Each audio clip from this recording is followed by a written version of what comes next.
Hey there, hi there, everybody. How y'all doing today? We are feeling mighty fine, at least compared to previous days, and ready to slay some spires. It is indeed none other than the guy, Ironclad. Man. How's it going, everybody? Hey there, Sleepy Grimballs, Abigail's, Kiznal, Zizivification, Wide Dog Studios, Moribund, Bomb Keystador, Bailey, Creator, 50 cards that are harder to master than Defect Strike. It's true. It's true, including Catalyst, as mentioned by Chat. Quite often seems to be the one that everyone's like, what? How have you not mastered this card yet? And you know what? I get it. That's fair. It is a card that it's good to get doubles of, but just hasn't happened yet. Just hasn't happened yet.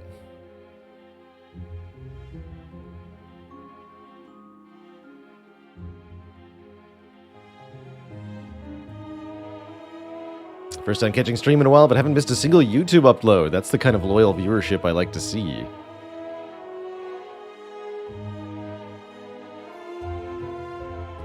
Classic card draw Manipin grand finale. That'll do it, Cremisetri. Well done. Well done.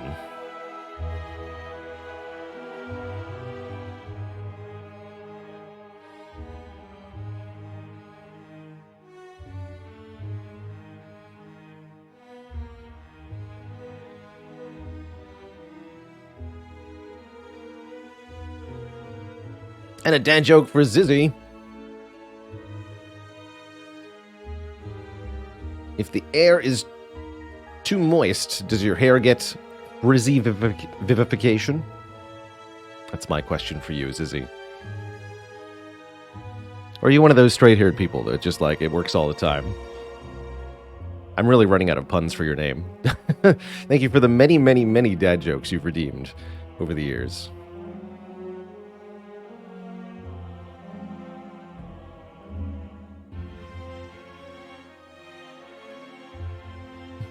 And congrats, Jace Boxernauts, on getting a 20 on Ironclad. Ironclad is who we'll be starting our character rotation with today in the Spire. We are currently on a 9 rotating streak of successful A20 heart wins. Having started with the Watcher a while back. This has just been sort of accidentally included as part of the Mastery Challenge. Where's our Mastery stars?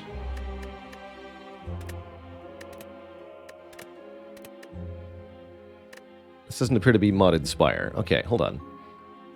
Let's fix that. How did that happen? I'm quite sure I booted up with mods, didn't I? Maybe not.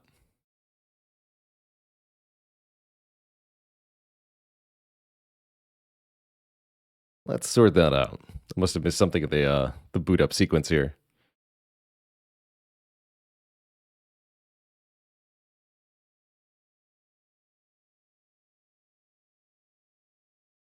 Do I plan to play Against the Storm when it leaves early access? Definitely. We've been visiting it on a sort of semi-rotating basis, kind of gradually working our way up the unlock tree of that game and visiting it once or 2 times per patch. It's been really nice, actually. We should see if there's a new patch. It's one of our candidates for what to do after Spire today, if I'm feeling up to it. Pattern for the last couple days has been I stream for 3 to 4 hours, and then I realized, like, whoa, I'm exhausted. So I stopped streaming at that point. And that may be what we do today, I'm not sure. New patch yesterday. Ah, perfect. Okay, well, that's almost seals the deal for me then. Gotta try it out. And Ziothin, thanks for 4 months of the Prime sub. Heckin' appreciated. Alright, so now we can see our Mastery stars. Definitely did not expect Defect to be the character that mastered the Injury Curse here. I think this would have been a really good run to master Ritual Dagger, actually. Had we not already mastered Ritual Dagger earlier in this win streak. To boot, we also got Bullseye and Core Surge done on this run, meaning we now have less than 50 unmastered cards remaining in the whole Spire. Many of the colorless cards and some of the curses are unmastered. Very notably, Necronomicurse here. Still got to do Clumsy, Decay, Pain, Regret, and Shame. Although we did get Injury done.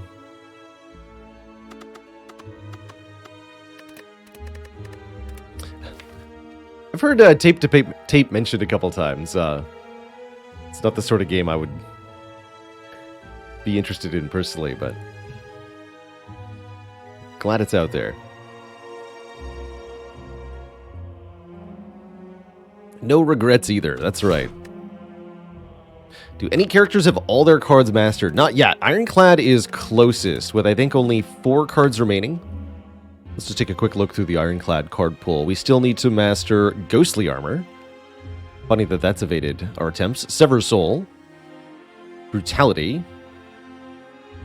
Is it actually only 3? Yeah, it seems to be down to the last 3 for Ironclad.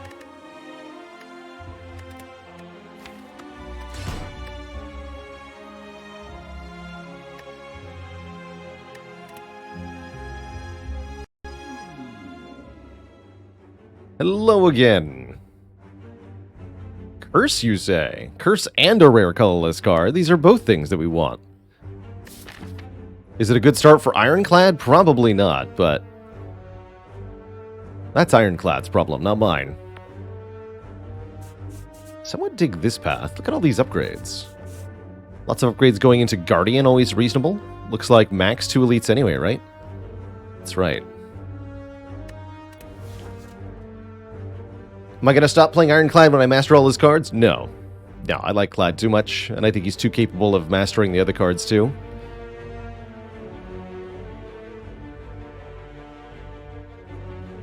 Alright, give me this weird star.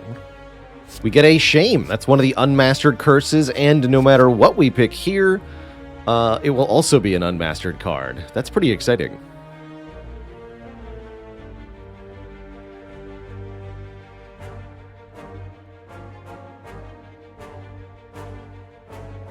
How is Chrysalis on Ironclad, I wonder?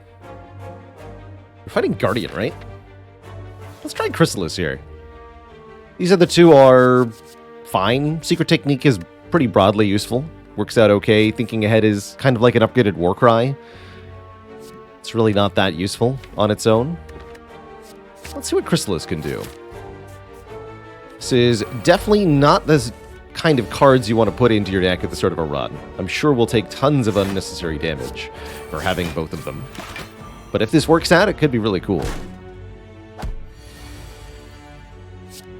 Have you no shame? Colorless Potion feels, however, feels deeply appropriate. And I'm really liking Card Draw. Card Draw to go with 0 cost created skills.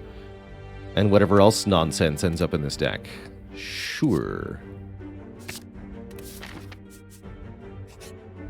Necrothal, thanks for this 6 months. 7 for good streamer luck. Why, thank you.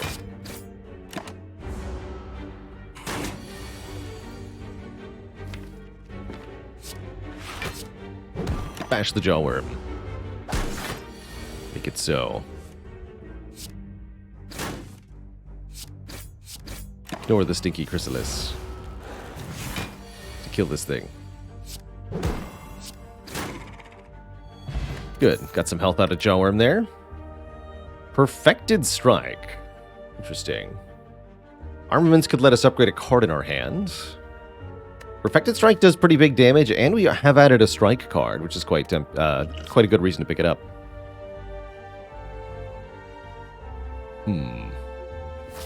It's never seen red here.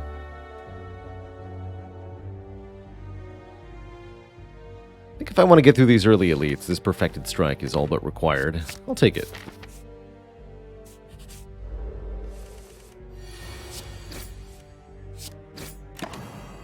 Cut that bird.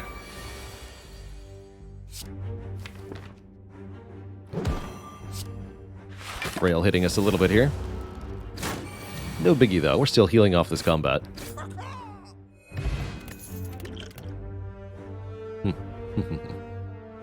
Well, I'm glad I took the Perfected Strike.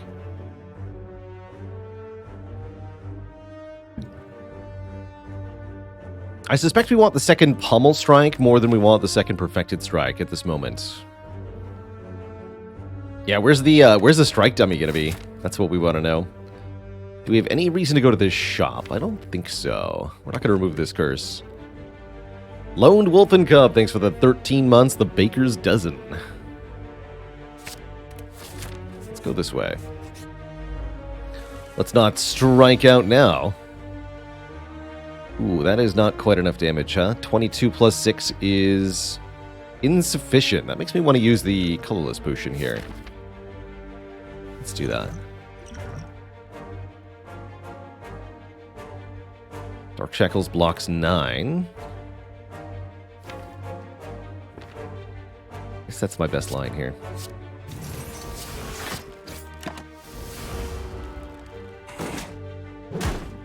Nasty fight.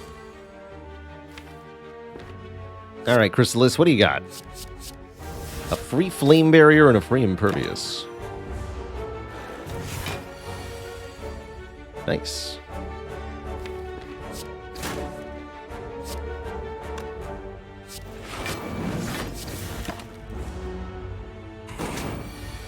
Good job, Chrysalis. Well done.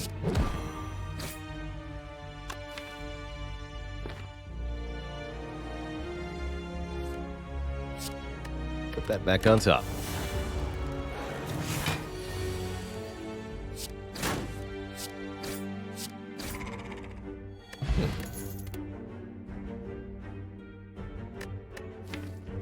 Pretty good shockwave. Although, hold on, we can get 5 upgrades on the Searing Blow, right? Fascinating. It's quite a few upgrades. We already had a... Actually, I think in this win streak, we mastered the Searing Blow with Ironclad on one of the earlier runs. Shockwave seems a lot more broadly useful here. But that is a takeable Searing Blow. Certainly this deck blows currently, so... What's the harm in adding more, right? No, I think I do want this Shockwave.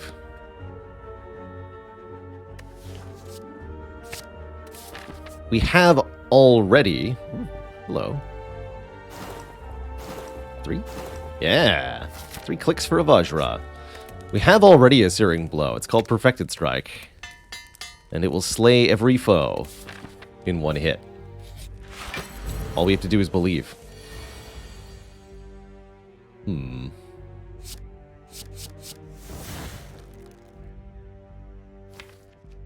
Interesting. I like it. By the way, Prophet XTV, thanks for the Prime sub. Welcome to the Cozy Sub Club. Do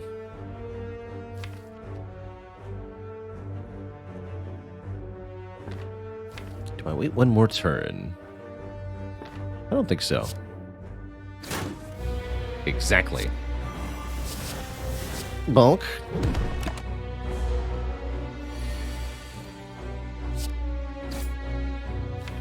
Bonk and chonk. That's the strategy here.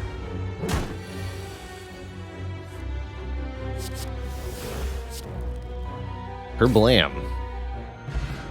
Easy kill. Easy Darkstone period. Apt. And that is a very, very easy corruption. All skills cost 0. Whenever we play a skill, exhaust it. Corruption Chrysalis is definitely a thing, as is Corruption plus Shockwave. How are we going to beat Guardian? Don't worry about that. Not our problem right now. Although, if we're going to do that, we might want to upgrade these Pummel Strikes.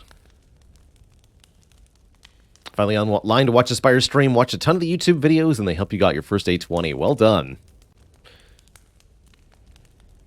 Very well done. Okay, Guardian is definitely going to be an issue, though. I wonder if we upgrade Chrysalis now. No, I think we upgrade one of these pummels first, at minimum. Ooh, Heck yes. 2 more cards, turn 1. Arguably one of the best, if not the best, of the common relics. I just chop the middle one? I think so. Kill it. Or I could kill the front one and defend for 5. That's actually probably better.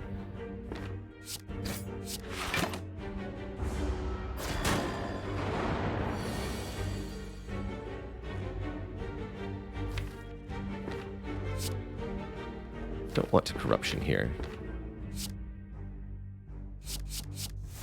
Nice.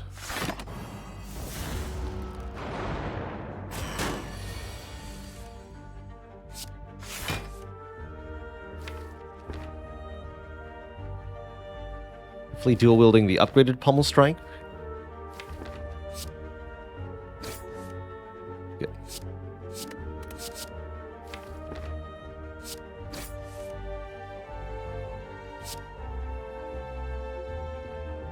Put that pommel strike on top. Oh, that's funny. Shame to see all those go to the discard pile then. Whatever, just make more. Easy.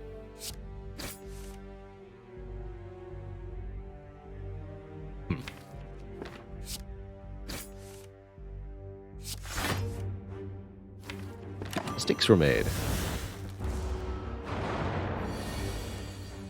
Dang.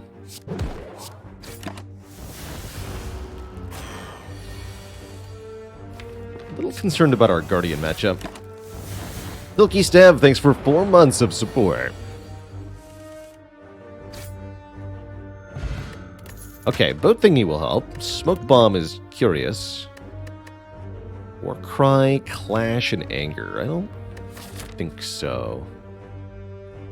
No, I don't think so. May need to use one of these campfires to rest before Guardian.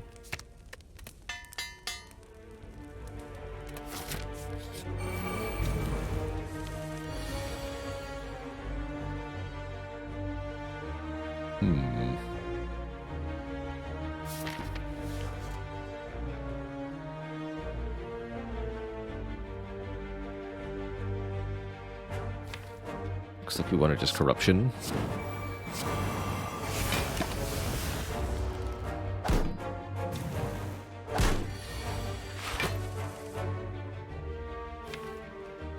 Heck.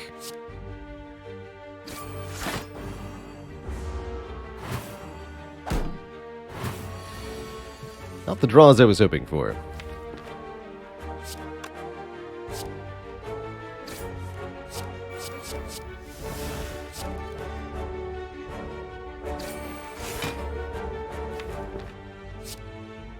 Double dang.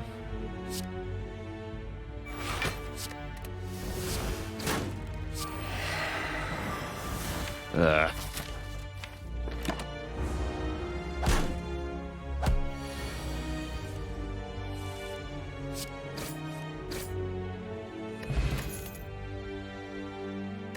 Alright, might as well take Sentinel here.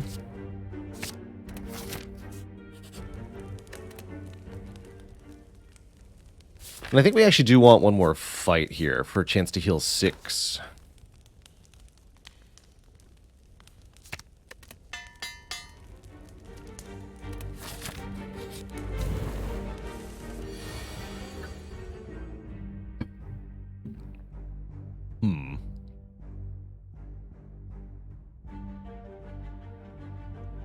Actually, this works pretty well. We can Corruption, Sentinel, Defend, Perfected Strike. Kill the front one here. We do have a Smoke Bomb we can use. But if we can get a better potion or a real card reward, we should probably not.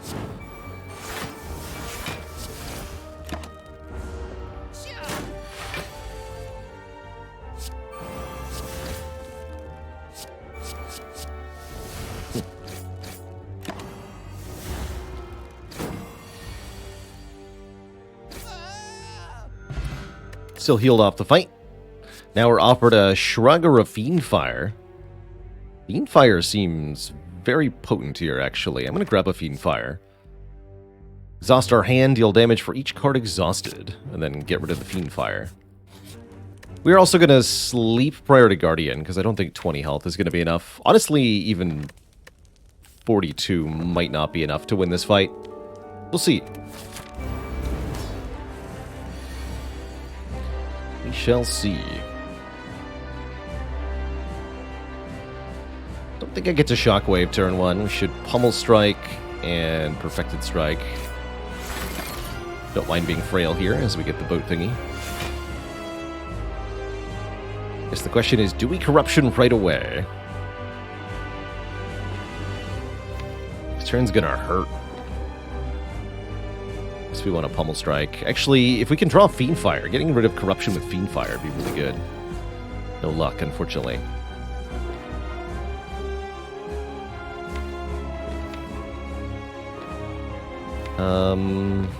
What if I gamble for 4?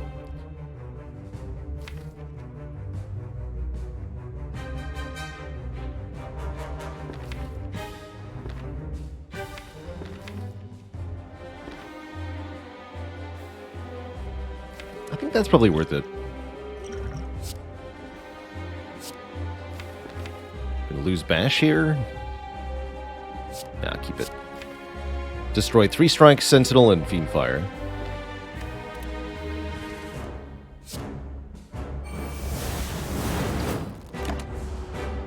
And Corruption, of course. Mercurio3, thanks for the 16 months. How the time flies.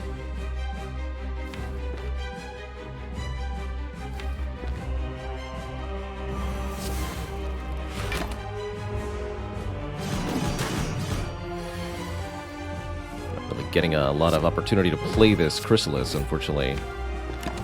Hopefully Perfected Strike will let us kill here, or split. There's a lot less damage now. Still enough, though.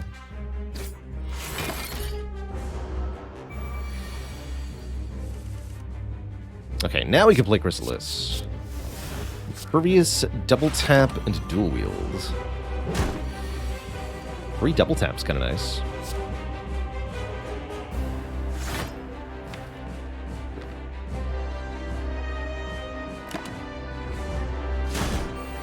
Would have been dead at that point if we had not rested.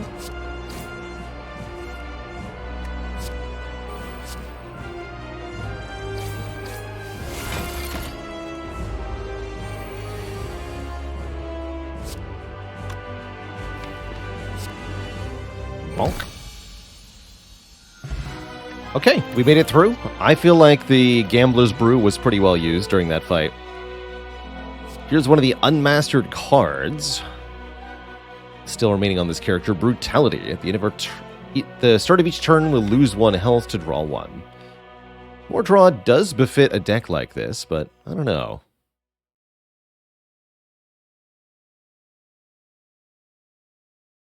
Does adding strikes to dual wield add to Perfected Strike? Yes. Likewise, exhausting strikes with Fiendfire or True Grit will reduce the value of Perfected Strike. Yeah, Brutality would be alright if Offering wasn't here, and indeed Offering is very strong, allowing us to make a giant Fiendfire, or to otherwise get a lot of cards into our hand. Really like it with Bag of Prep, too. The Brutality does feel like a bit of a downside. Yeah, trying to master Shame or Chrysalis seem like more valuable prizes than the Brutality here. Let's take this Offering. And a Runic Pyramid. Runic Pyramid yet again appears before us. It's been very generous lately.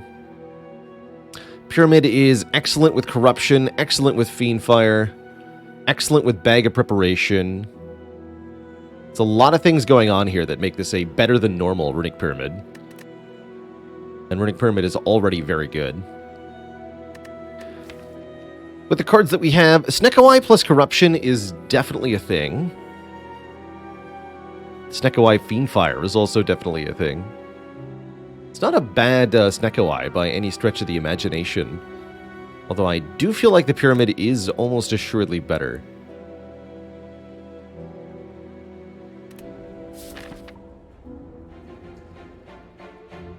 Yeah, isn't it, French lads? It's been pretty funny to sort of accidentally arrive at a win streak, but here we are. Awkward looking path. How the heck are we going to sustain our health here? Definitely would like to get some events this act. The Pleading Vagrant would be a good find. Have you no shame? You do have some shame. Getting to an early shop is pretty tempting too.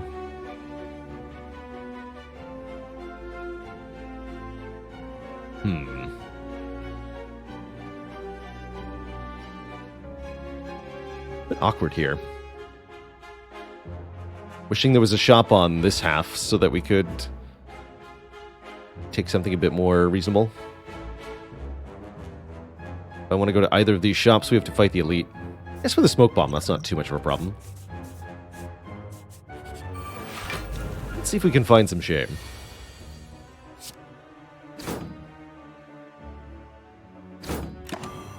Note that shame doesn't stay in our hand, even with the runic pyramid. Just not how it works. This is 8 times 9. That's a lot of damage. So Fiendfire does most of the work now. Headbutt could be nice. A little unnecessary.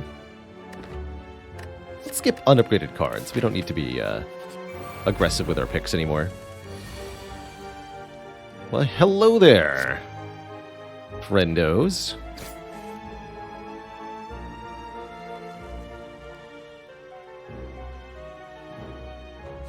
Offering here. I think this could be worth it. We can go defend, Fiendfire. And then that should be enough left to kill, yeah. Let's verify that this will kill. 8 times... Number of cards -2. 8 times 7. 48, 56.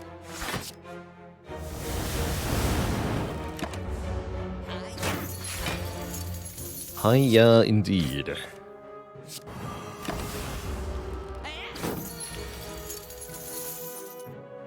Hey. My pommel strikes. I need those. Rude.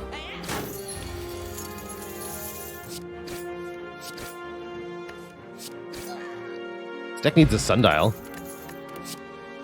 Oh, okay. Unmastered ghostly armor. Let's do it. 10 block, and if we keep it in our hand at the end of the turn, it is removed. We're also offered apparitions, allowing us to be intangible for 1 turn apiece. Pretty sweet with corruption. We'd need to individually upgrade them with the runic pyramid, which we could do if we wanted to. We'd have to take a weird path, but we can do it. Lose a lot of max health, but probably worth it. Good time. Thanks for the Prime sub. Welcome to the Cozy Sub Club. Are we hard forcing things if we can? Yes. Yes, we are. Yeah, so good, but a little boring. But very, very, very good. I'm going to take them here, despite the loss of max HP. And we'll upgrade one right away. Good upgrade, Shrine.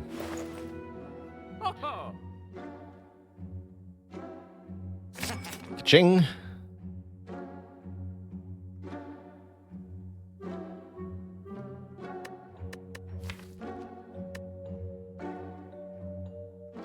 Do we add a prismatic shard? It's within our price range. Prismatic shard corruption can definitely do some fun things. Can you imagine finding Nightmare from here? Oh my. I'm down. Does shard affect rare chance? Not directly, no. This can also find us colorless cards. Let's do it. You have some shame.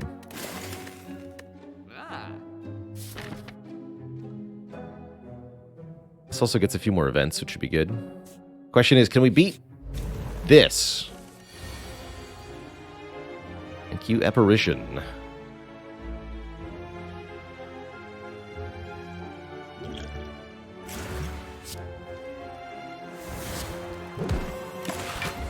This guy next turn could be a big problem.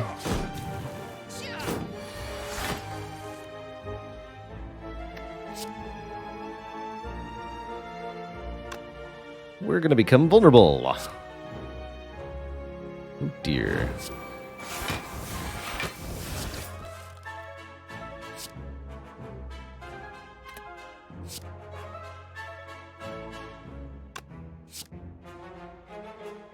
Oh yeah, Offering's another good reason to take Apparitions, because if you Offering while you're intangible, you only take 1 damage.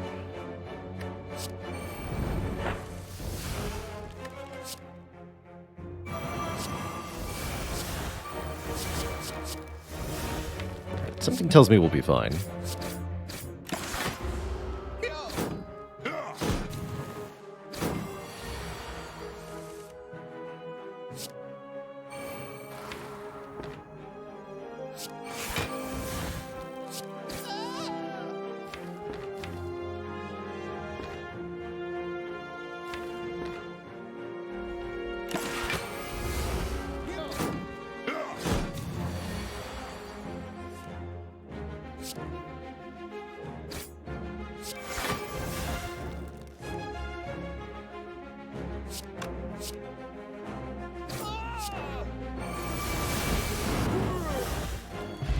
Toxic Egg. You're a little bit late, but Toxic Egg, Prismatic Shard, Corruption, Dark Embrace is going to be certainly a thing.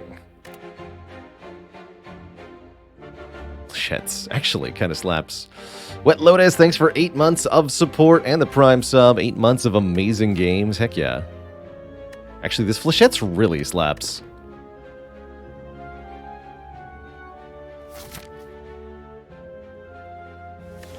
Like, this hits hard with +1 strength and Runic Pyramid.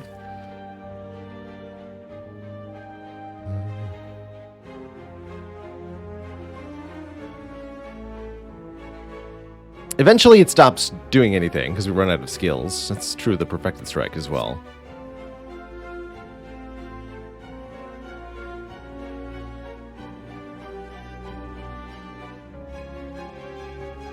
Yeah, it doesn't need to stay good for the whole fight to be good. I'm gonna grab it. It's definitely a little awkward at times, but I think overall it's got to be worthwhile.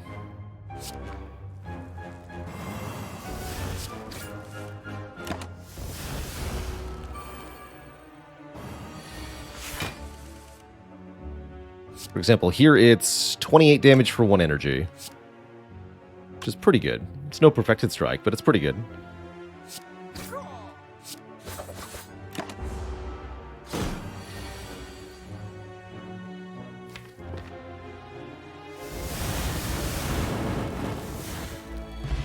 Did.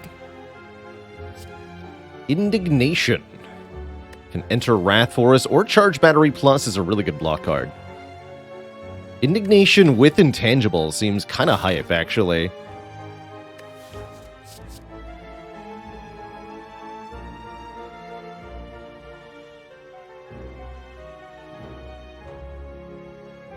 Although I'd rather have a Blasphemy. It's definitely a little scary to not have an exit from Wrath.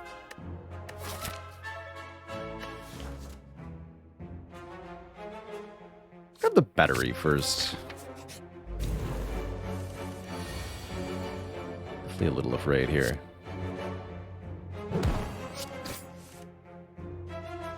Oh hecko, it's the Snecko. Please, Snack, have mercy. I am but a humble Ironclad.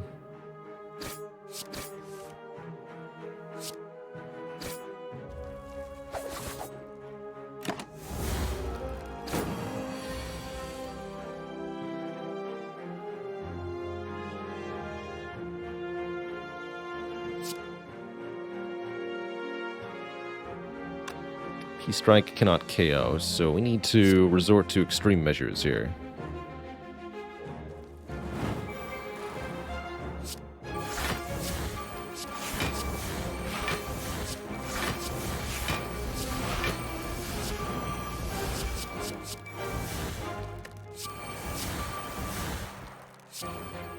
More. Alright, good talk.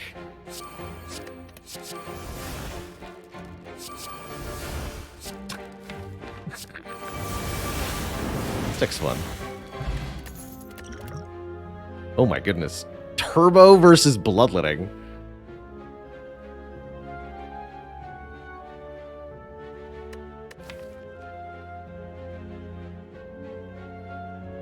Bloodletting that only costs 1 is pretty good, but Turbo seems like it might be even more free, and it makes a Void, which maybe is better?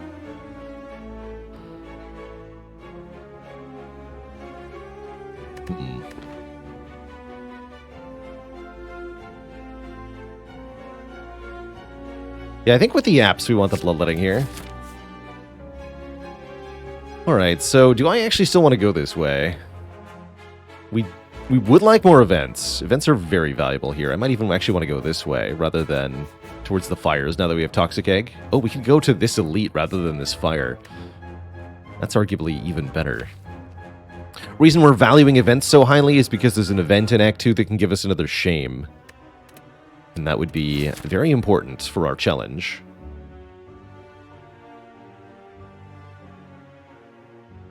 Yeah, we can go 2 elites to the left, but that gets us less question marks. Normally, this is definitely the more valuable path, right? We go this way.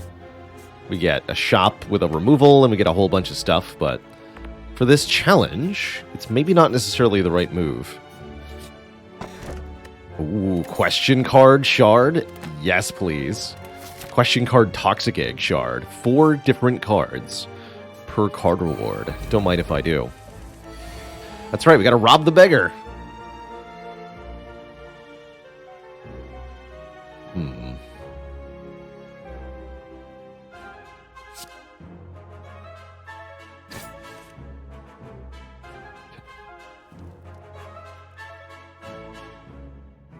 I think I just go Flechette's Apparition here.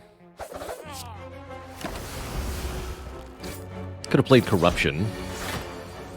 Didn't want to, though.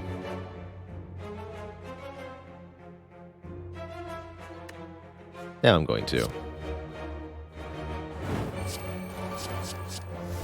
Cool.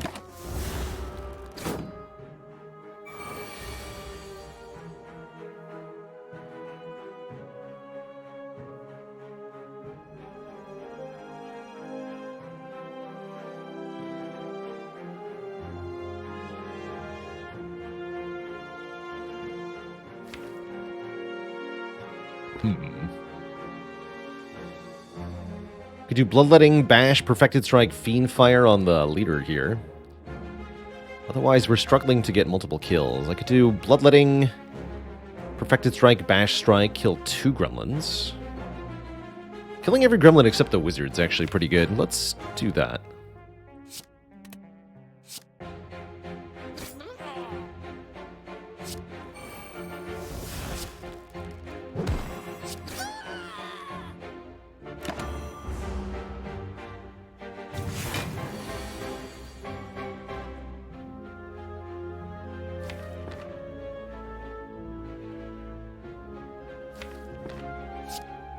Pretty good, actually. We'll Shockwave next turn with the new gremlins. Maybe wanted to charge battery there.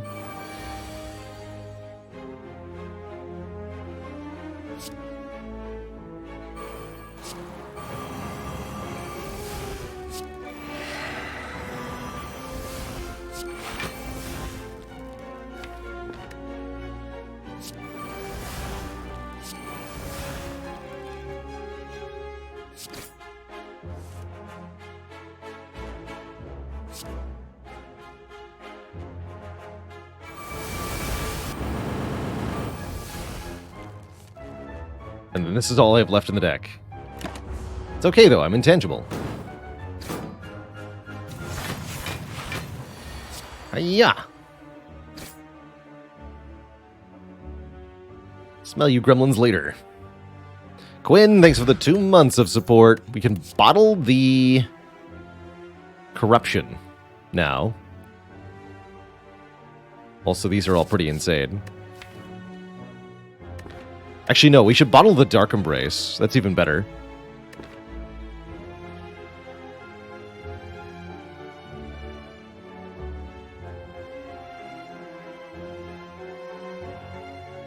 I don't know about that, Spire Fox. I don't feel all that motivated to do so because we already hold the world record. Right? Like, if I could take somebody else's world record, I'd be a lot more motivated, but I am the world record holder. I can break my own PB, but I don't need to. I've already got it.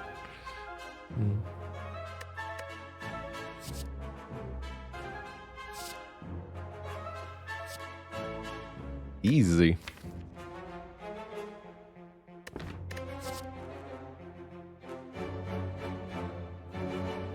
Past Baylor is a different guy, and screw that guy.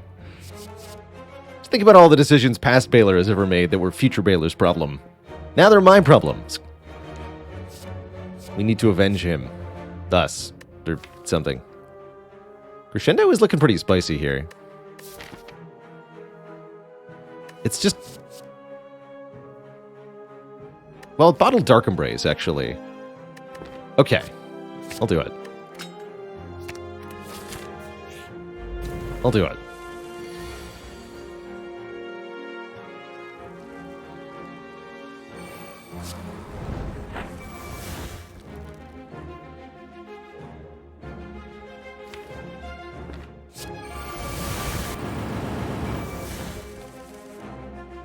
Easy peasy.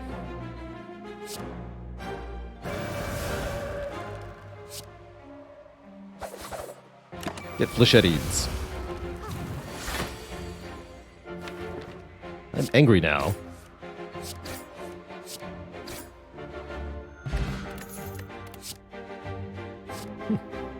Wait, the second ghostly armor. Body Slam's also actually very potent here. Tranquility is very funny. I'm gonna go for the events here. Lose 13 health to gain 5 max health. Actually seems like a pretty good deal.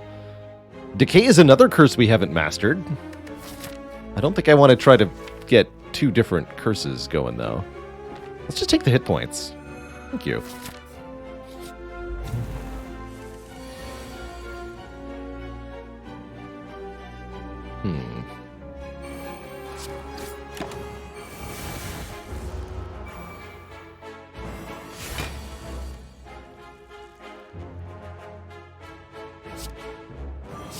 Should have played Corruption, maybe?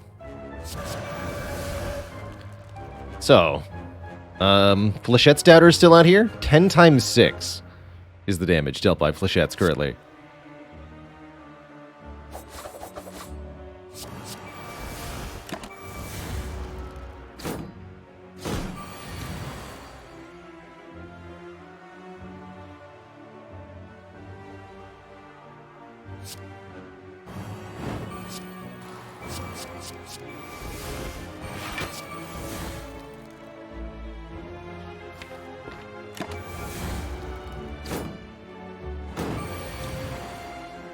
$36.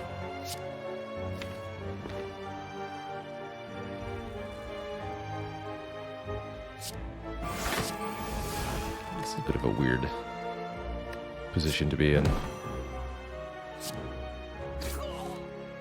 Oh, I can full block that. Easy then. I'll just full block that. Like it ain't no thing.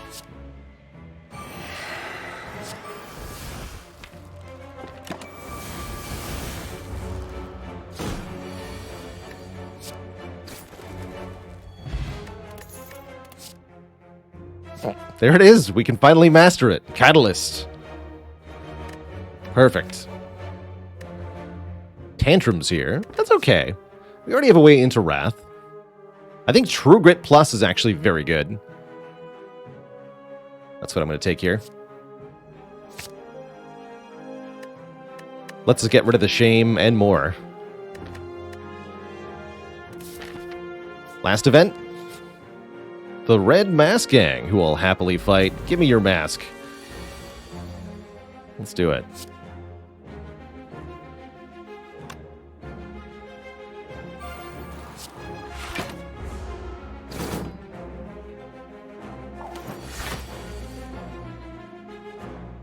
Easy.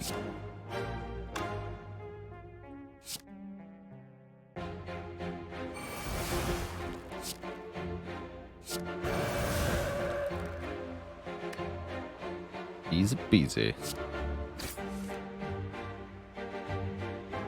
Alright, fine. I guess I'll corruption.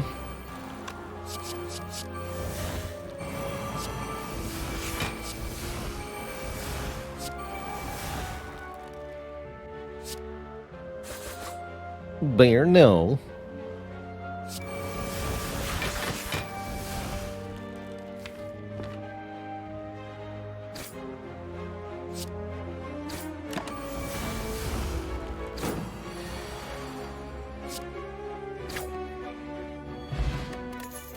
Perfect. Huh.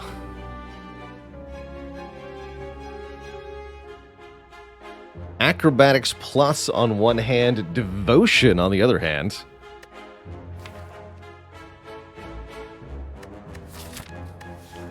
Definitely dig devotion here.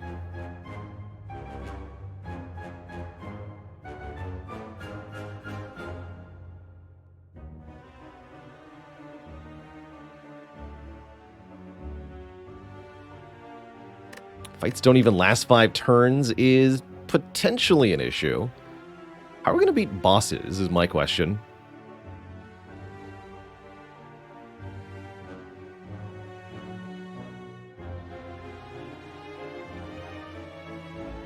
How are we going to beat the fights that last longer than 5 turns? Because once we play every skill, we've blocked for a bunch. We've done a couple hundred damage. But then what do we have left? 2 pommel strikes and 3 energy per turn. I think I want this devotion with an upgrade on it right away.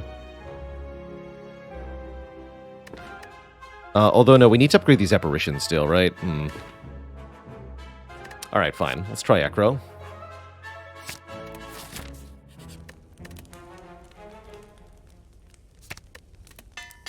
Maybe I just should have just Blessing of the Forged. We'll see. We shall see.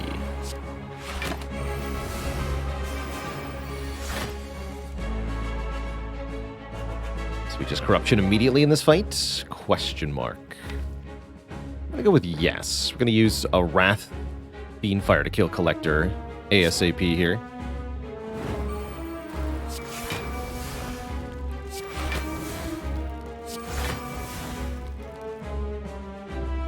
This is 35.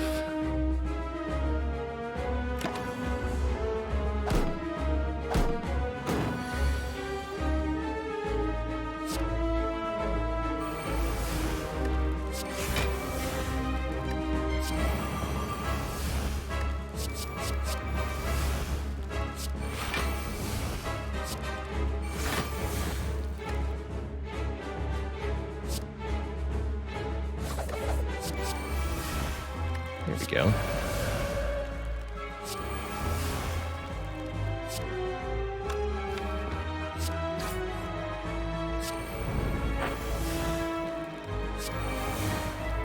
Get him.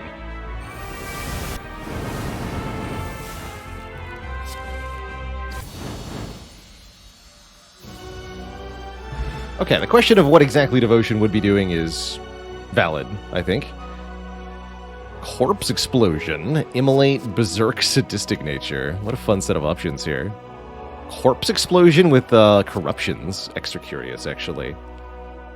Corpse Explosion makes Spear and Shield a lot easier, makes Donu Deka a lot easier. We even have Artifact Removal at the beginning of combat with the Red Mask. Yeah, we could have had double Sadistic Nature. That's pretty funny. Although we don't exactly do a lot of debuffs, so it's not like I'm upset about it. Let's grab this Corpse Explosion. There's quite a few uses for that. And Fusion Hammer's not bad. Neither is Philostone. It's a little upsetting to be unable to upgrade Corruption or Dark Embrace or the Last Apparition, but simply having more energy per turn is very good.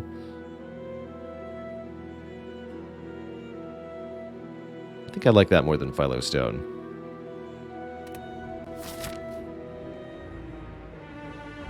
So we may not be able to get that many rest sites on our forced path anyway. Shops also not on the menu here, unfortunately. I guess we'll just, maybe next time.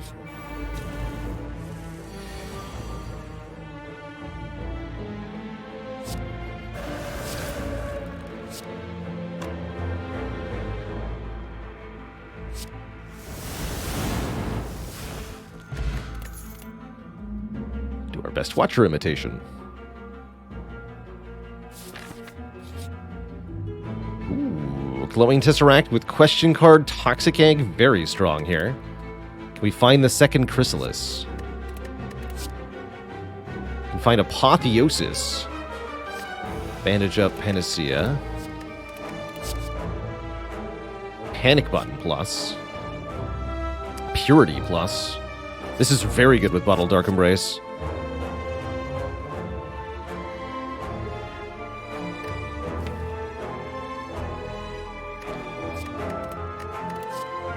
Looks like we'll take Apotheosis here. Do I dare take this Forethought? I don't think so.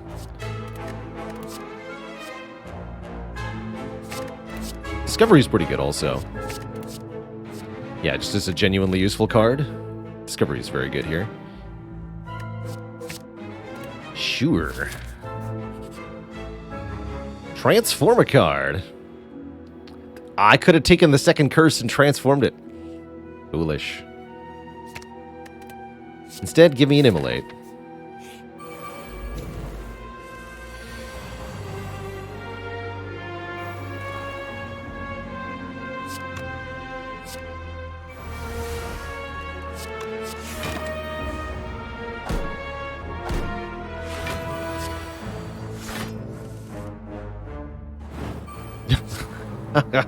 So go Shockwave, Crescendo, triple damage Immolate. Bonk. Jesus. That is the big strong.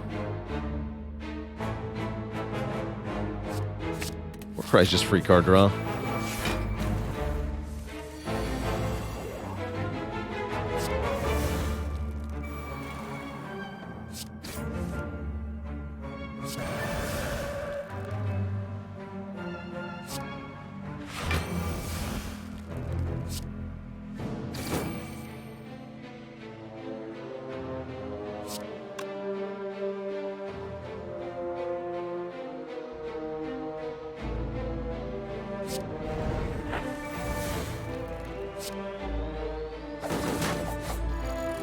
Beautiful.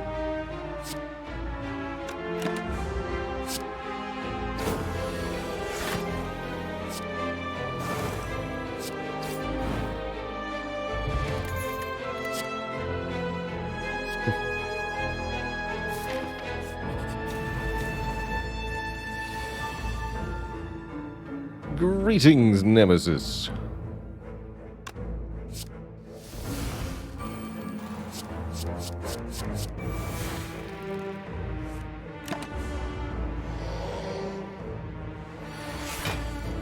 So you have plus strength. It is not going to help you.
Swivel. Swivel's actually kind of amazing, as it makes an attack cost 0. while being a skill that we can play for free. Very cool.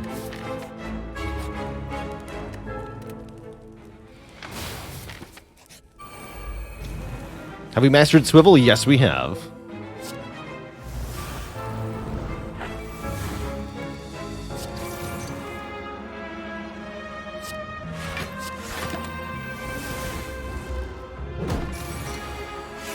Can we kill Transient?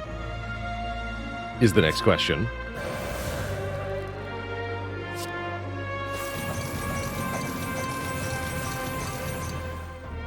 At this rate, yes.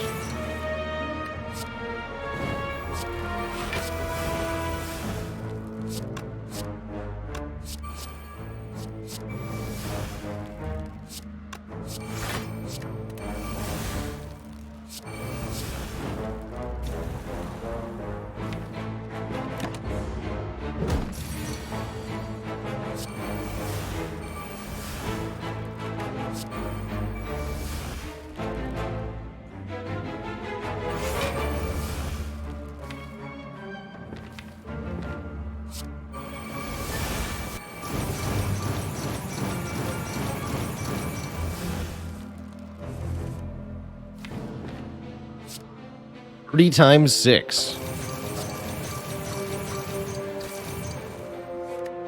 30 times 6. Okay, who said Flechettes was bad? 30 times 6 again. Dang.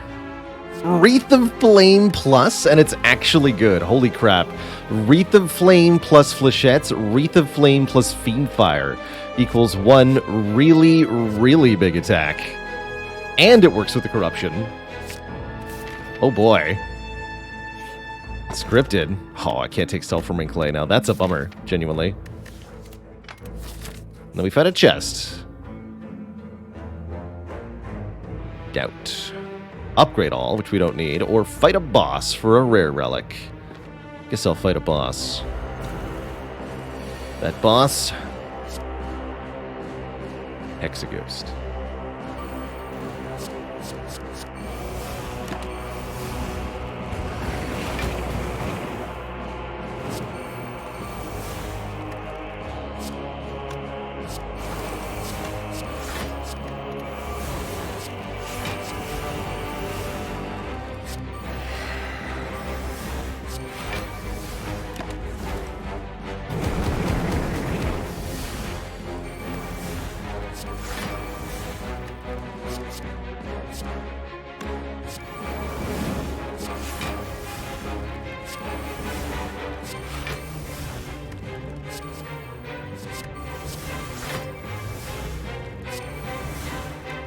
Just looking for the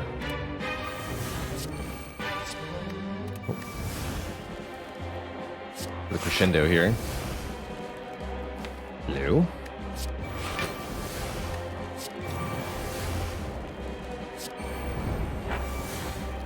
Guess we're not going to find it.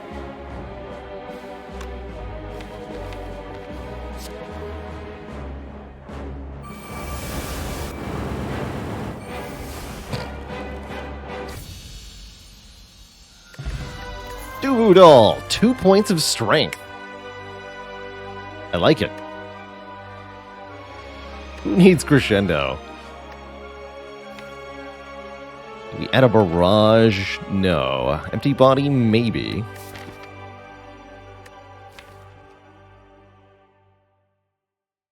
But realistically, we can't even use the empty body. Alright, skip it all. It's time to spin the wheel!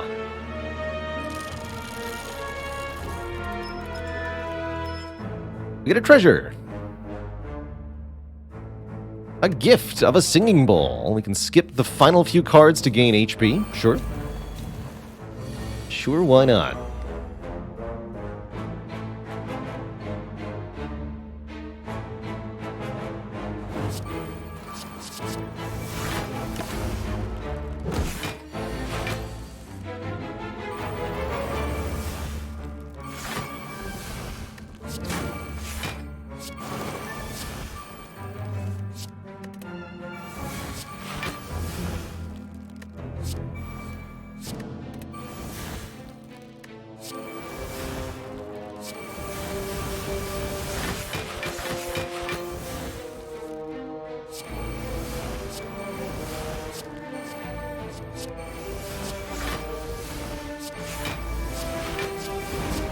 There's Crescendo.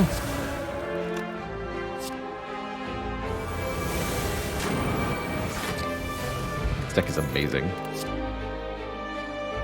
Bullet Time Turbo Blade Dance with Dark Embrace. Although we'll probably never have room in hand to actually be able to play this. Is Parasite mastered? Yes, it is.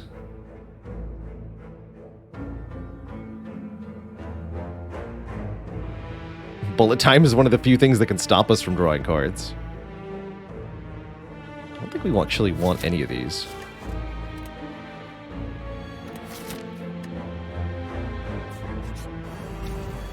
Giant Head. Rip. Rest in peace to the Giant Head.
So we don't actually have Corruption in play yet. Fair enough, I suppose.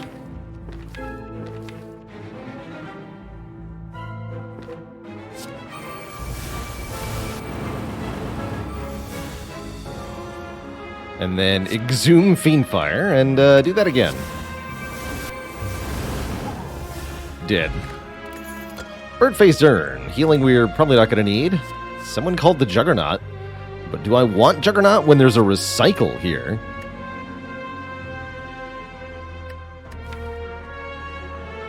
Guess I don't actually have a After Image or Feel No Pain yet. Happily take a recycle, I suppose. Yeah, and that was without drawing Corruption, that's right.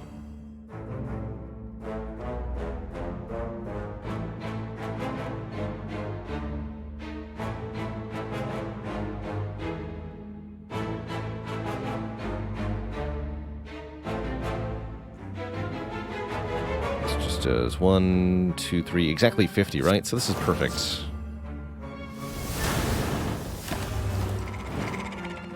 Bang.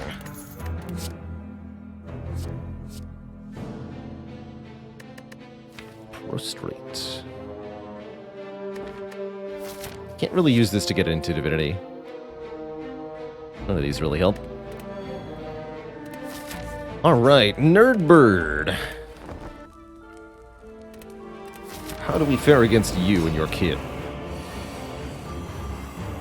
This could be an actually difficult fight. Could be.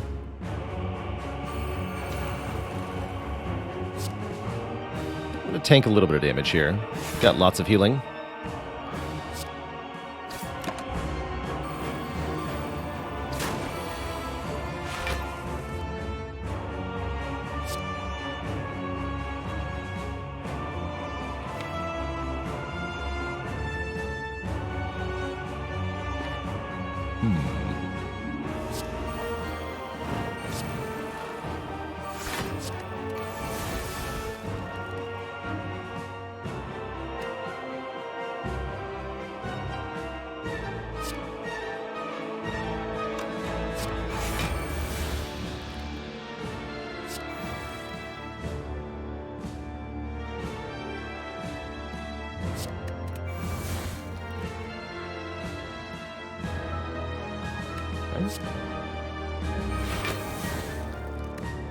Not willing to use an apparition quite yet.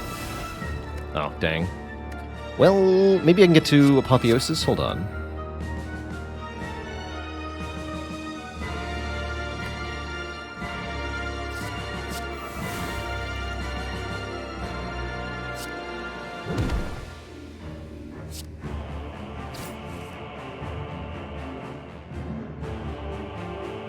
No. Alright, fine.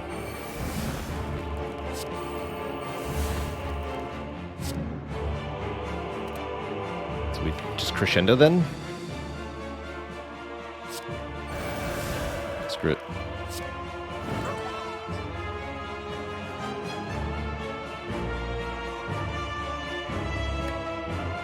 Kill phase 1 right now? Yes. Just make this a short fight.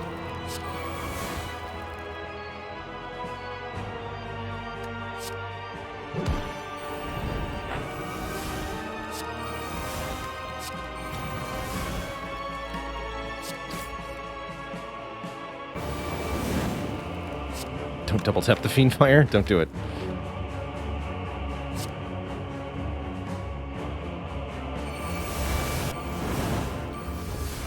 That's way more damage than I needed.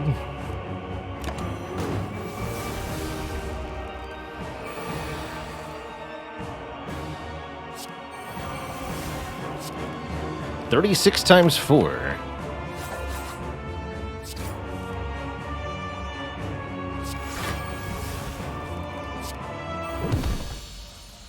Squished.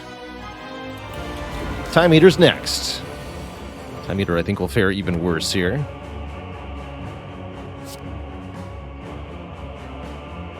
Not Tim.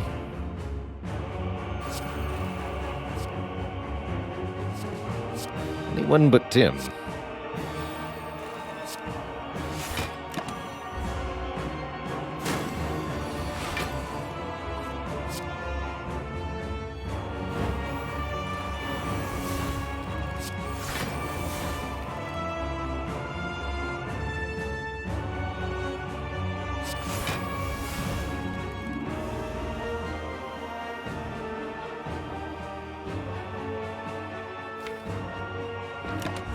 Quite yet.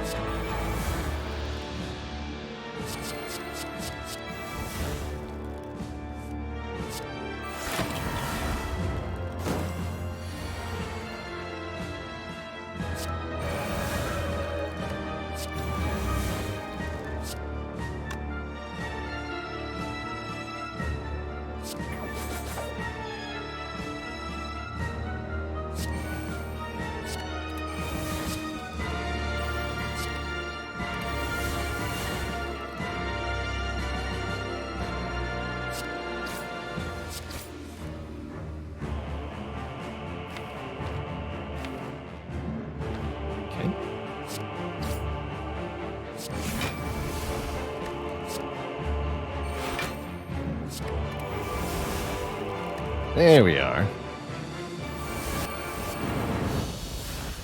Perfect. Two thump, a deep pulsing dread can be felt throughout the room. Is this the heart of the spire, the source of Tim? Deal 2207 damage. Proceed onward. Into the heart here. What a delightful run. Only one card actually on deck to be mastered here, although quite a few potential candidates as we go into the next shop. It certainly seems like our victory is readily apparent here.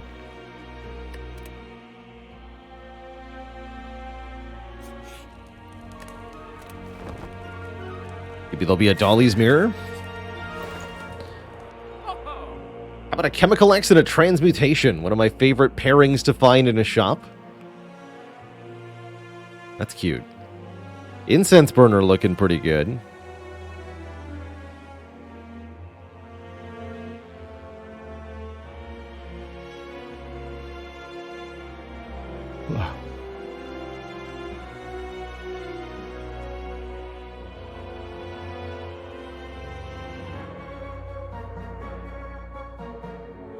And a dad joke for the crowd, courtesy of Fizzglow. Did you hear about the kitten who became an alchemist? They discovered the art of transmutation.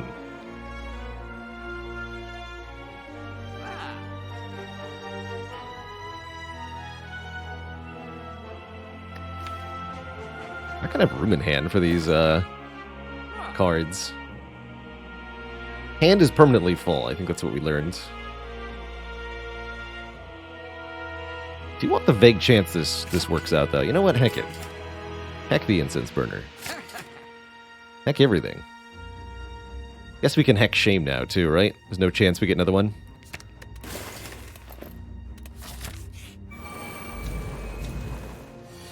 Greetings, friends.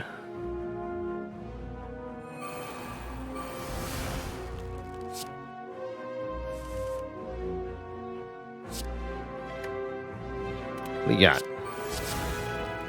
Secret Technique and Purity. That's quite a combo, actually. You don't say.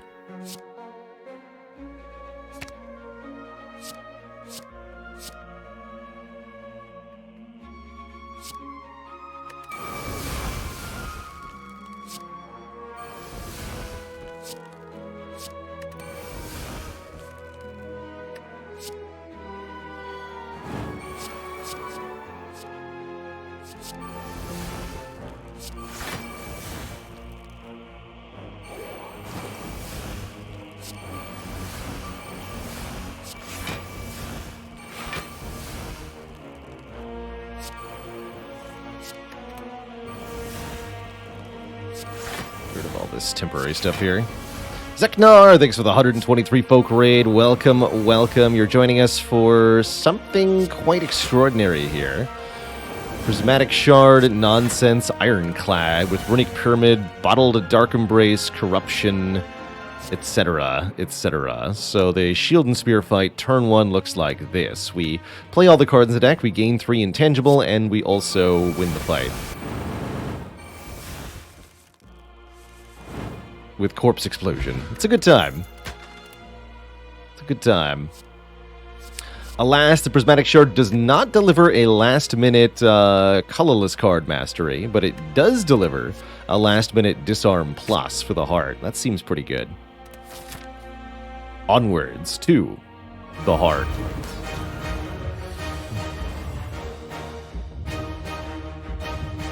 This is what we took the Blessing of the Forge for. We don't have to lose this apparition, thankfully. Might as well just use it right away here, so that Dark Embrace is cheaper too. We can do Sentinel, Dark Embrace, Corpse Explosion. It's not the greatest of turn 1s, but that's okay. With the apparition in hand, really nothing bad can happen to us here.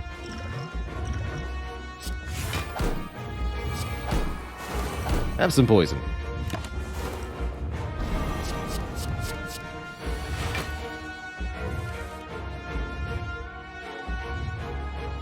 Not worried. Definitely going to use this apparition here. We might as well Discovery and see what's inside. Feel No Pain Plus. Or a Fire Breathing Plus. Easy.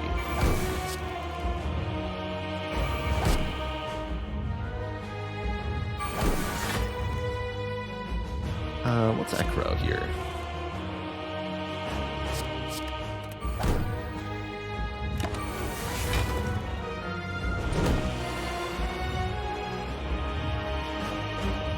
It's a great turn for Panic Button. Thinking Panic Button, Wreath of Flames, Fiendfire, perhaps.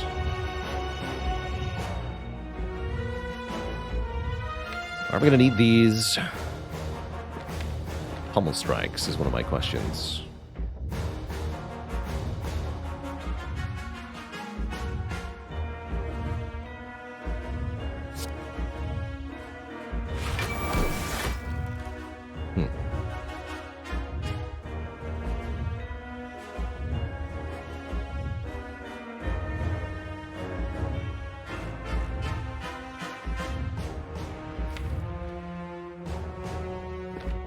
All right. I think we go in there.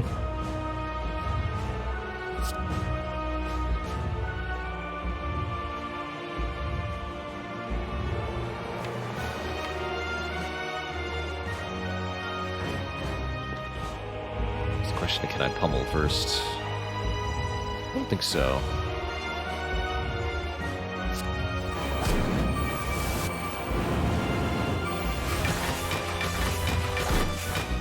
Good.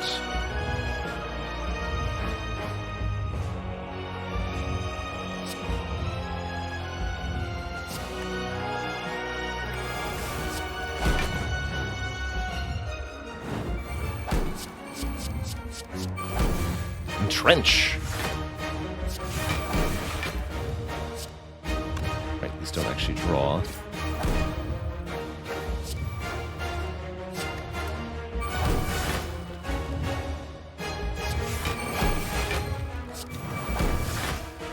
Sweet.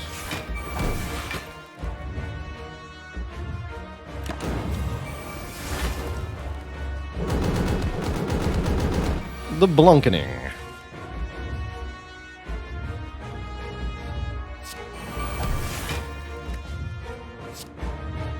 Nice.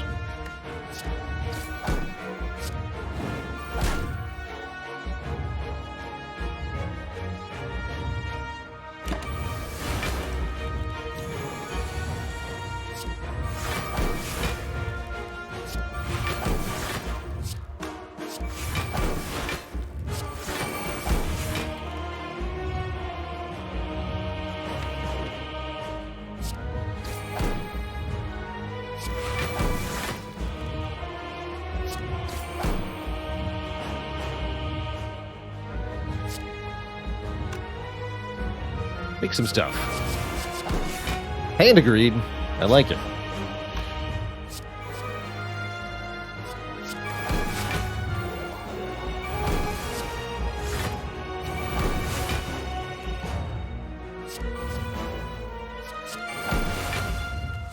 Make both of those one-cost cards.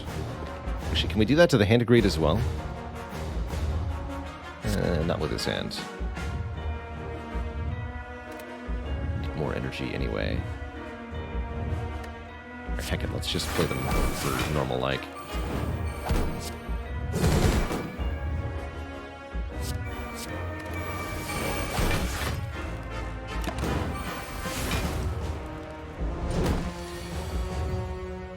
Apparitions, who needs them?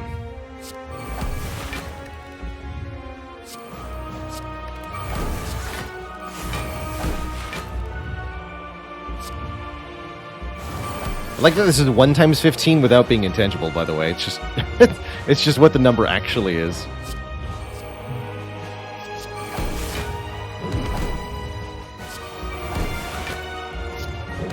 In Wrath. Yeah, in Wrath, because rounding.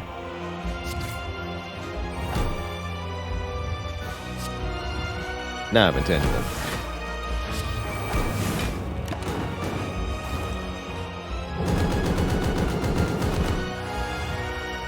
Take it home. Stone Calendar. GG. GG, everybody. Number 10. It's a fun one.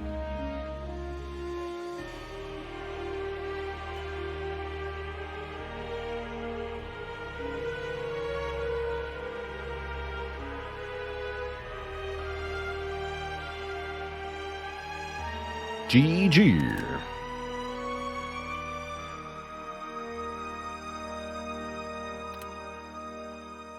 That's exactly how you imagine Ghostly Armor Mastery would go down. Same. Be free, my block potion friend. Be free. Sometimes the Spire just wants you to win. That certainly was one such run.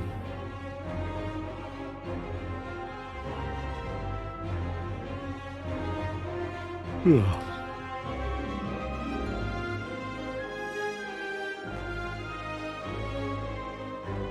Bopla, thank you so much for 5 very generous gifted subs. Welcome to the Cozy Sub Club.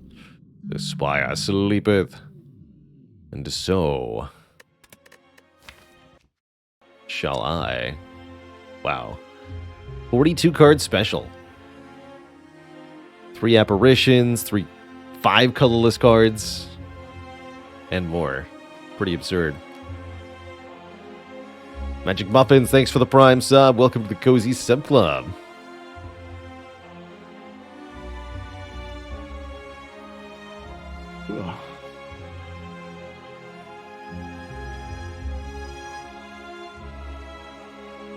The Whittle Wolfie, thanks for gifting a sub to Isao.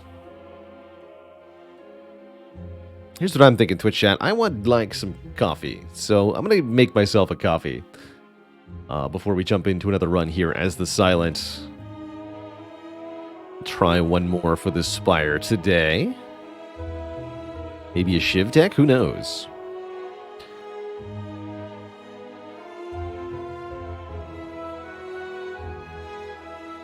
Cloud99 says, what are special cards?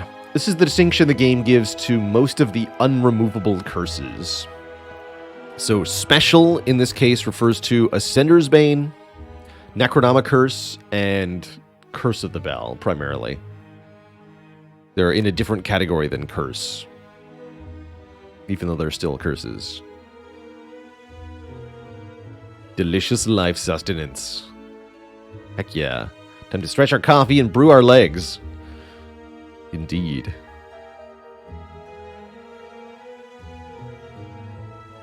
Oh, also the apparitions are special.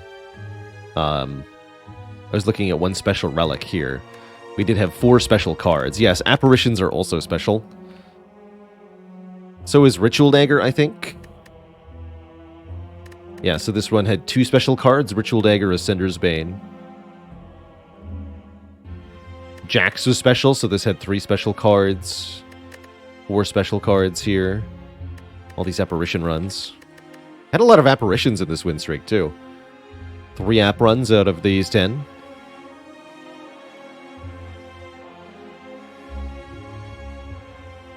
Ugh. Alright, yeah, I definitely need some coffee. Alright, so the plan is, I'll be back in 5 or so minutes. When I return with coffee, we'll play some more Spire. Be right back, everybody. Don't go nowhere.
Alright, Twitch chat.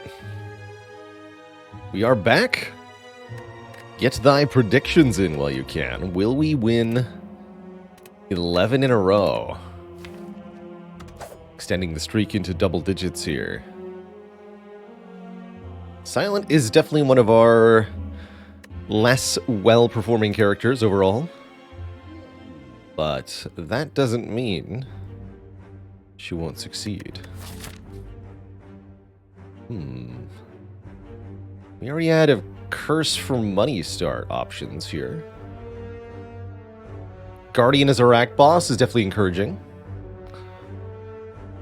Could take 4 elites this act, although I really doubt it. Much rather do something like 2 fires and a relic and then fight 3 elites, including the burning elite. That's pretty juicy. Could even go for 1 more fire. This is looking good. So, curse for 250 gold or remove a card. Probably it. I don't see... We could go Niao's Lament, try to get a free elite here, although it's not very reliable. Don't think that's worthwhile.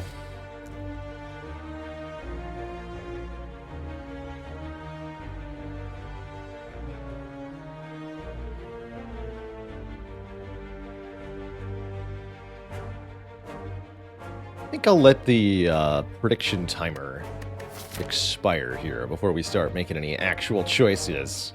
Give this much and no more information to our bettors. And lock in.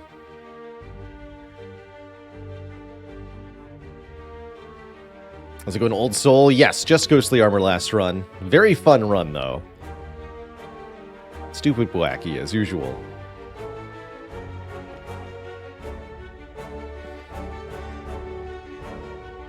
How do I decide whether I'm going to boss swap? Usually, it's a question for me of how divergent from normal do I want my run to be. I think the best boss swaps are ones that have flexible pathing, where you can take lots of elites early, or you can avoid elites and take rest sites instead. This is a pretty decent situation for that. I tend to dislike swapping on Silent because I really dislike giving up Ring of the Snake. And dislike swapping on Watcher a little bit, just because I think she's so consistent without the boss swap. But I think Ironclad and Defect especially benefit a lot from the swap. So does Silent, truthfully. Being able to get more energy from your boss relics is very important for this character. And 4 energy Silent with a bunch of backflips and acrobatics feels very comfortable.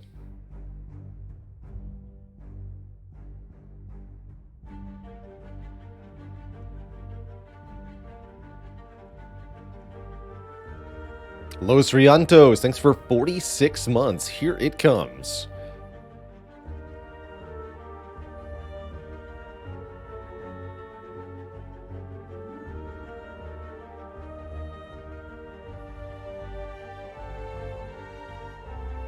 Hey, well done, Sky Illusion. Congrats on that first Runic Dome win for A20 Heart.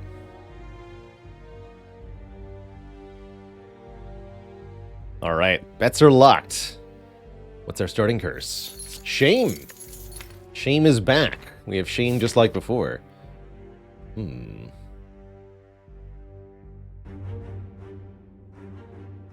Interesting.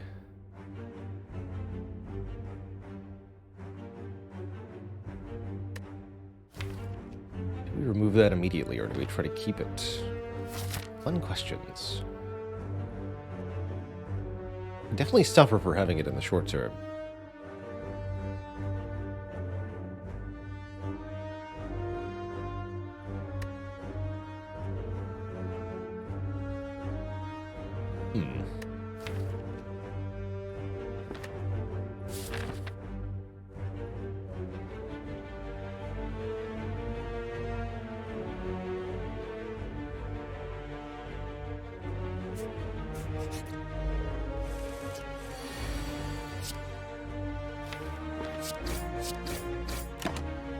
Joke's on me, I'm frail anyway.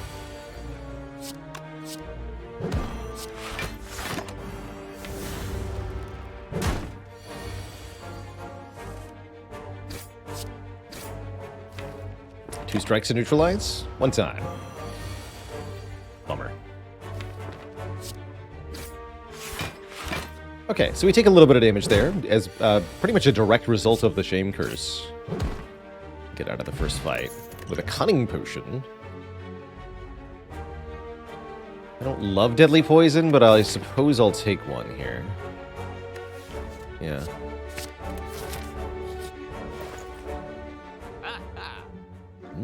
Frozen Eye. Interesting. Lots of nice things in this store. Reserved Insect into 4 elites, also pretty dang tempting. That would let me dodge the second shop, too, right? If I go for an elite instead of a... I dig it. Definitely gonna buy this. Elites have 25% less HP is glorious. Any love for Swift Strike? It's quite good, especially alongside Backflip here. Decent little early game damage card. If I was going to keep the Shame, we'd go maybe Swift Strike Backflip. I'm thinking currently Shame Remove Backflip. Might leave us a little bit light on damage, but that's what the Insect is for. Frozen Eye Backflip, also very valuable. Frozen Eye would make managing the Shame Curse a lot more manageable. There's no shame in removal. I like that.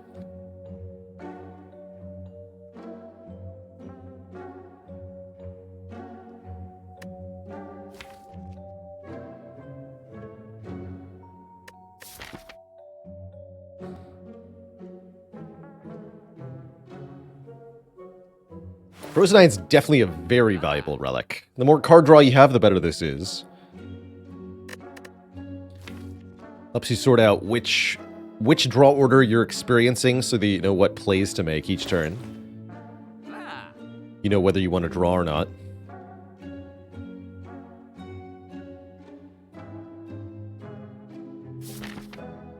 I certainly do like getting rid of that Shame Curse, though.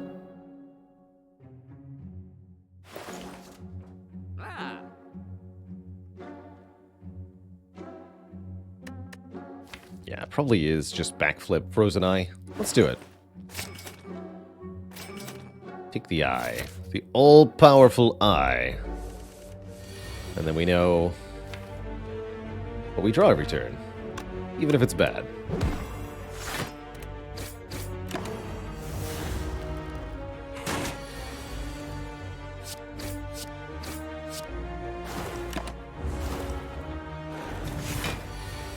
Easy peasy, no problem. So here I know that I can backflip into Shame and then discard it with Survivor. That's kind of cool.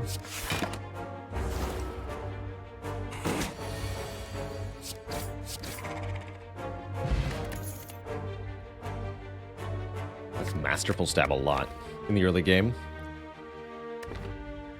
Gonna be a bit awkward versus Guardian. I don't want Quick Slash, though. Accuracy is just nonsensical. Need some damage.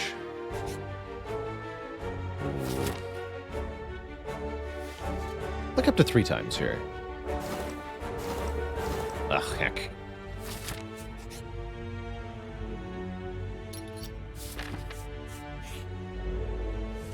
Very interesting.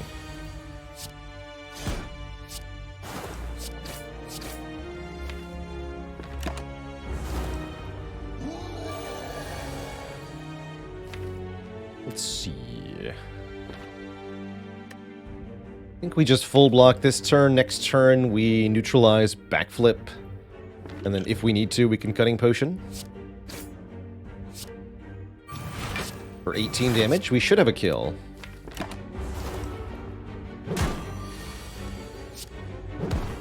Let's just double check. You're at... Yeah, that's a kill guaranteed.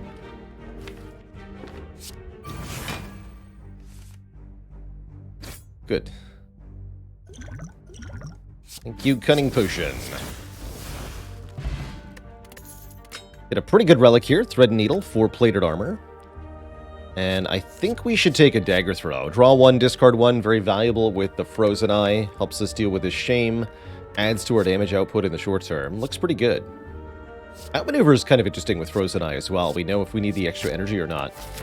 but I don't think we're in a position where it's going to make much of a difference yet. Now that we've gotten through that first elite, I think we're somewhat in the clear for a little bit here. Life should be a bit simpler.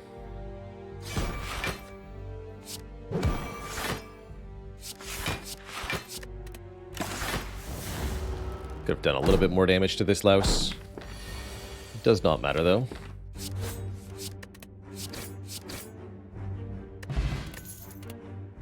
Leg Sweep. Quite a powerful block card. Not exactly good damage, but a nice way to keep the Masterful stabbing. Bane at least works with the Deadly Poison. Could be an acceptable attack card. Next fight is either Sentries or Lagavulin. Like the Leg Sweep a lot for both of those. As for our upgrade, probably want to upgrade Deadly Poison to be able to defeat Lagavulin. Sentries will actually be quite difficult. Although, thanks to the low HP, they won't be too bad. Let's see what relic we get as well.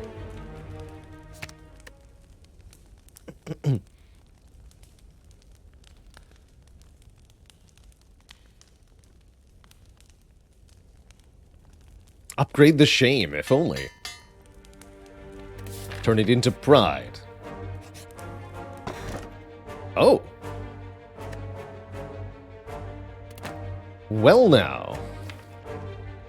That's quite good. Tough Bandages give us 3 block for each card discarded. Adding block now to Survivor and Dagger Throw. As well as making various other cards that are already enhanced with Frozen Eye better as well. I don't actually have to charge headlong into an elite here. I could rest or something. I think we'll be okay. Let's go to this elite now.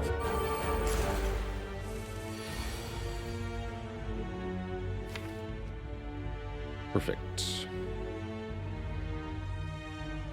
So next turn we Survivor Defend Deadly Poison. That's going to block for 11, 16, perfectly. 20 block.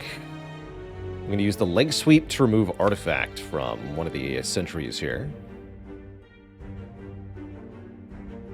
We've got Masterful Stab, Dagger Throw. Now we just want to kill one of them as quickly as possible here.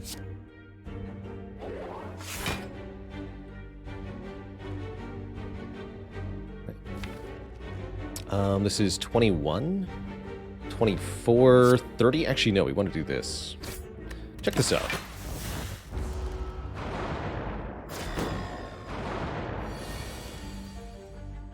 Poison you. Full block.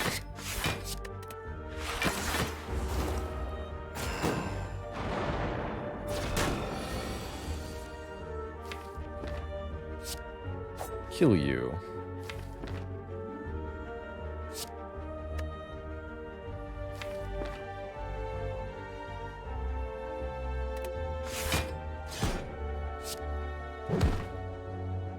Well, next turn looks like it could be a bit odd.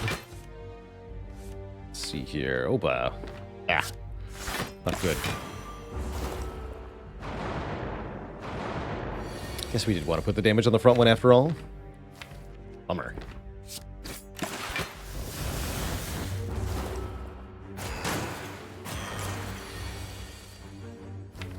Next turn's fine.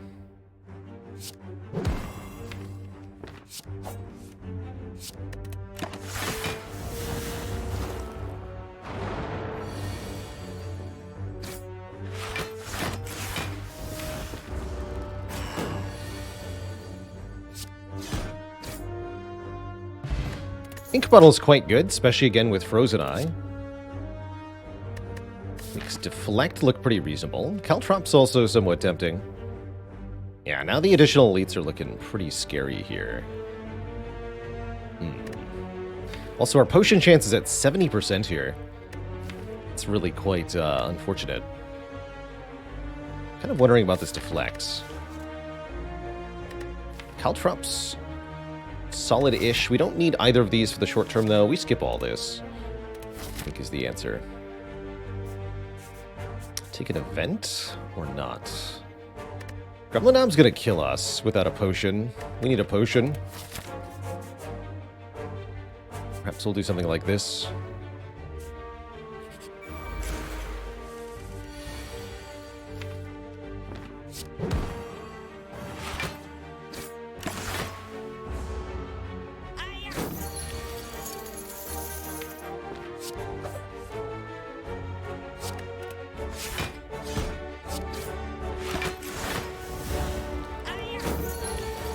Yeah.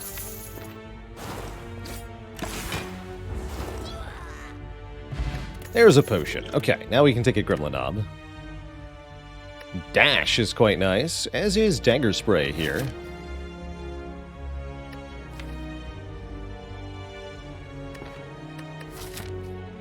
We take the Burning Elite on. With the Strength Potion.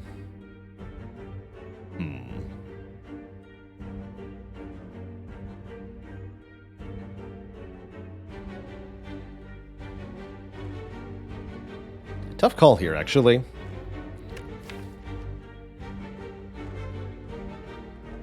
Really dig the dash. Yeah, we just did the Sentries fight. So tiny.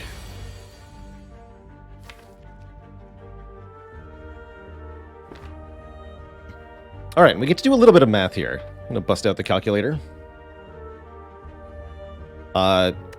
Here's one of the amazing benefits of Frozen Eye. We get to know in advance whether or not we need to use Strength Potion. So let's just do some quick math here. So turn 1, we have all of this. Turn 2, we're going to draw these. Discard 1. Turn 3, 1, 2, 3, 4, 5. Okay.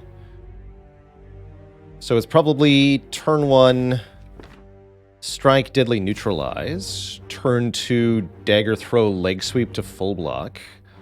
Turn 3, dash, masterful stab. So let's look at the damage for that. We do 9 this turn. 7 plus 6 plus 5. Plus 9. So 27 this turn, leaving it at 40. 40, well... No, not at 40. 27 is the deadly... 27 after 3 turns, excuse me, plus an additional 9 from Dagger Throw. And then we draw this. We can do an additional 28.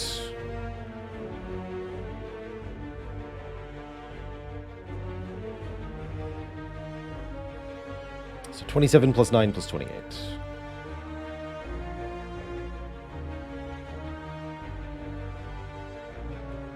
That says 64 damage. We're apparently 3 short.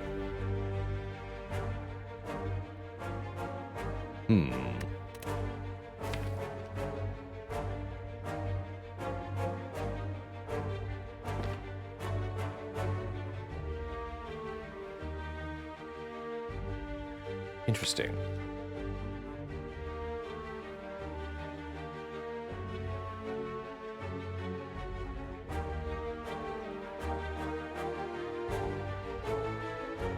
That means we can potentially trade a little bit of health to keep the potion. If we use the potion, we perfect this fight. That's the good news. We definitely want to play another card here for Bottle, too.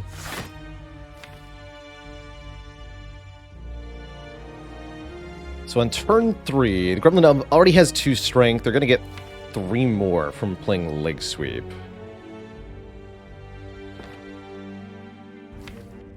Actually, what if I, on turn 2, since we're just a little bit short, what if we don't play the Leg Sweep? What if we do Dagger Throw, Strike, Defend? Can we keep the potion? Let me just double check here. So, reset the math. 7 plus 6 plus 5. Plus 9 turn 1. If we do 15 turn 2... This is not going to be 0 cost anymore, is the problem. So we probably have to do 21 instead.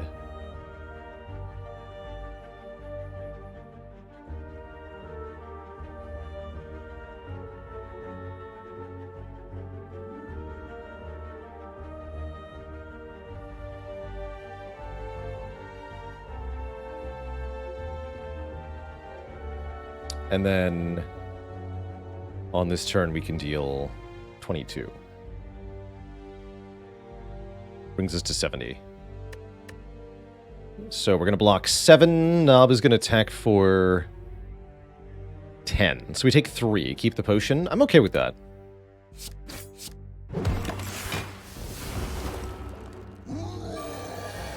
So we have 4 block from the plated armor, 3 block from tough bandages here.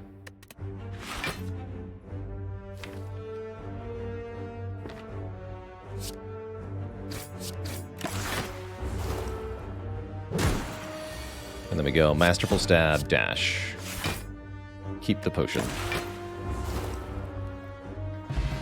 Get a Paper Crane, which makes that leg sweep very exciting. And a backstab, a backflip, or a reflex. All of which are amazing here. Backflip, probably the best of the 3, although I could definitely see backstab really helping with one more elite here. We are going to fight this last elite, by the way. It's going to happen.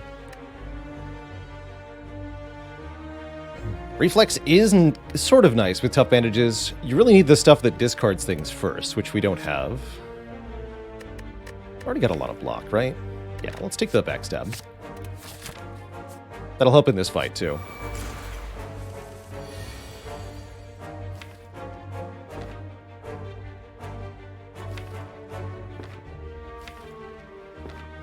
So if I play the dagger throw, we draw the dash. I don't want to do that.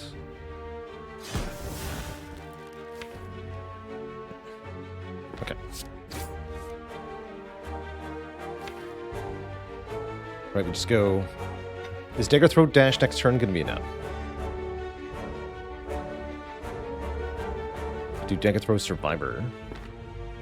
That should be enough.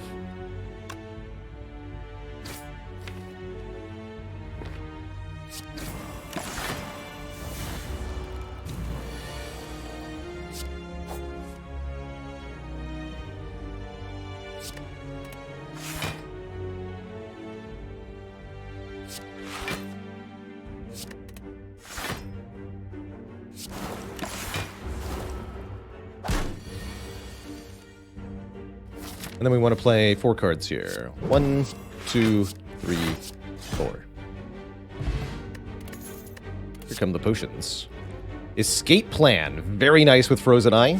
We always know whether the top card is a skill or not. Hell yeah. I think these potions are actually not as... the poison potion's not as good as the other potions. Although poison potion against Guardian is actually kind of useful.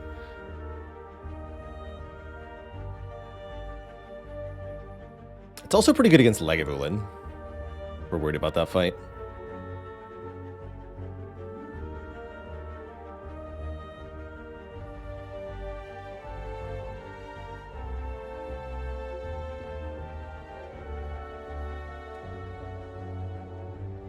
So we maybe want Explosive Potion, Poison Potion. Poison Potion to deal with Lagavulin and Guardian. Explosive Potion for Sentries, or if we don't encounter Sentries for Act 2.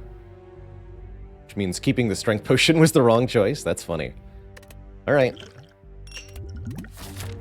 I'll still play that way. Still play that way. You stinky sentries. Yeah, this will be a lot easier if we just Explosive Potion them. I'm just gonna do it. We'll just glug.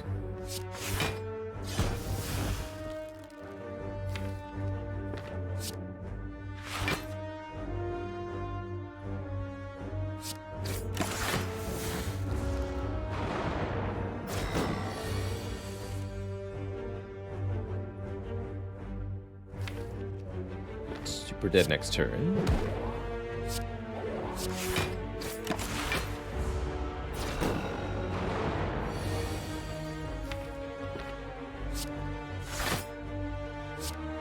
And then Ink Bottle on 9 also. Good. Okay, nice and easy final elite fight. We get a boat thingy. Now we have 10 Blanc on turn 1. Very good for Act 2. Really good relic so far in Act 1. Lashetsu's here to hit once per skill in hand. It's kind of neat. Sucker Punch with Paper Cranes, also just quite good.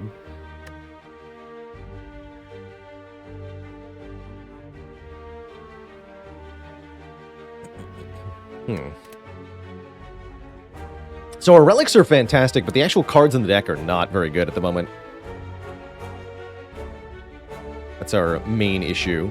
Gooseberry, thanks for the 2 full years of support.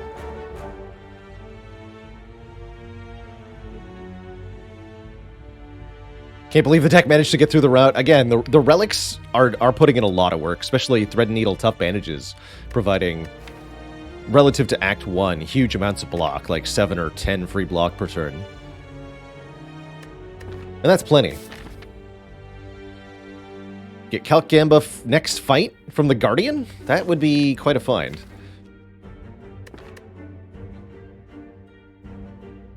Maybe there'll be a Calc Gamba Plus in the first card reward of Act 2. That'd be sweet.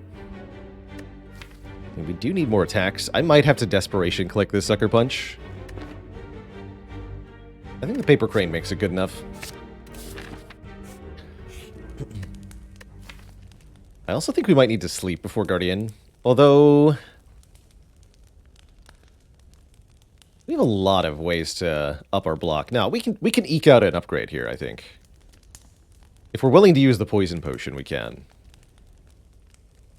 So what do we upgrade? Probably a Weak Source. Neutralize, Leg Sweep, or Sucker Punch would be my candidates. Jackstonian, thanks for the 3 months of the Prime sub. Manifesting 2 Calc Gambas and a Tingsha. Please do it.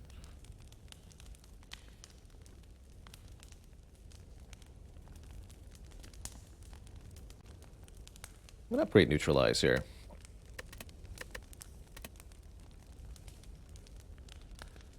Actually, wait, no, I'm going to upgrade Leg Sweep here. Yeah, Leg Sweep. Not Neutralize.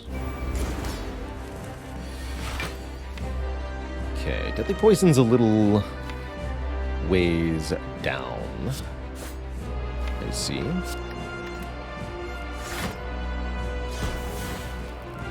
Can full block next turn, looks like. Looks like that's what we're doing. I can do that.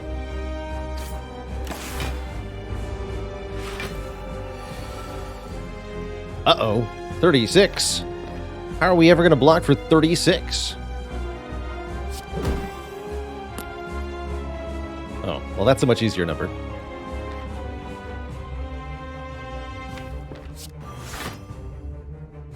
Just full block it. Easy peasy. Being frail next turn sounds great, actually.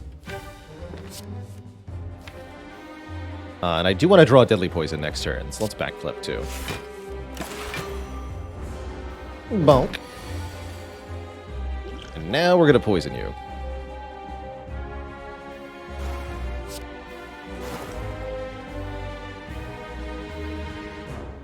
For most damage, I should play Strike Masterful Stab. I think what I want to do, though, is have Ink Bottle next turn, not draw this Survivor. So I'm only going to play 1 card here, the Masterful Stab.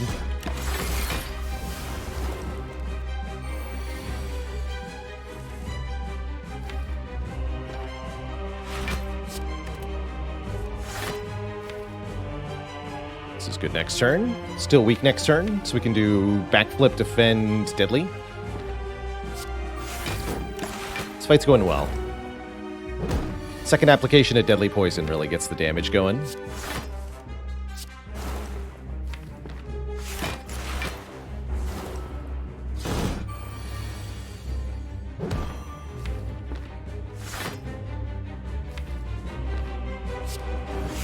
Be weak forever.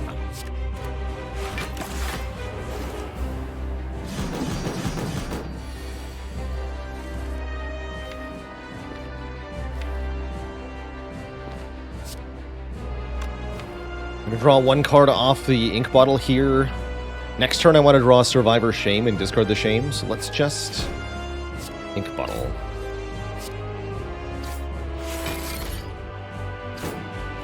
Not draw Shame here.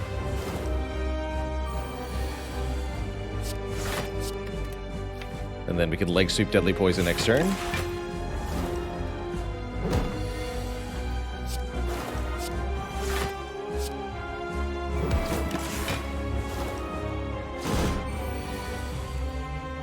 Just like that, we've got a perfect fight. Easy peasy.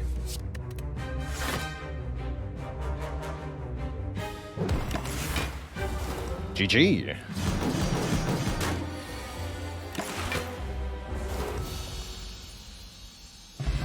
Okay. We don't get a potion, so our aggressive potion use in Act 1 ended up not going all that well here for us. That's okay. Burst. Venom. Storm of Steel. Discard your hand. Add 1 Shiv. And get 3 block for each card discarded. Interesting.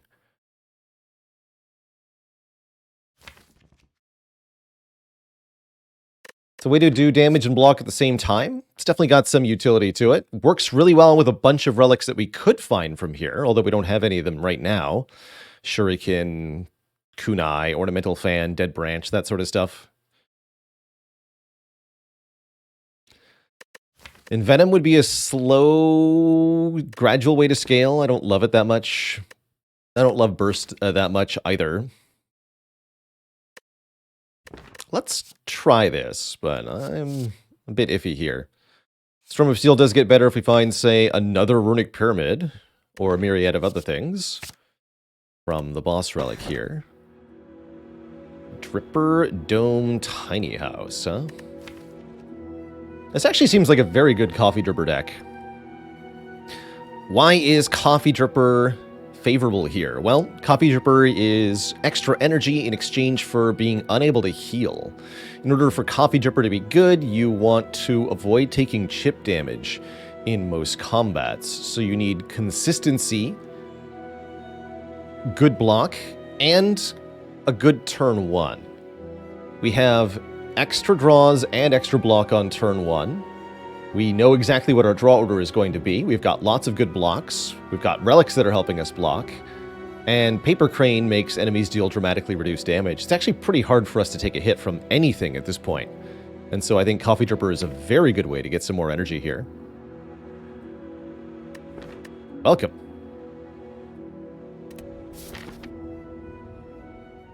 Currently, we don't have a way to heal ourselves, but that is actually not a problem at the moment.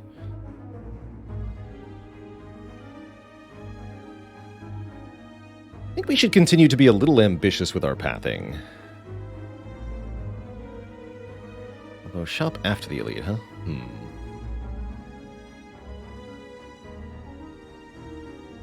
We need some potions.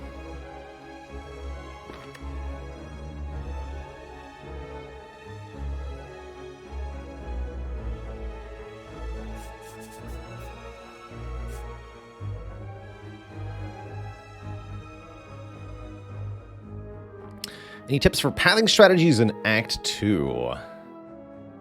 Act 2 pathing can be pretty tough. The combats in Act 2 can really wear you down, but at the same time you need them to get more card rewards and potions that can keep you going. Upgrades are definitely very valuable in this act. Rest sites are often needed for healing, so finding fires that are positioned in such a way as to potentially give you upgrades can make a big difference. Actually, re-looking at the map, I see a path I like a bit more here.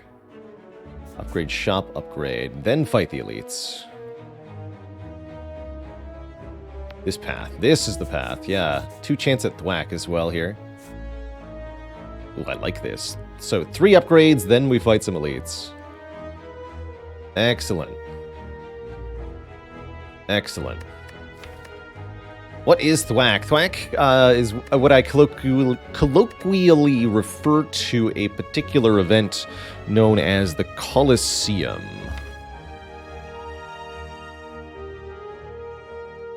Here. This can only appear on floors 27 through 31 of Act 2. You're ambushed by a blue slaver and a red slaver.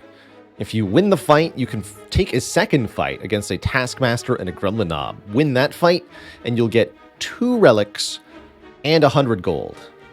Obscenely rewarding. We call it thwack because the opening line of the event text is thwack.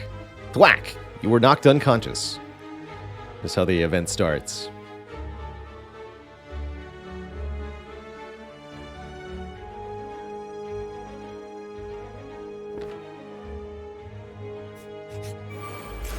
Finding this event and successfully winning the combat can be a huge difference maker to a run. Die first, mugger scum. Nerd.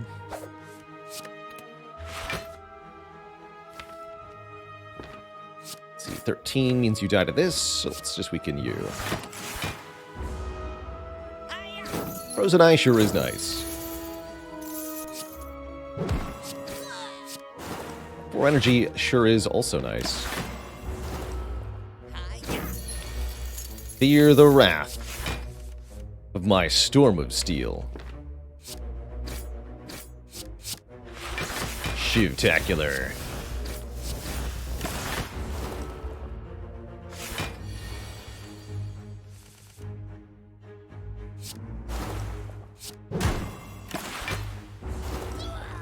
Alright, those nerds are destroyed.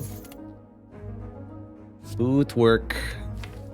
In order for a block-centric deck like this to really work, you'd ideally like some way to scale the block, improving the amount of block you get per block card. Footwork is the way to do that. We'd love another backflip too, but this footwork is far more important to get first, I think. Footwork a much rarer card to see. Oh, the bird nerds are here. We were warned about these. Actually not too concerned, though. Let the bird nerds be destroyed.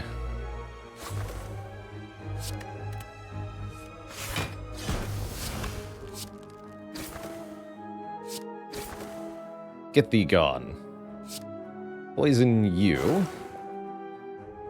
We could make 1-0 damage. Might as well actually just do more to this bird, huh? So we die to 2 strikes next turn.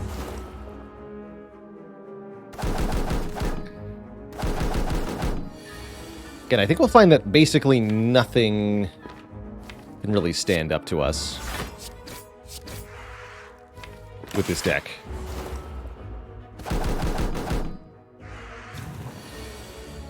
Kakao.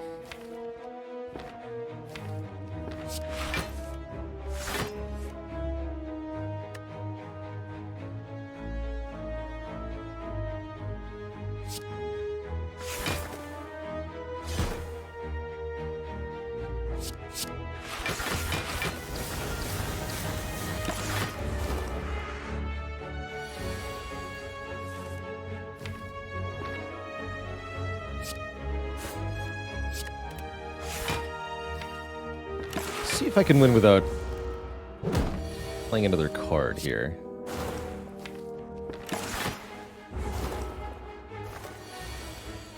No such luck.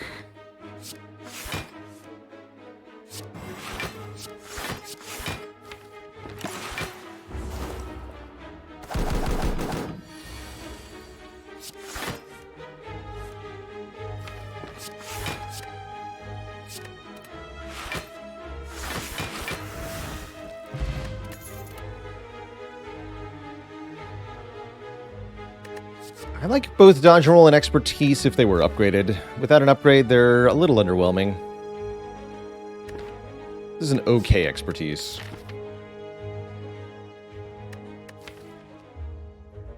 We'd rather just skip cards here.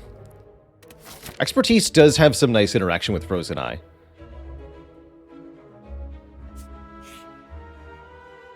Upgrade all strikes and defends. Ooh, defend upgrades are very valuable in a deck like this, especially with footwork. That said, getting cards out of this deck also very valuable, something we're going to look to do more and more as we go further into this run here.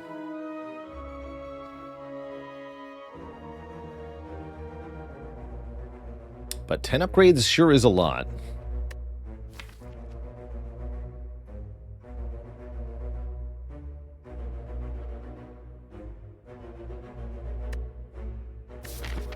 I still don't think I want to fight this elite without potions. Potion chances continued to be unkind to us. Yeah, it's kind of like a free footwork-ish. Except we're actually looking to enhance the block of backflip and escape plan, so it's not really a free footwork at all.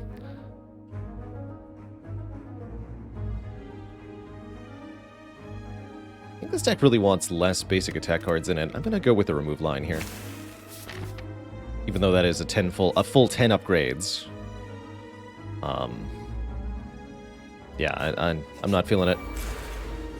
Not for this sort of deck. This is not good. Oh, this is not good. There's no weakness coming up? Oh boy, this is bad. Shoot.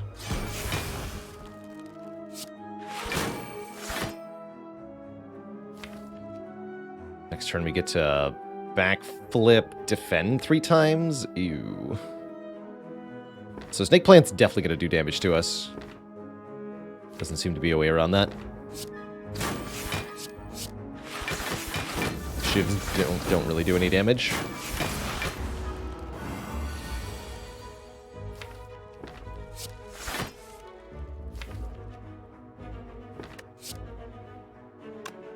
It's just 3 blocks, so might as well.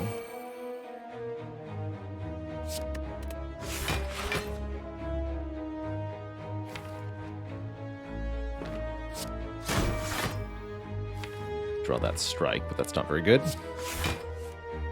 Could play Deadly Poison instead of Defend here. I think we'd rather get the 3 health. I think we take about the same amount of damage anyway. Once we weaken the Snake Plant, it's no longer really a threat. Easy.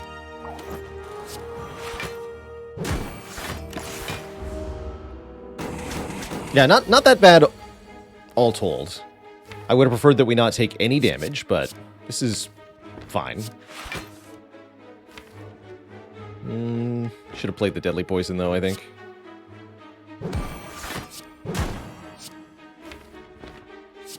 Let's actually have Storm of Steel for the correct turn this time, so that we can use the bandages to block.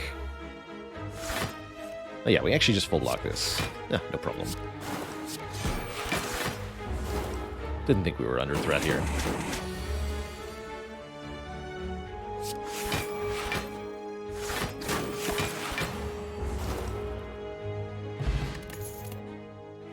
Concentrate. Discard cards to gain energy. And block. I don't actually have the ability to get the cards into my hand to discard in the first place, though. This is not as good as it looks. Might prefer a Predator here for the next turn card draw, especially with a Frozen Eye. But without an upgrade, it's kind of below curve. I do think we need it.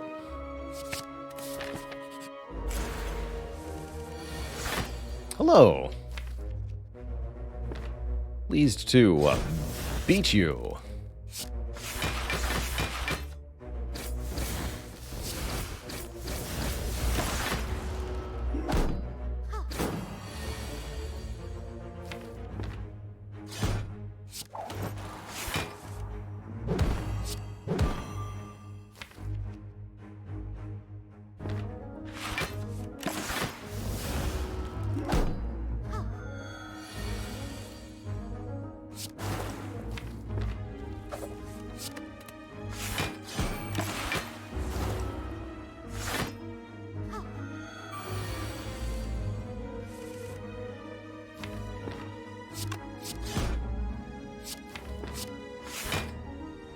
Go dash, storm.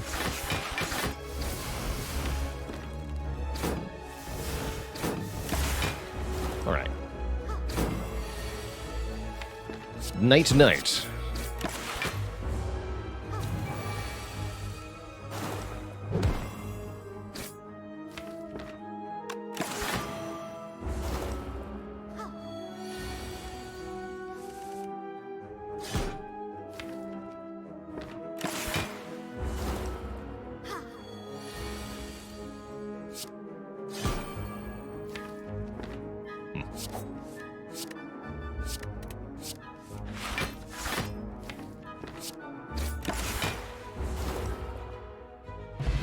Potion chance at 80%.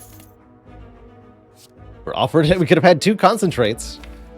How about a terror to make our attacks do more damage? Since it's 0 cost, it's very easy to add to the deck. No problem here with a free upgrade on it. It's going to help our attacks stay relevant through the rest of this act. Very good for taking down Champ, who is currently a very big obstacle to this run.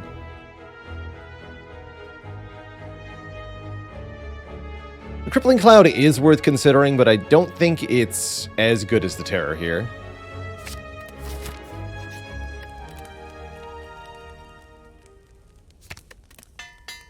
Love footwork first. And the shop says, there's another backflip for us. Ornamental Fan could be a block source. If we're really desperate, I wouldn't say we are really desperate, but if we're even moderately desperate, as a way to get through the champ here, Discovery is a very effective way to do that.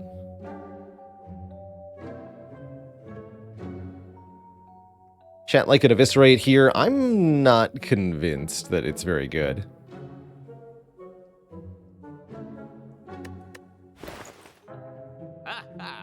Again, encourage you to evaluate Eviscerate with the cards we actually have, not the cards that we want to have. We don't actually have discard cards. We just want to have them.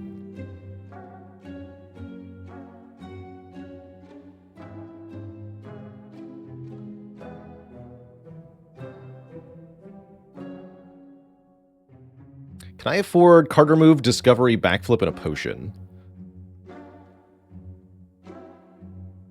If I don't remove a card, it was foolish to remove at the event, that's for sure.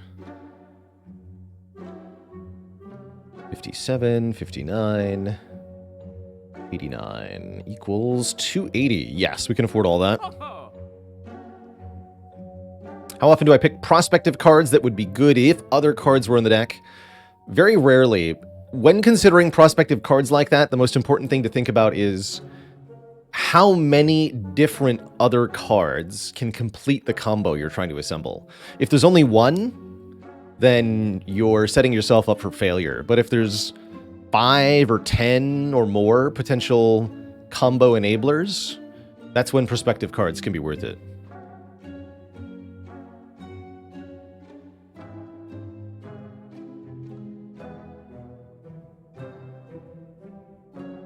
And Dark Embrace is a great example of what I'm talking about. Dark Embrace is a great prospective card because there are 30 plus cards in Ironclad that say exhaust on them, so the potential to find interactions is enormous. But if you're picking Entrench hoping to find just Barricade, that's only one card, one rare card, and you're not going to be able to find it. Chemex's not bad here, actually. I like Chemex on Silent, but I think we need more immediate answers. What is this deck trying to achieve? Currently, just getting to the next floor. Killing an elite in the next couple of floors, specifically.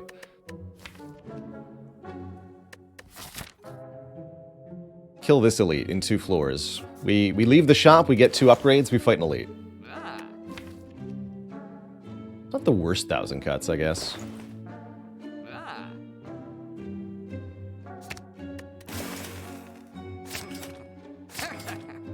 And probably Explosive Potion, yes? Yes.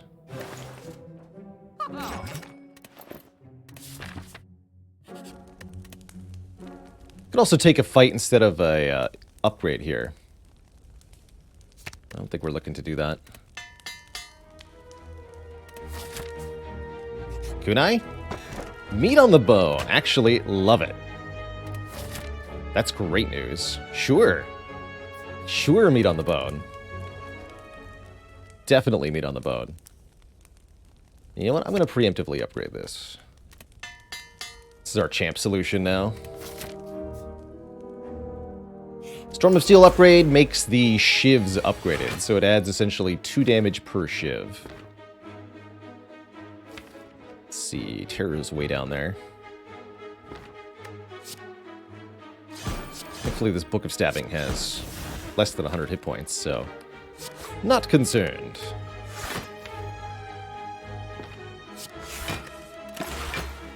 Looking at the frozen eye there to determine whether or not to backflip. It's pretty good. Storm of Steel and Deadly Poison. I like that. Let me draw 1, 2, 3, 4, 5. It'll do, actually. Next turn, it's only attacking for like 16 or something. So that does full block. Or we can backflip Deadly Poison, draw the Shame. Then we would draw 1, 2, 3, 4, 5. That is a better draw. Okay. Thanks, Frozen Eye.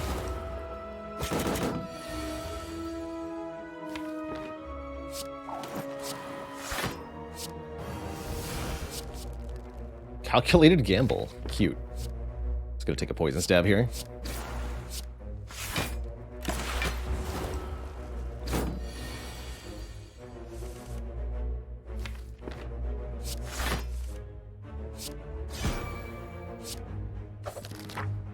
Okay, that was easy peasy. Now we have a mummified hand, giving us a free card in hand whenever a power is played. And we can choose again between backflip or escape plan. And I think with the Frozen Eye, we want another escape plan.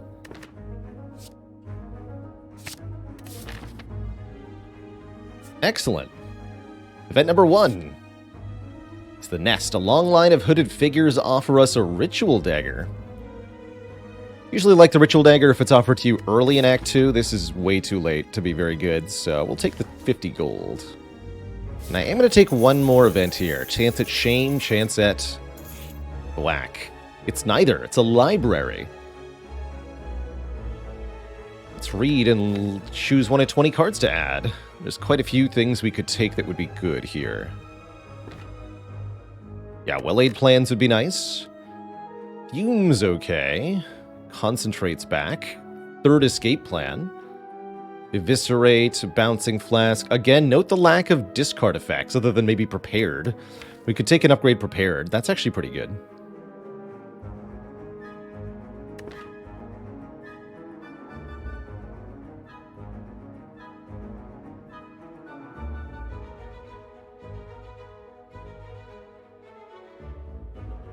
Let's do that. Hello. This is why we bought the explosive potion.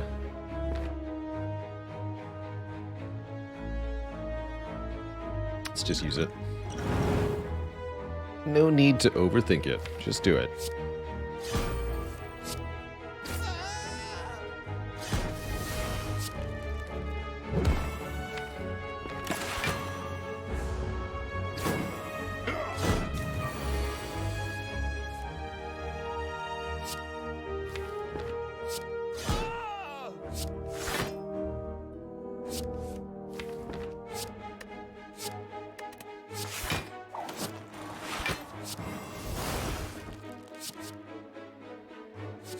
Discard Storm of Steel, bring it back. The power.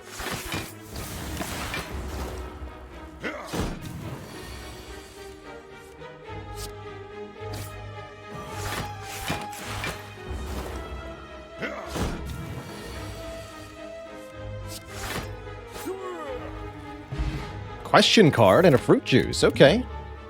There's acrobatics for us. Don't actually have a use for Blade Dance currently, right? That's right. Still think we upgrade the Prepared, because discarding one more card means 3 more block, because the acrobatics is only draw 1 more.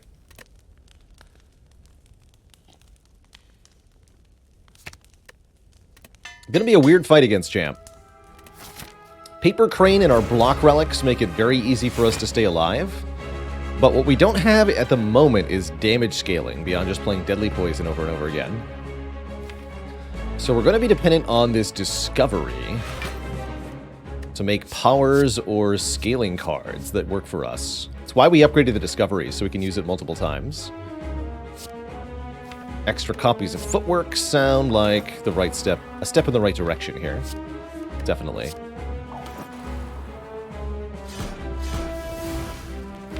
We definitely want to chip away at Champ's health, essentially wherever possible. Don't know that we can afford to prolong this fight a lot.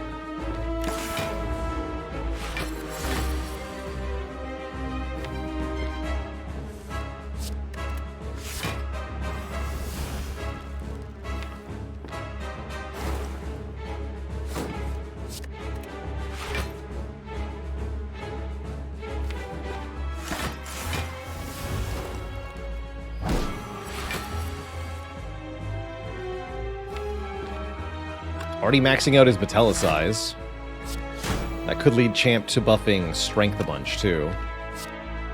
Which we would strongly prefer not occur.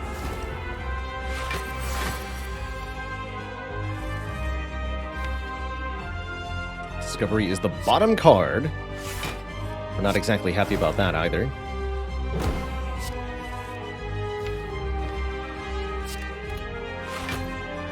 Flip draws to here.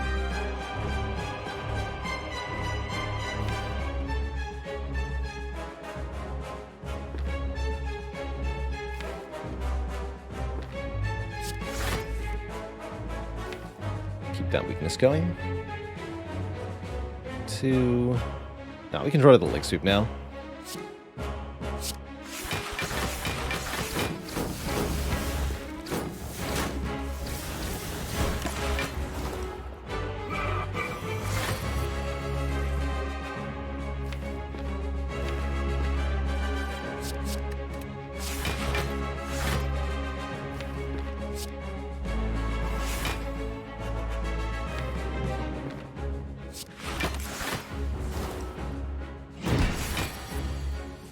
Now, there's the first strength buff. It's a bit concerning.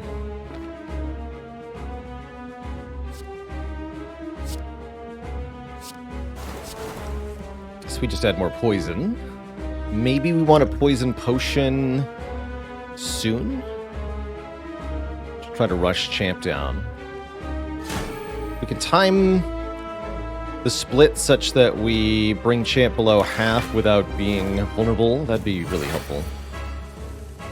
Yeah, this is Heavy Slash, actually, so this would be a great time to bring Champ under half here.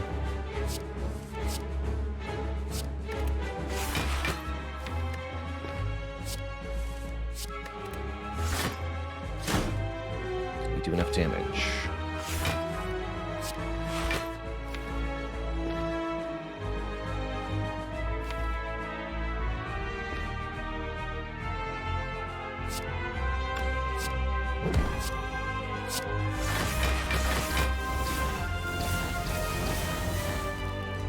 Yes, so that brings Champ below half. That's good. Means he'll purge debuffs next turn. So this poison potion be reasonably 12 damage here. More likely to be useful after Champ clears debuffs, I think. We're definitely going to have to block next turn, but we can do that, especially with Predator here on top. It's going to be really good. Excellent.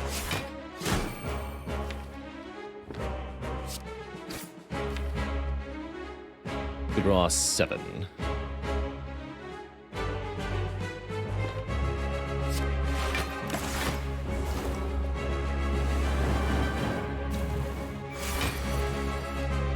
$26 by 2. How do you block that? Oh, you make it a very tiny number. 30. That we can do. That we can do quite easily. Oh no! Anyway. The power of the paper crane.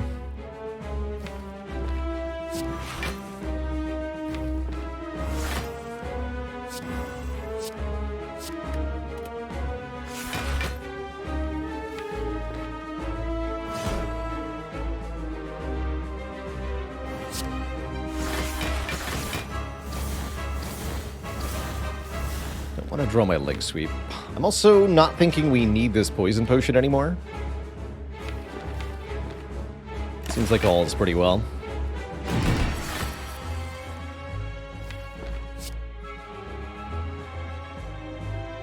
It's been shuffling without Deadly Plus. That's also fine.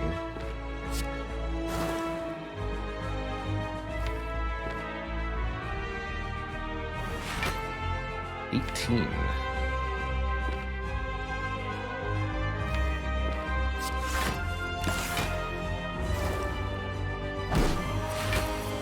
Next turn, Champ will use another Execute. We'd like to kill before next turn.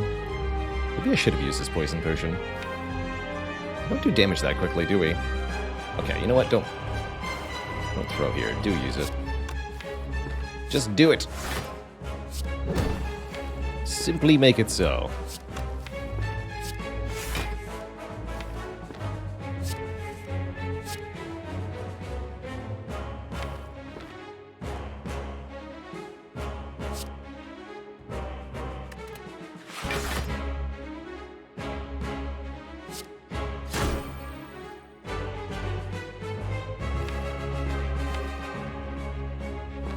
A little questionable.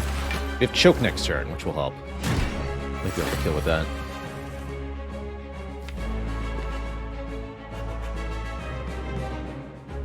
Let's see what this creates. No matter what, we're never dead here. Helps a lot, actually.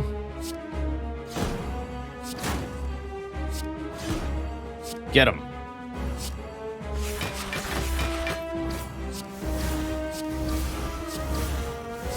GG.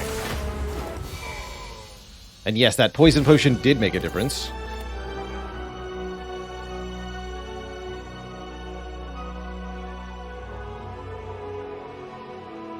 Here's our chance. Double Storm of Steel. Or one of these many other better options.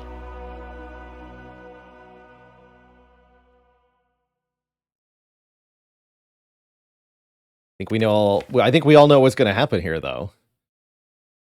We're here to master the difficult cards of the Spire. Let's actually do it. This challenge was my idea, right? That's right. It's my idea. I can't ignore my own challenge. That would defeat the whole point. So, we are going to risk it for the biscuit here. I am going to take another Storm of Steel over Adrenaline, Alchemize, and Nightmare. All of which could be win running on their own. Line of thinking here being that we already have Spectacular Relics and the Question card, which should allow us to build some more late-game solution, hopefully. But we're definitely not sure how to deal damage to the endgame bosses of this run just yet. Did we pass on a Caltrops earlier? I feel like we did. Anyway, here's Runic Pyramid. That's going to make things a lot easier. And going to make the Storm of Steels genuinely useful, too. There was a Caltrops before Guardian. That's what I remember. I'm deeply regretting not taking it. I think a Caltrops would be very helpful right now.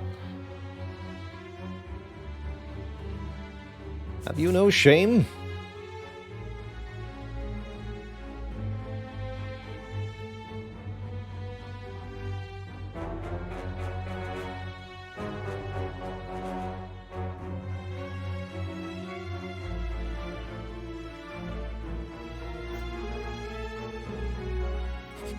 Caltrops useful in the third act? Yes, I think it is.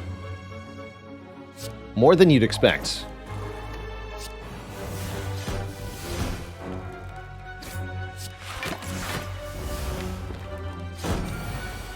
Quite a bit more than you'd expect.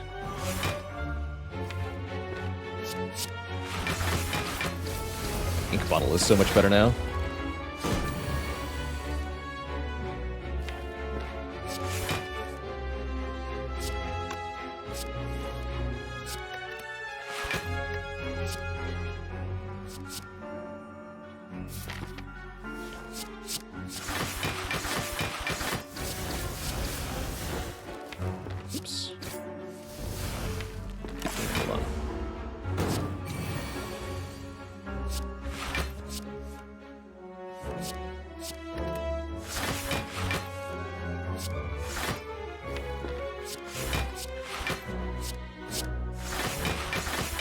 Good enough. Another Leg Sweep Plus. Pretty fantastic. So is Piercing Whale with Runic Pyramid. But I think that Leg Sweep Plus is even more premium, truthfully. With Paper Crane. With Paper Crane. Membo card is here. Concentrate is back.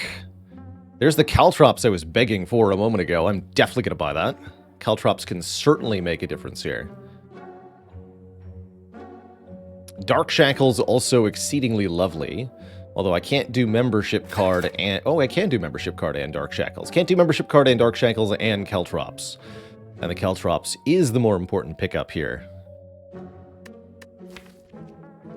By quite a bit. Works great with the mummified hand, too.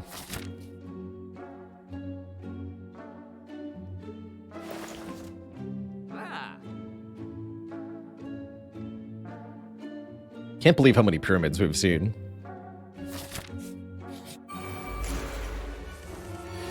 Is Concentrate a good card yet? Sadly, no.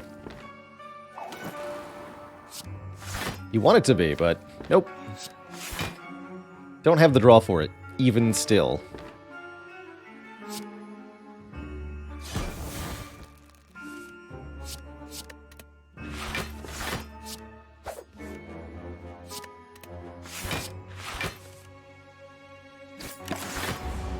Need one to play Deadly there. Should Deadly poison the Spiker, though. You die.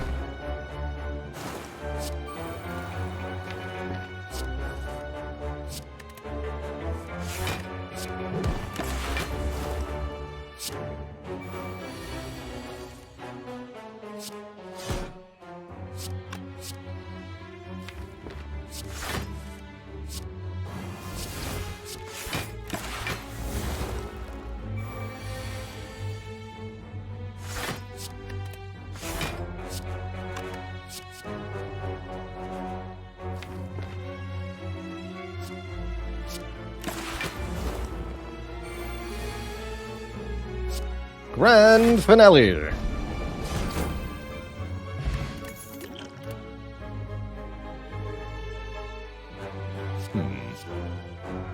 It's not this. I don't think it's any of these. Transient. Not a big deal, actually.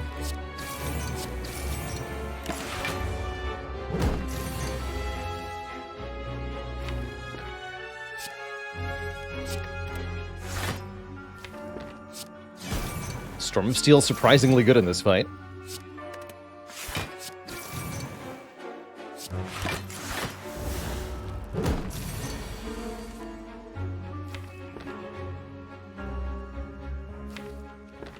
Let's do this. The power. The ultimate hand. I like it.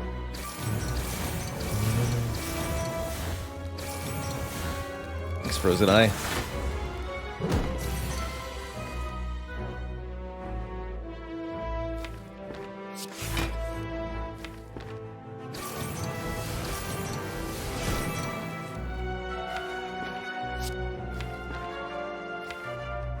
Is this gonna work? It's not.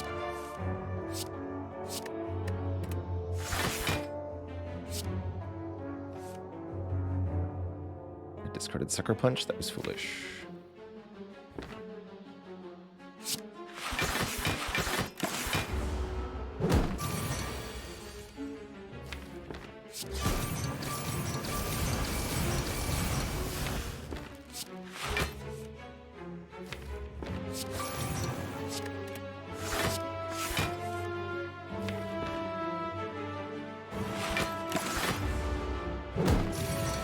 Final turn.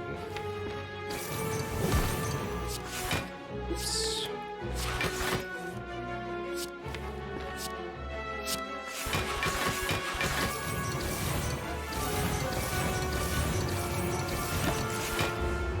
Nice and buttery smooth. Okay, now we want one of these two. Tactician Plus or Reflex. Thinking probably Tactician?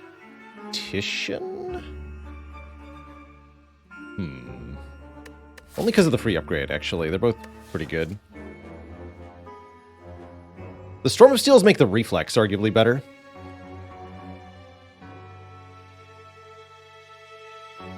Tough call here, actually. I think with the tough bandages, we want to get more cards in hand more consistently. Let's take Reflex. Let's take Reflex. Okay, what's our path currently?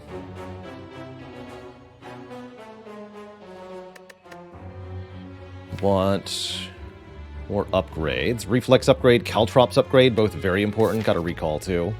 So we should visit Max Fire's tree. As well as elites here. Do we want more events? Arguably with the question card we want more combats.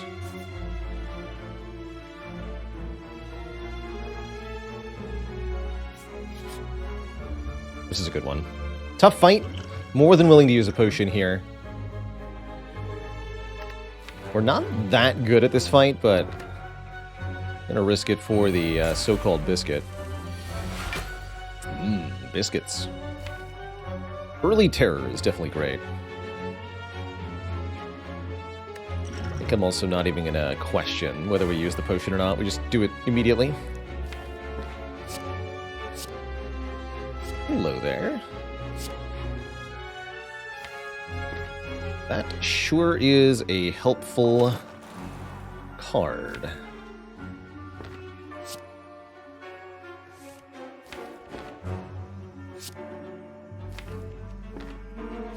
Can't play both of these, so might as well discard that Storm of Steel.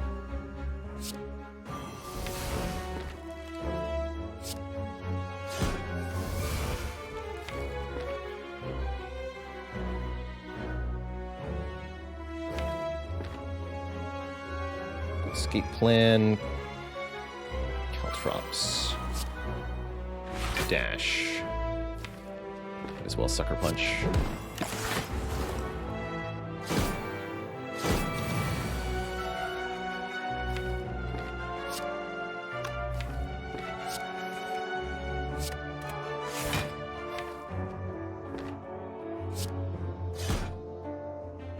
And then Gamba?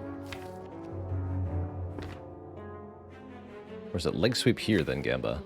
I think we just Gamba.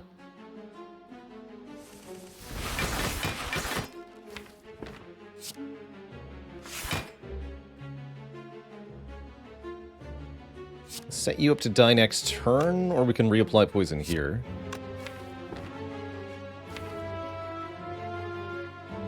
Perhaps better to poison here. Storm Bastille, kill this one. Let's see, you're at 21. So Storm of Steel on its own wouldn't be enough.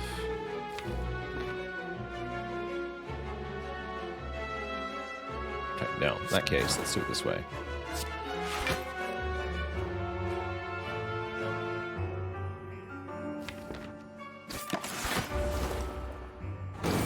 We get one more burn in the draw pile, which I don't love, but I think we do damage pretty efficiently here.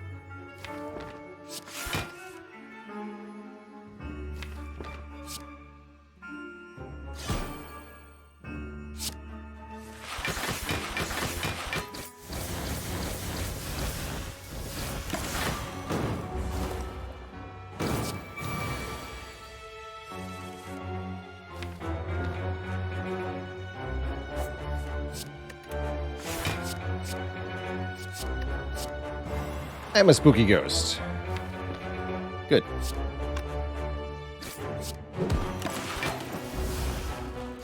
Use that to set up Ink Bottle a little bit more. Perfect. We score Wing Boots, allowing us to teleport around, which is a big impact. We can get at least one extra elite fight. Actually, we can probably get 2 extra elite fights and an extra rest site with these Wing Boots here by jumping over here. That's fantastic news. Concentrate with a Plus. Now looking much better with the actual reflex in the deck and the free upgrade. Finally, we can click on this card and feel okay about it. Also, now that we have Burning Pyramid. Yeah, I could even get extra elite by giving up one of these rest sites. Fight this extra elite instead. That might be worth it. Jump once, twice, thrice. Yeah, we can do a lot of elite fighting now. Repto scary? I don't think Repto is that scary. Since we can split our damage easily with the Storm of Steels. Don't have very good AoE though, it's true. Guess we're about to find out how scary Repto really is. This looks like an excellent turn 1 though.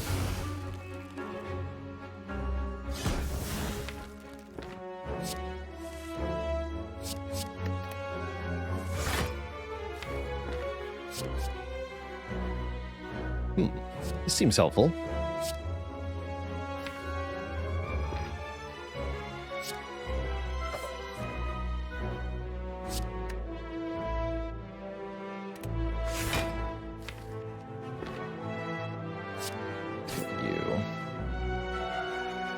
Keep the rest in hand.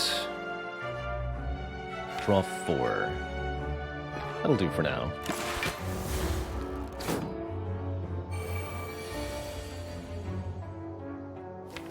Now that's a bit rude.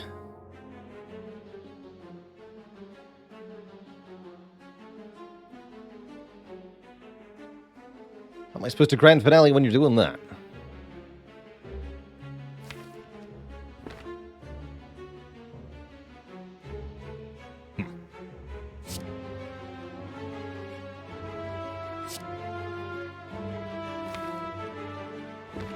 Get to finale this turn. Looks like I probably won't. No, I'm not going to. Alright. Or not this turn, but this rotation through the deck, rather.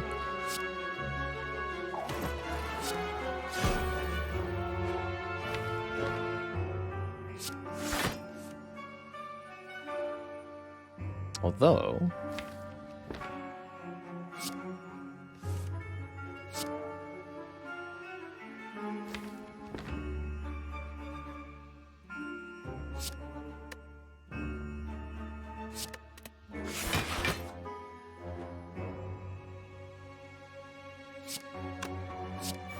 No, this is not going to work. Need you to perish. Next turn we can just block this, though. So let's Sucker Punch Repto. Storm of Steel.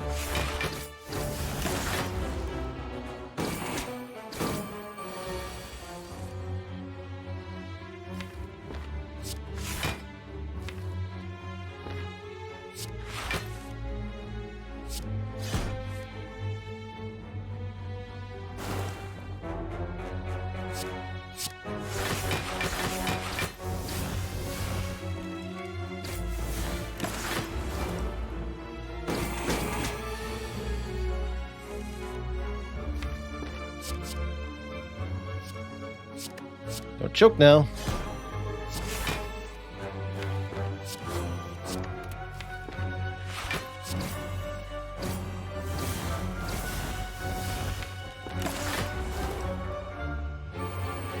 Twinge! Thanks for the 30 folk raid. Welcome, welcome, everybody. You're joining us for our continuing Play the Spire Mastery Challenge, wherein the goal is to beat the game essentially with all of the different cards that exist. In duplicate, required to count for the challenge. So on this deck, we're trying to win with 2 copies of Storm of Steel on the Silent, which is easier said than done, definitely. But Tough Bandages Relic is definitely making it work. Luminescent, thanks for 44 months. Howdy do. If you've not heard of Dark Twinge, Dark Twinge is a wonderful variety streamer. Streams all sorts of roguelite and strategy-type games on his channel.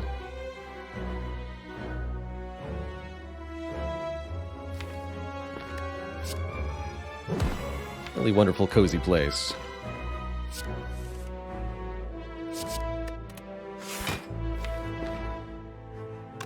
Let's see here. Can we kill the Repto this turn?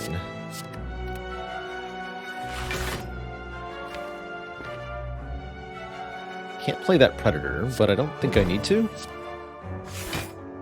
No, we don't need to. Nice try, Predator.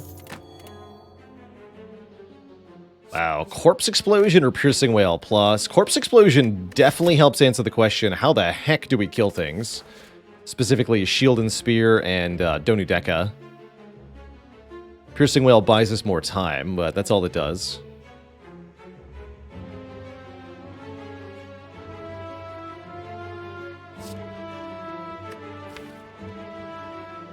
Piercing Whale is pretty good, that said. I think we need this Corpse Explosion. Wish I could take that Piercing Whale. I really do.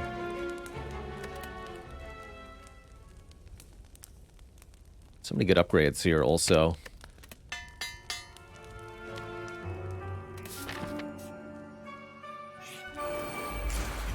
This, for example, is a fight where the corpse explosion might make a big difference, although it's a little far down into the draw pile there. Have some stinky.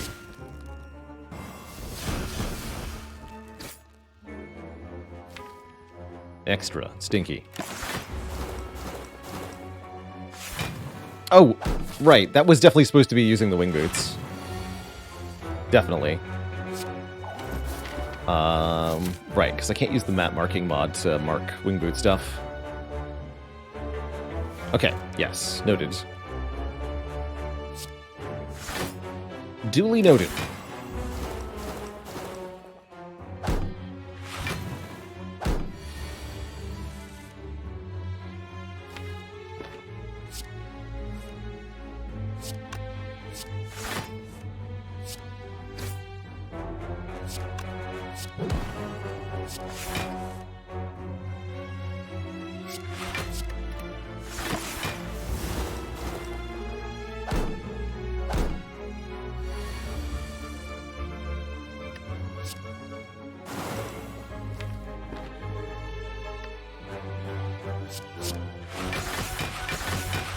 Yeah.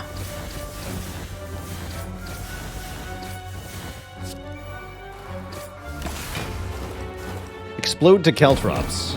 It's kind of cool, actually.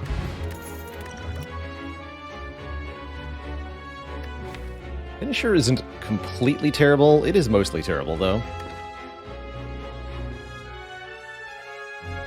I'm not that desperate.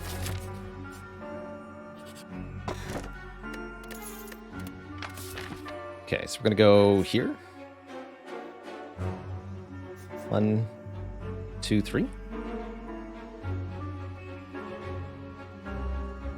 Even upgrading. Reflex, definitely. Don't think I need to upgrade the Storm of Steel, so they are kind of tempting as a damage upgrade. Kind of contemplating Shop as well.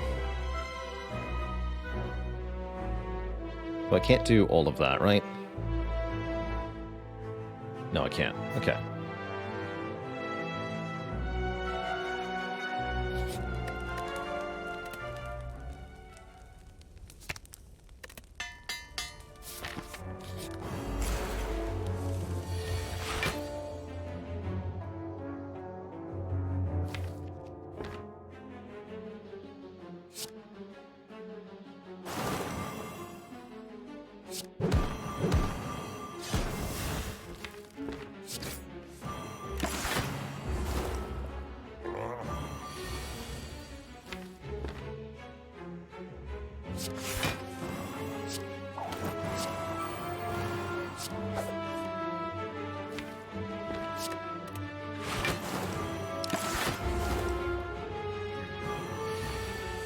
Other footwork would go a long way for a deck like this as well.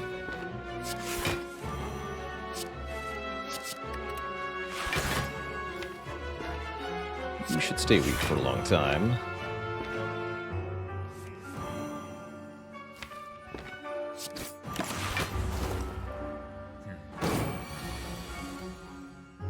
$24.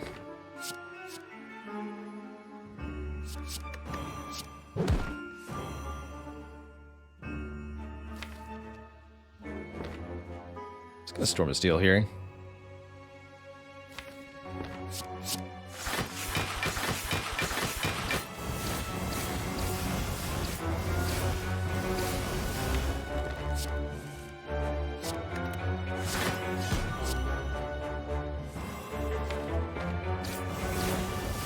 $75 damage Predator.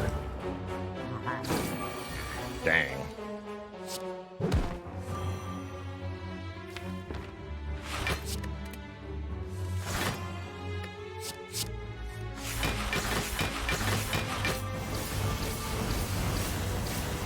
This is super not going to work on Time Eater.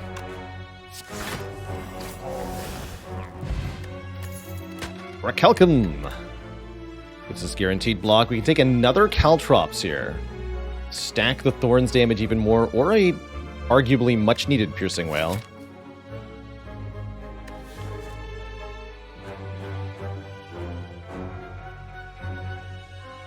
2 Caltrops is better than 1.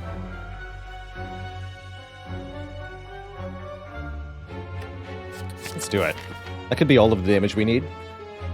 I am going to keep taking elites here, I think, unless we want to just upgrade Caltrops and recall.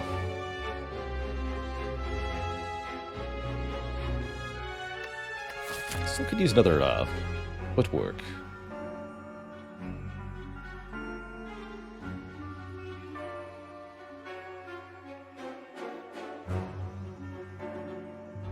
The bow card says taking the extra elite's probably worth it.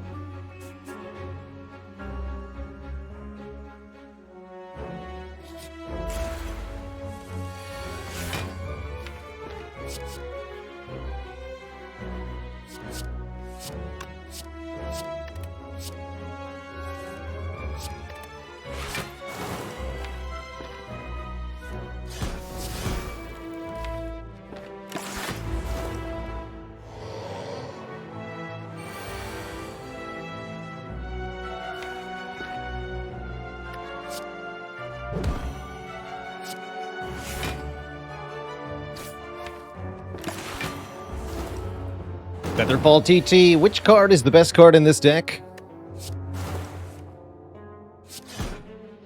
Discard.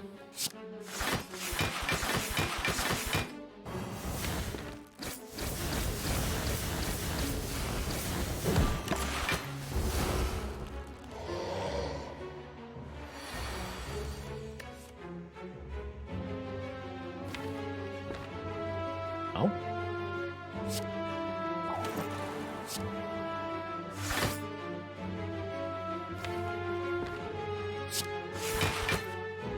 Take very little damage. I could take 0 if I use the plated armor, but seems fine.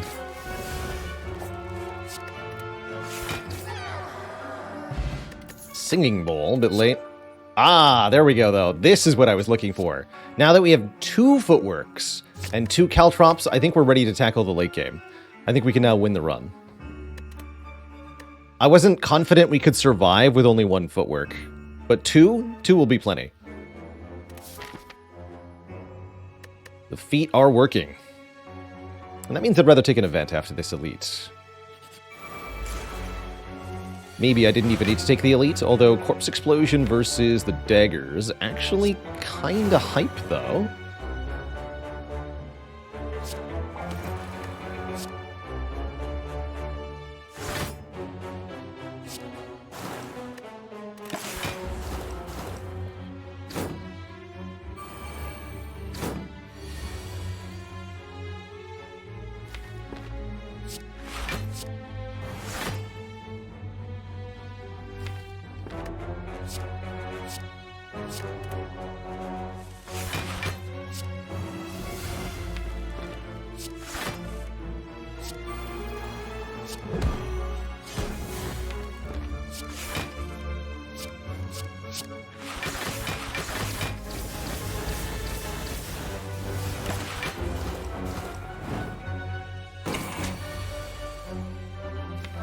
Got him.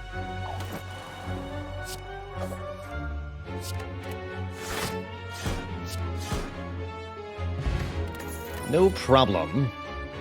Grand finale. In a 40-card deck.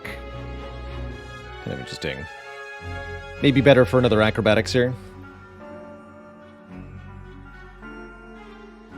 Finale is unmastered, it's true. Seems kind of hard to get 2 copies of.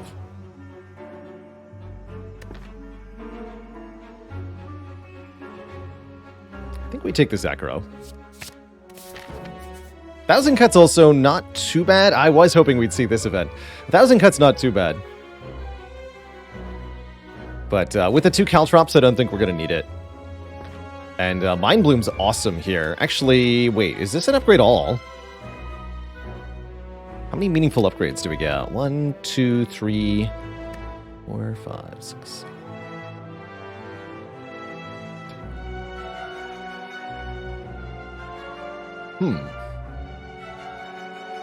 That's actually a lot of upgrades.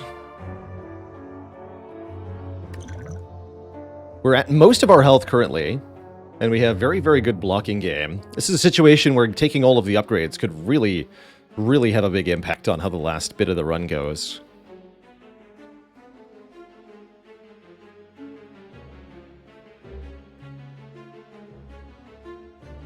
Fighting a boss for a rare relic, also pretty strong here.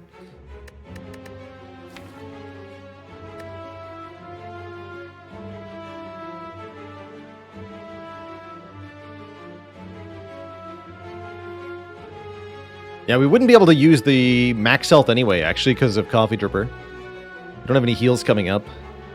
I think this is an upgrade all. Upgrade everything! So all the defends, all the strikes, all the curses, all the caltrops, you name it. It saith plus now. And I'm rewarded for not recalling, I guess. That said, Time Eater is going to be a bit of an issue here. Only a little bit.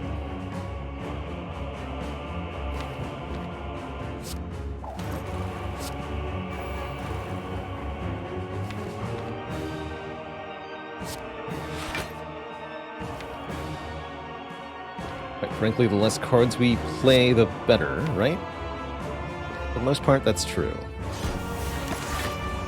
Time Eater actually takes very substantial damage from caltrops with those ×3 hits.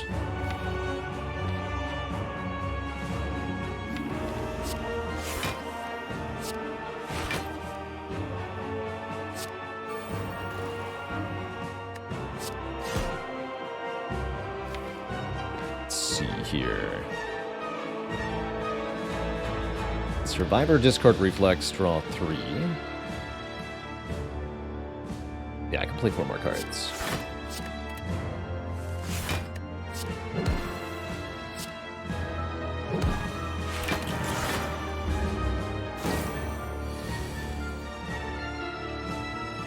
Joke's on you, I was frail anyway.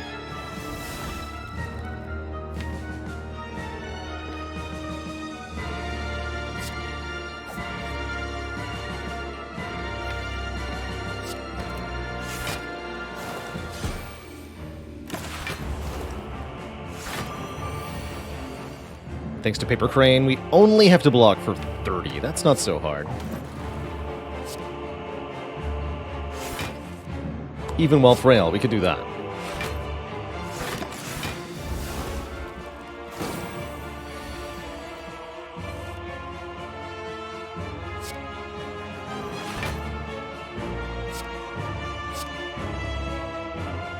More thorns.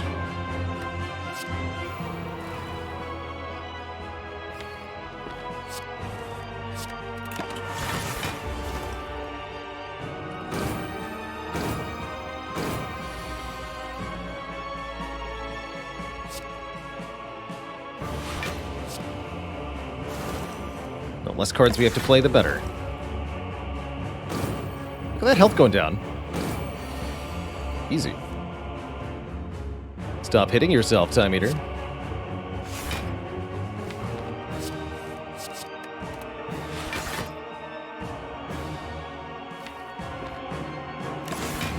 It's fine. Foolish, foolish, says the slug.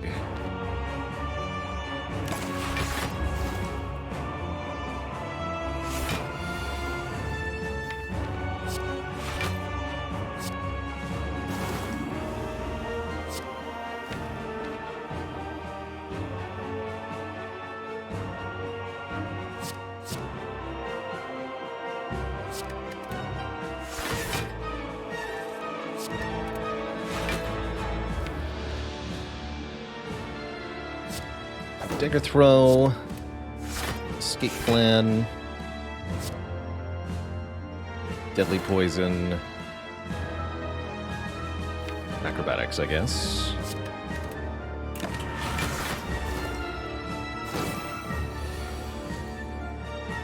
$14 by 3, how about 8 by 3? Easy.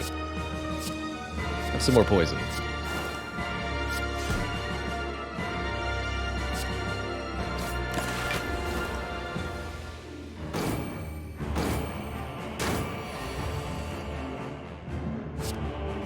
Full blocked. Caltrops, do the work.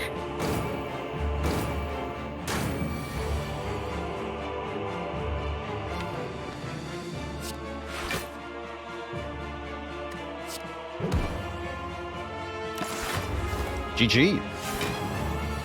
Alright, one boss down with no points of damage taken. Very encouraging. Who's next? It's the Nerd Bird. Greetings, Nerd Bird. Prepare for your destruction.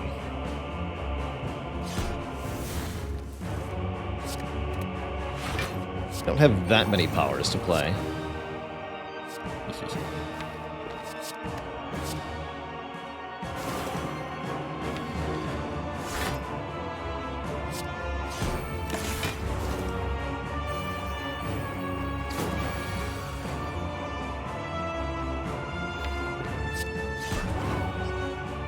Dead.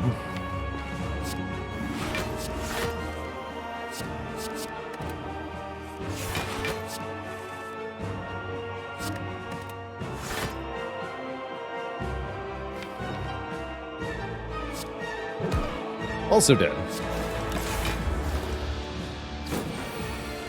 Nice multi-attack. You nerd.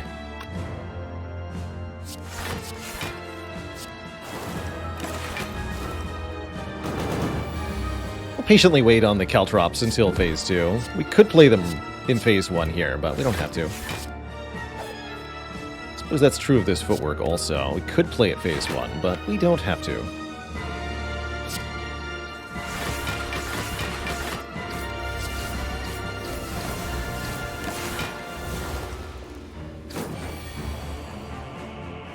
I will play the Terror Phase 1, though. So that my life is at least reasonably easy.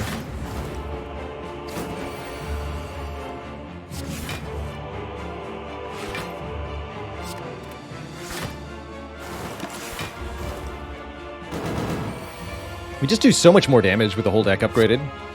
It's really quite nice.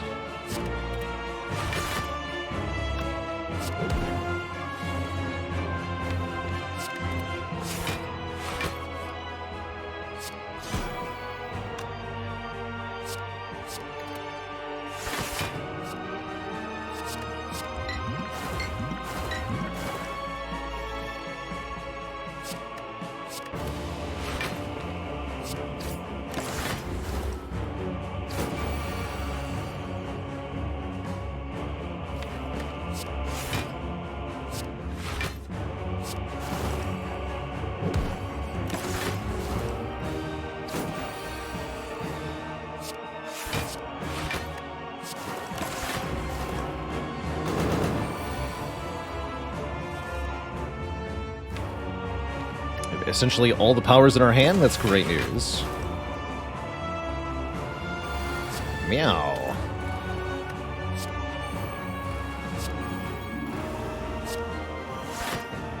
One leg sweep is essentially a full block also. Feels good.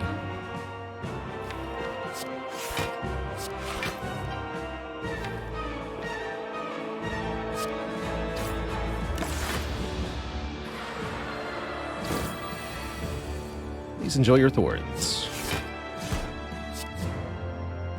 Hello.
Okay.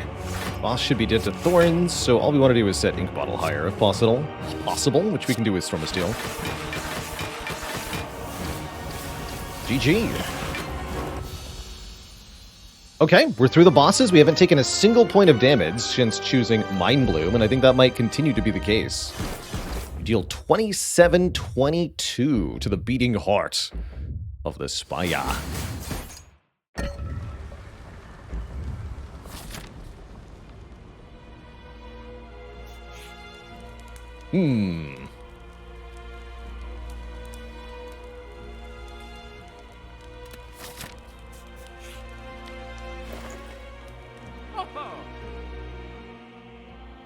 It's cute. Lots of good things here. I like Ancient Potion a fair bit going into Hearts. Master Strategy looks like a pretty good card draw card. War Paint is here. We could use War Paint after buying Master Strategy. The funnel would apply poison to enemies at the start of fights. That's not too bad.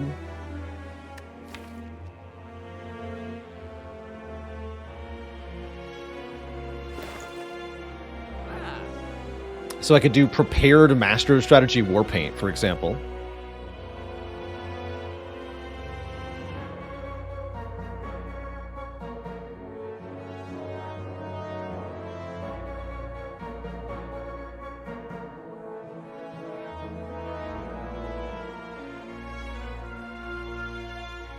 I don't think the funnel actually makes that big of a difference, although it's nice removing Artifact in Spire Spear, Spire Shield.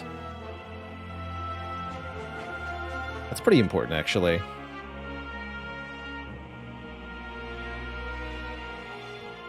I don't think the heal hook is any good. I mean, sure, it activates most of the time, but 5 damage is completely and utterly insignificant.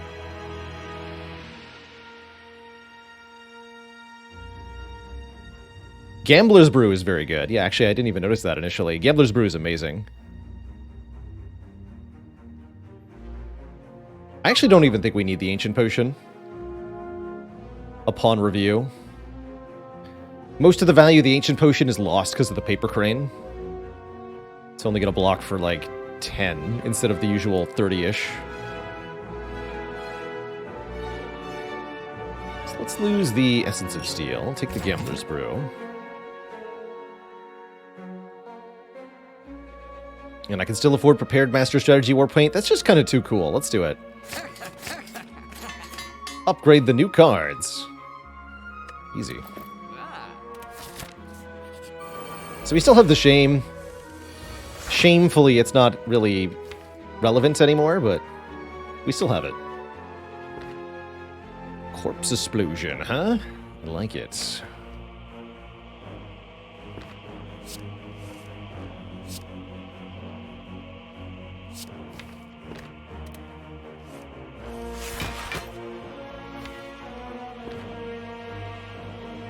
That's a lot of good cards in my deck.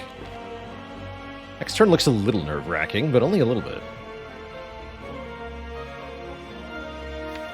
Do want to be able to apply Weaken. Spooky. Both Acros free, huh? We're gonna Corpse Explode the shield, I think.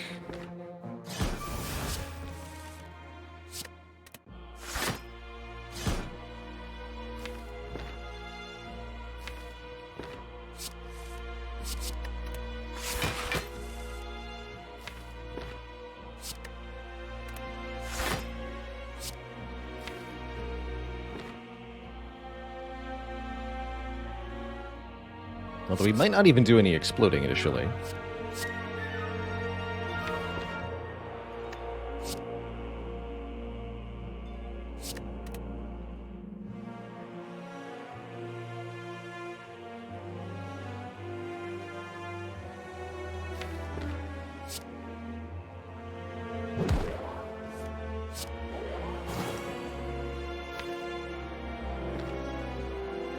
That's fine.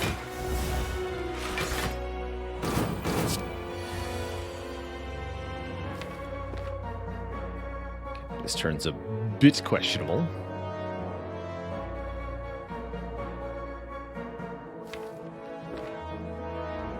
Ginger Llama, thanks for 34 months of the Prime sub. Yay. Today.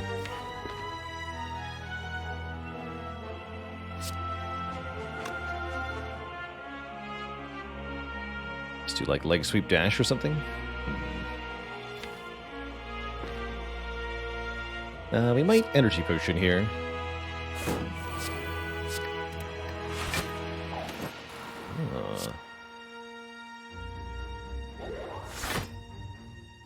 Oh, yeah.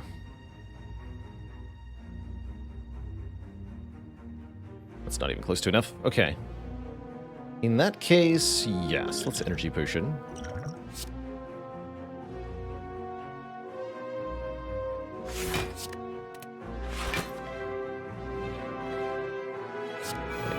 Get dash to be free. There we go. Okay, I think I maybe could have done that without the potion, but we're doing all right. Brain's working. Partial. Brain's trying to work.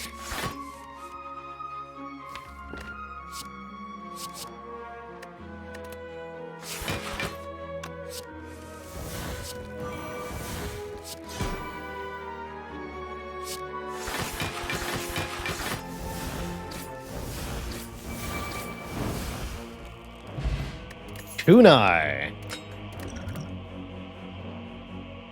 Welcome. One dagger throw for the road?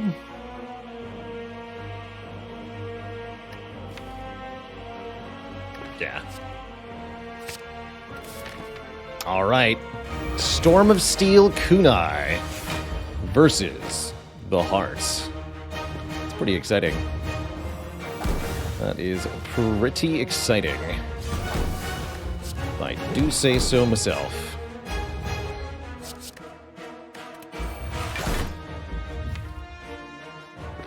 go back flap. Don't get to corpse explode this turn. That's fine.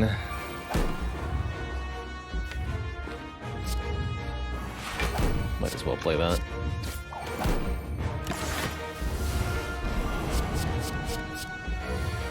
So, 1 by 15. This is why we didn't take the Ancient Potion from the store, because this attack is already essentially negated, thanks to the Paper Crane.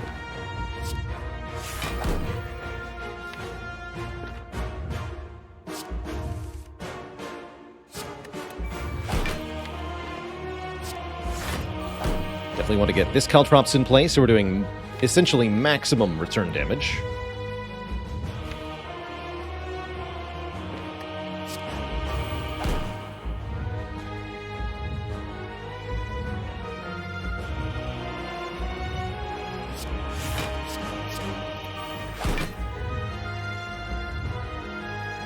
Poison here, or try to do Storm of Steel things. I think we should just poison with Corpse Explosion.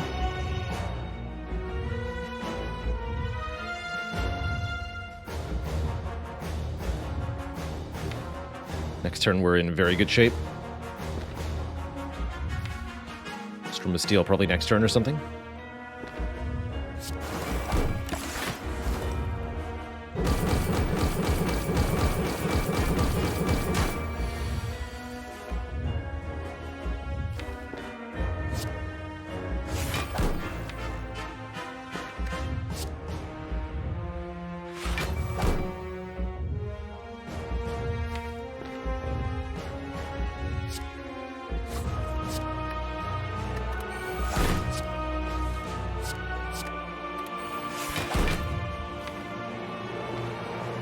Go concentrate.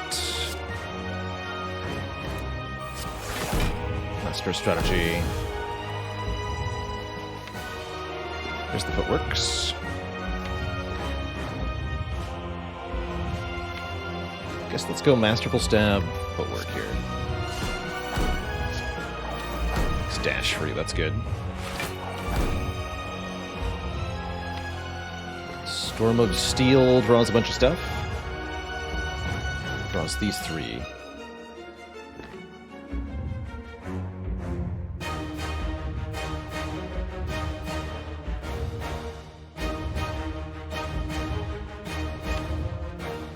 Defend Storm of Steel should be a full block.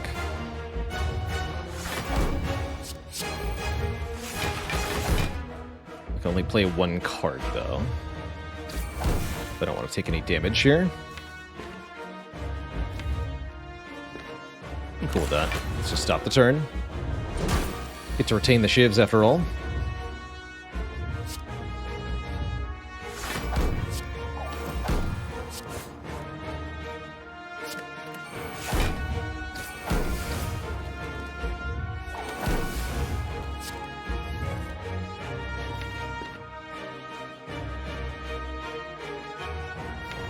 Poison is not really climbing at the rate we'd like to see it.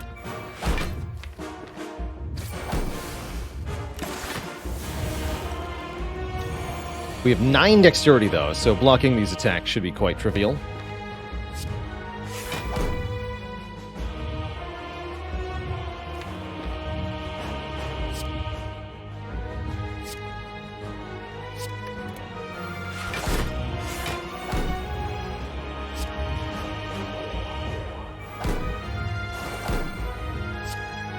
Stay weak, please.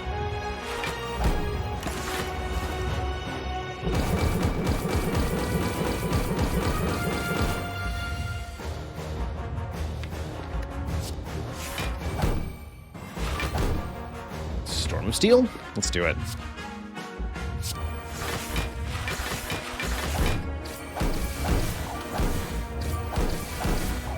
That caps damage on Heart. More kunaiing next turn.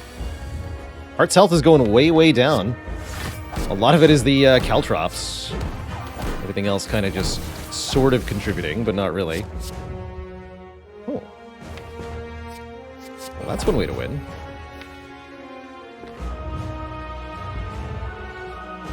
Alright then. Sure, why not?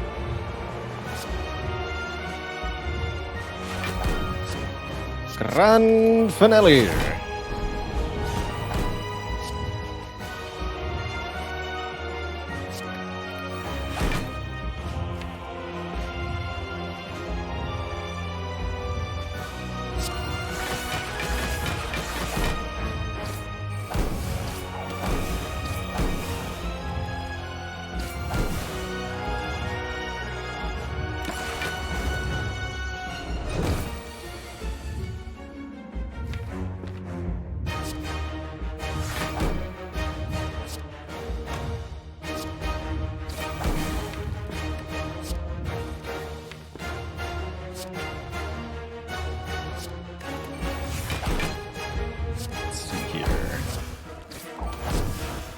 Someone challenged me to kill with the explosive potion. How about exact lethal with explosive potion?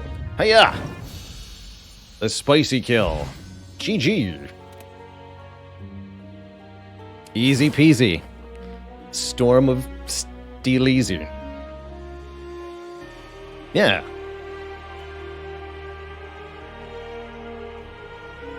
Well, that's a payout for our believers.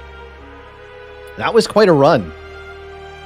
Never really got all that close to death, although there were some sketchy moments, including just casually giving away 20 health to the Scrap Ooze in Act 1, and then losing money to the Ooze event immediately after that. That felt really bad, but didn't matter. Had fun. We won the run, thanks to Pyramid and all the other nonsense, to continue that streak at 11. GG, everybody. Did we take damage after getting Mark of the Bloom? No, we did not. We perfected the entire game, just for funsies here, with a final score of 36-22. Heck yeah. Heck yeah. Why are you hitting yourself? Indeed. Those Caltrops seriously putting in the work for us at the end game there. GG. GG, everybody. That's right, Fairy Conclave. There won't be any Spire tomorrow on Saturday. So this will be the last Spire segment of the week. We'll pick up this win streak on Tuesday next week. Actually, although, hold on. No, we won't. Tuesday of next week, I'm doing a special stream for my birthday, actually. Birthday's happening over the weekend. Traditionally, I've celebrated on stream. This year will be kind of a birthday adjacent stream rather than the actual day of. And I'm gonna play some fun runs on Tuesday on my birthday. I'll be hitting 33 years of age. So I won't be continuing this win streak then. I want to do something else, something special. Didn't I just have one a year ago? Yeah. Odd how that keeps happening.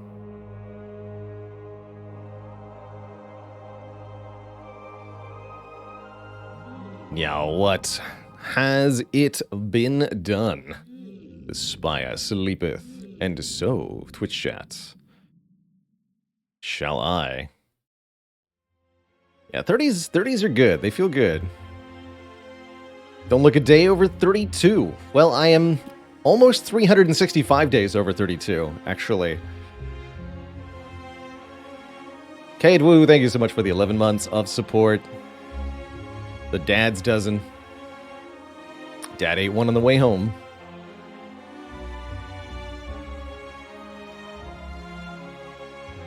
Streaking in the quad. Don't look a day over 94. Wow. Cannot believe we've had yet another successful wacky run. What a ludicrous streak of wins. Which, somebody noted, how many pyramids do we have in here? One prismatic shard. 2 pyramids, 1 shard. 3 pyramids. 4 pyramids. 5 pyramids, 2 prismatic shard. 6 pyramids. 6 pyramids, 2 prismatic shards. Only 1 mastery on this run. Storm of Steel. Certainly a card that is not so easy to win with 2 copies of. So very happy with just that 1 mastery on this run. Very, very happy. Is the pyramid good? Just a little bit. It's just never taking any damage. Levels of good. Easy peasy. Isn't Storm of Steel F tier? Well, usually yes, but Storm of Steel with Tough Bandages, which literally gives you 999 block. Instantly go to the block cap, according to this relic. When you get 999 block for free with Tough Bandages, it's pretty good.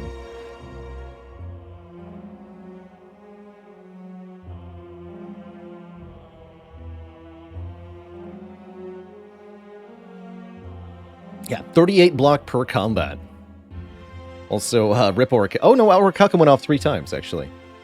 Huh, I don't remember that. We only spent 10 minutes analyzing the draw pile with the Frozen Eye. Although this was a bit of a slower run than usual.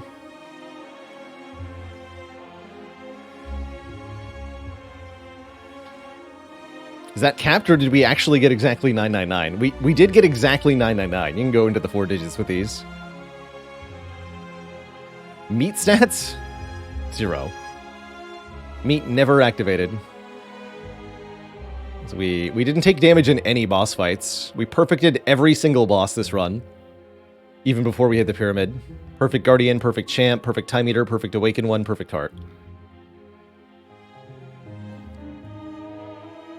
Easy.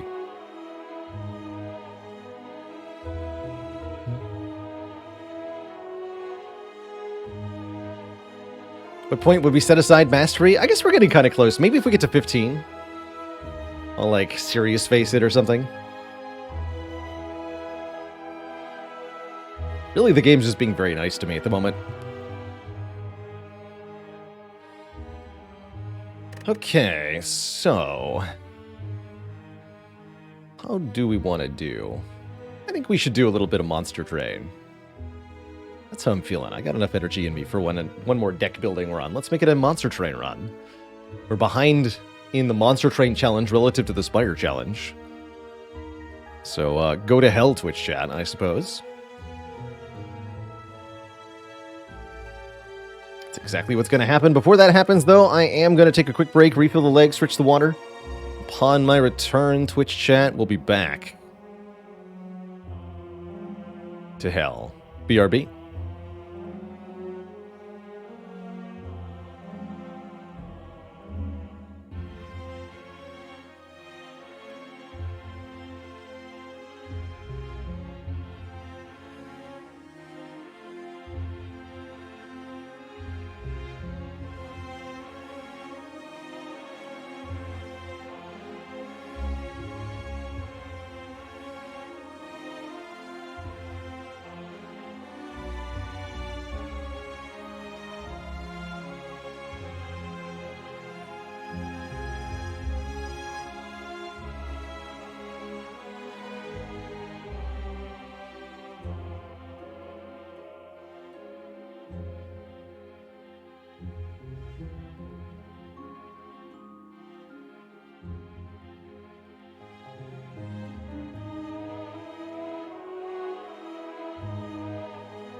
All right, everybody. Thank you so much for waiting.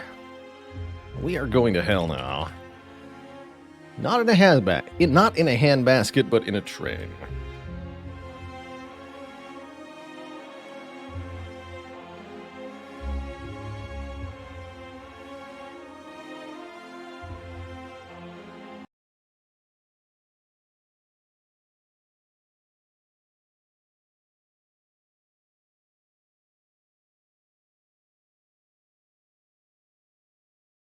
That's a funny one, Evolving Monkey. I must win every fight with a strike. That could be quite a dilemma. What if you couldn't do too little enough damage to actually win? What if your relics kill the boss? Tragedy. Challenge where we're not allowed to skip any card reward. That was called the no skip ladder. We decided to try to win all 20 Ascension levels back to back without skipping any cards. So I started on Ascension 1. I play Slay the Spire with no card skips allowed. And we win against the Heart to go up to the next difficulty level. Do that all the way up to Ascension 20, where we beat the Heart with a 50-card silent deck to top off the challenge. That was very fun. Wake of Insanity, thanks for 29 months of support.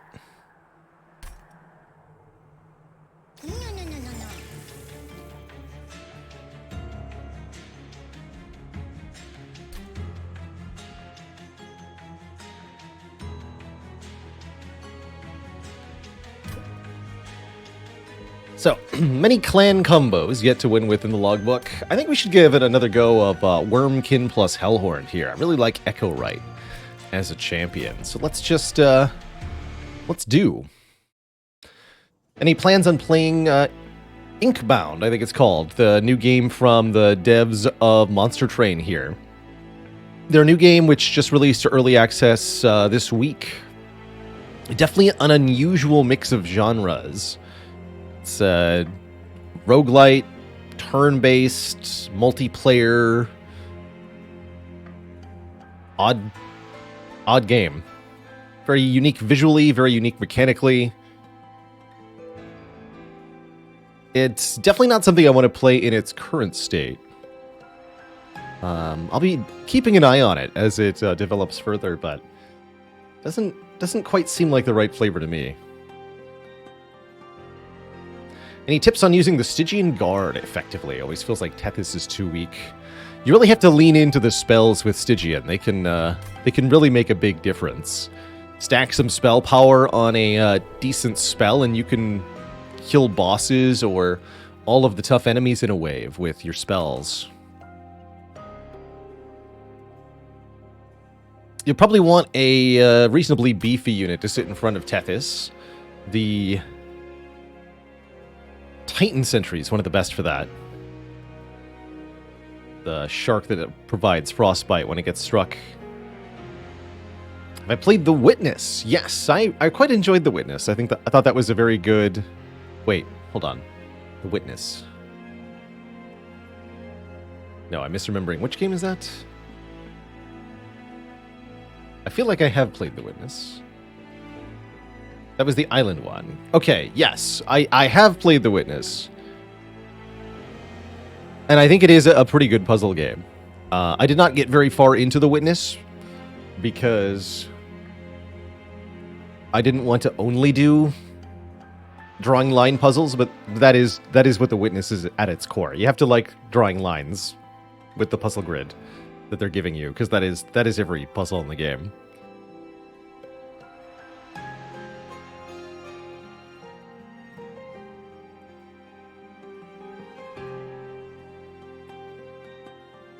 I was originally going to give an answer for the Talos Principle, which is a different puzzle game that I also very much enjoyed, and did finish, actually.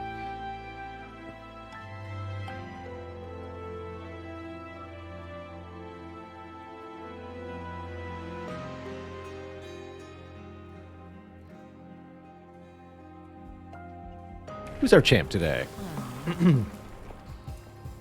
Return a random consumed spell. The repeater variant can do some pretty interesting things, especially with these shelters. But I'm a firm believer in Marsh Lord Echo Right.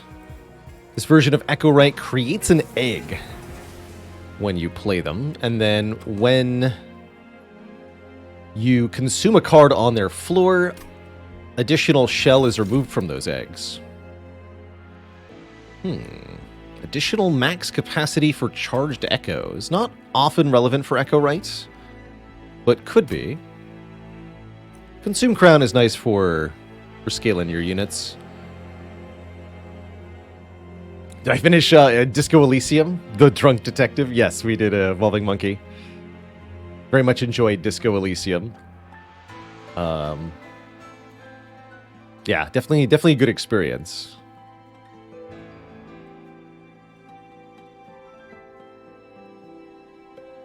These are both kind of whatever. Probably going to go Merchant of Steel, Hellhorn Banner here. Although we could go Merchant of Magic, then Merchant of Steel.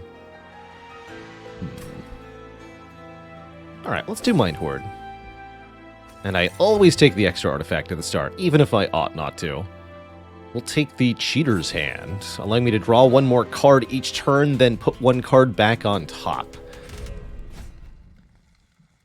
Kind of works like Retain a little bit, but better in some ways. Hey Muse, am I doing random class each run? That's my preferred way to play. Currently, I'm trying to win with all of the combinations to fill out the logbook, so we're picking our clan combos in order to achieve that.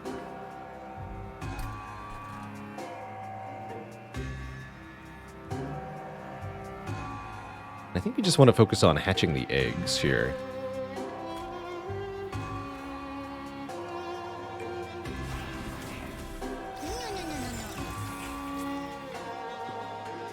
Egg has 5 shells. Shell is reduced at the end of turn, equal to the number of charged echoes, and then those echoes are removed. You can cast spells on your own units, so I'm going to nuke this poor Train Steward a couple of times to give echoes to the egg.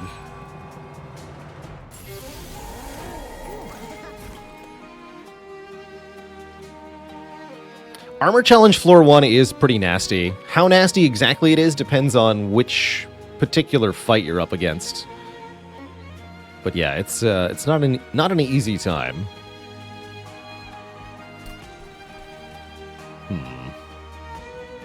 This discipled foot soldier is a bit of a problem.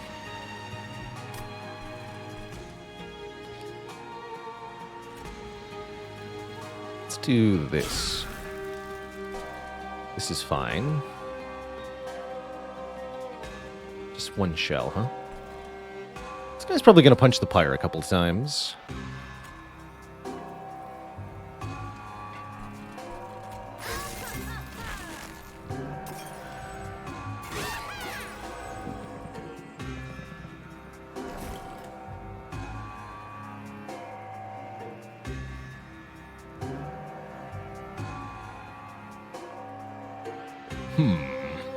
What's the way to do this? I think we put Revenge of the Damned on top. Use it next turn. We also don't necessarily need it here, actually.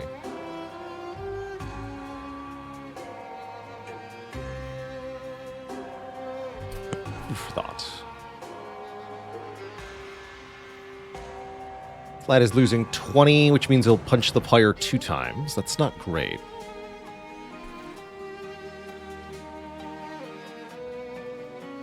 Everything on this floor is a bit of a problem, too.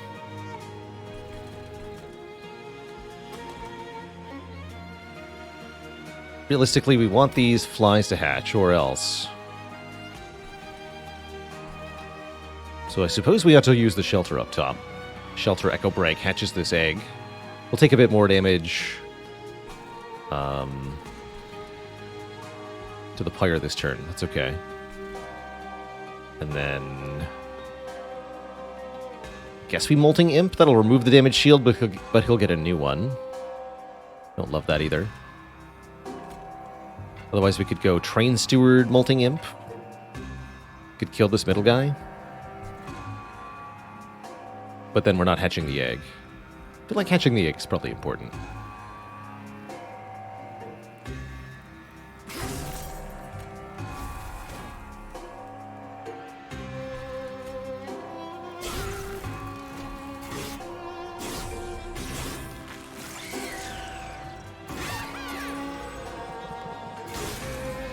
losing a little bit of pyre health to get this trial, which for the banner reward is probably worth it. Okay, we don't need this anymore. We just need to deal with this floor.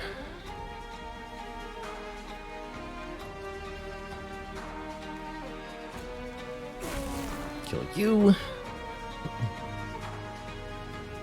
Each charged echo we gain will give more power to these bog flies. So I think what we want to do is torch this fool and then Revenge of the Damned, which will kill them and boost the bog flies further. Does kill the train steward, but I think that's okay. Still get one hit in on the pyre. Is the damage shield. That was my bad, giving him the damage shield in the first place. Worked out, though. I think 9 pyre health to get the trial is very worth it here. You know what? I'm just never going to draw that card. It's not my problem.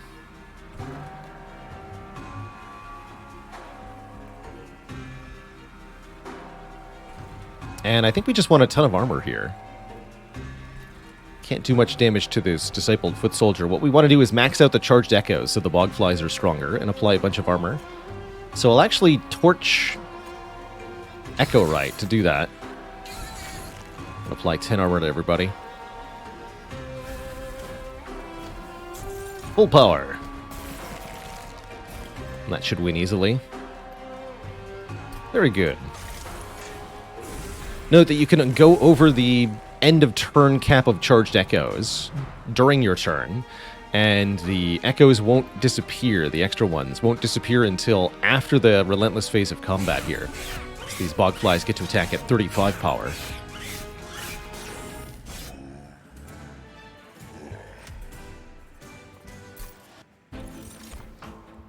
Ooh, I can take a real bog fly. I'm also a big fan of an infused echo infusion. For essentially no cost at all. Add 10 HP, base HP, to any unit. You can apply that to the egg and it'll benefit whatever hatches out of it. We have +1 echo cap from an artifact. Yes, Mind Horde, our second artifact here, does that. Bog flies are pretty good too.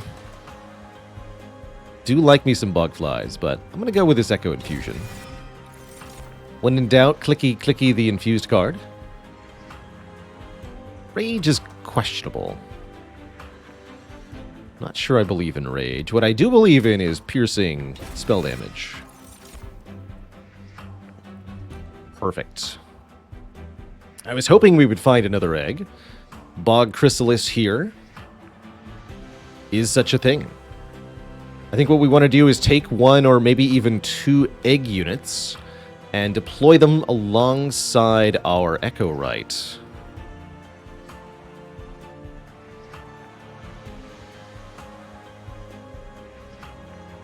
Kinhost Carapace can also be kind of good for pairing with Echo Right here. Although we'd want more ways to get charged echoes turn 1. We don't have that.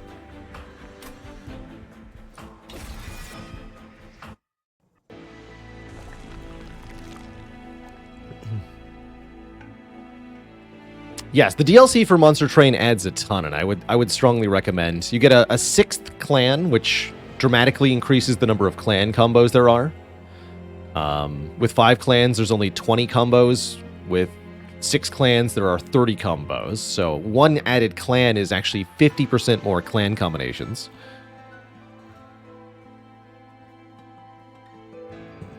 And you get the entire shard mechanic. The ability to fuse units together at Divine Temples, the ability to trade shards to get additional artifacts, and of course, an extra final boss to strive for. The second hero for every clan is not part of the DLC.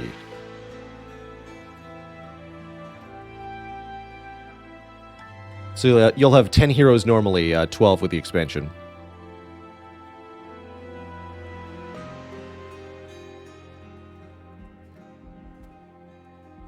So, a Hellhorn Banner unit. Kind of important, actually. I would really like a Steelworker.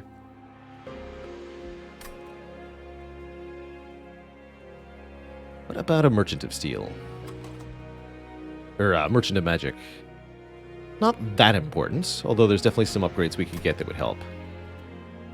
I'm hardly rich, so this Merchant of Steel isn't that good.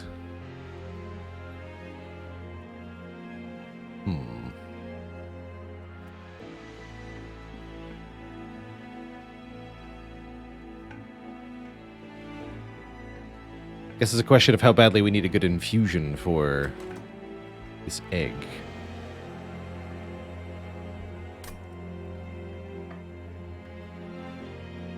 Large stone on this particular egg is very good, I agree, and it would be very good with the Echo Right we have as well.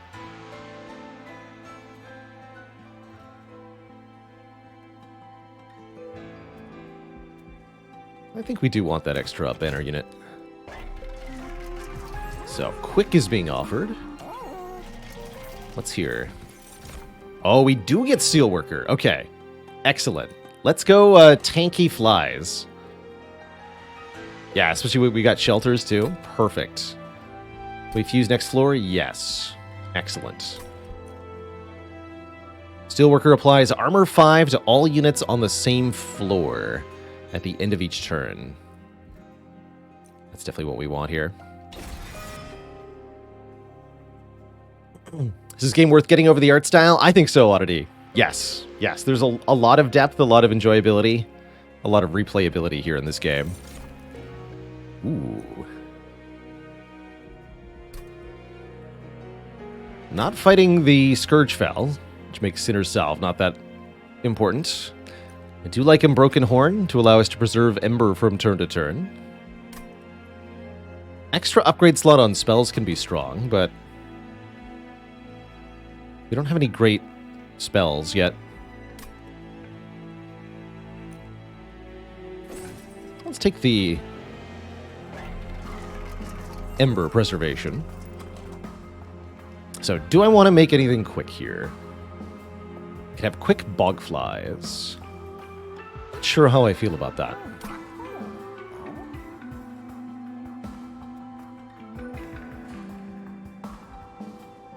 Other options are Large Stone, Endless, or Multi-Strike. Multi-Strike's great.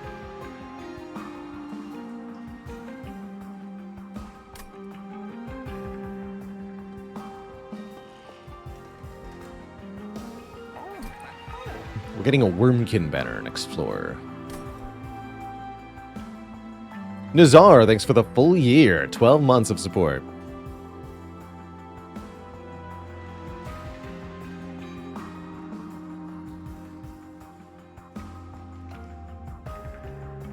It's not worth re-rolling here because we don't have enough money to buy the upgrade in the third slot. So are we okay with a quick Bogflies? They feel like they might be a little unnecessary, but I think they'll still be good.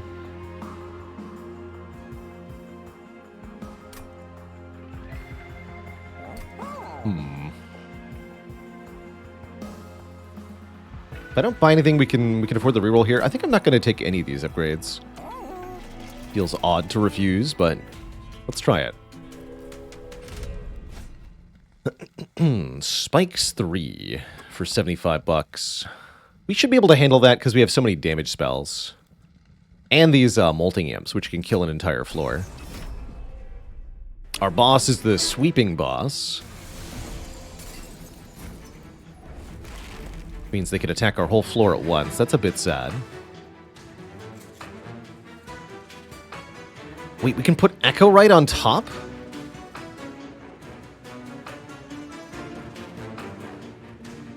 Oh, that's amazing.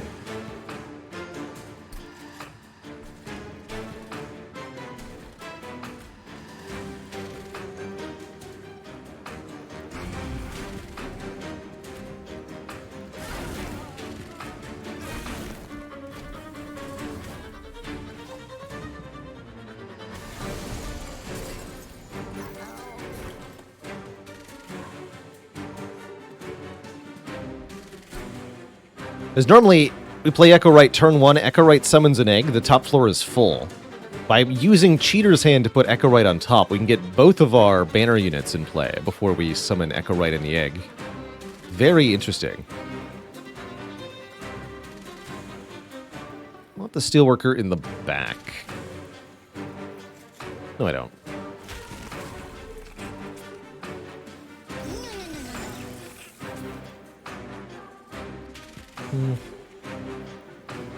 Definitely wanted a slightly different order here. But I won't worry about it.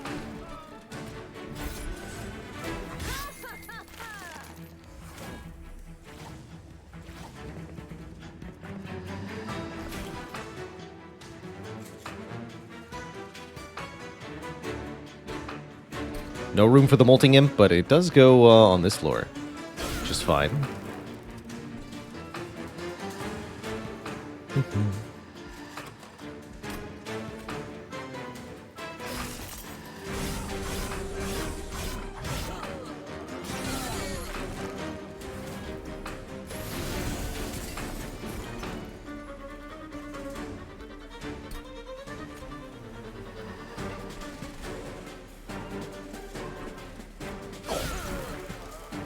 Need to hatch one of these eggs before the boss arrives.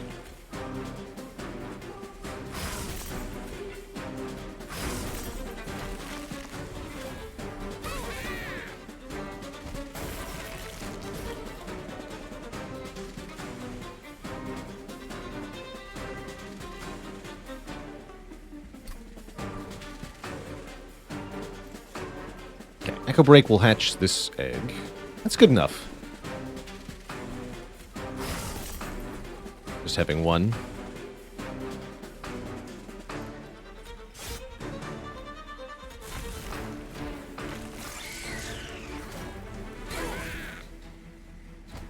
Well, this boss's ability to attack all our units at the same time does make them quite a problem.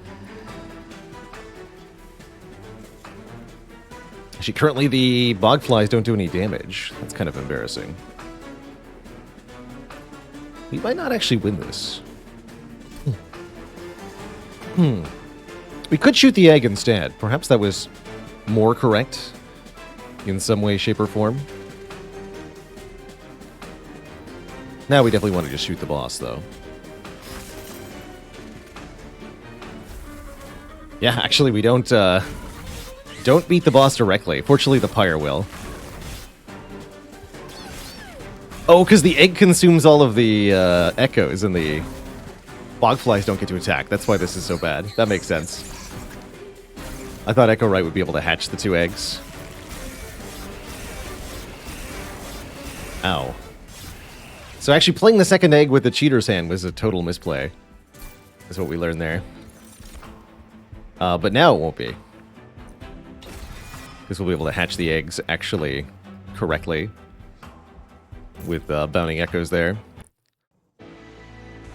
Got a little ahead of myself. Only a little, though. Don't worry. Yeah, I struggled with getting stuff to hatch in time. I bet. But just watch. It's gonna work.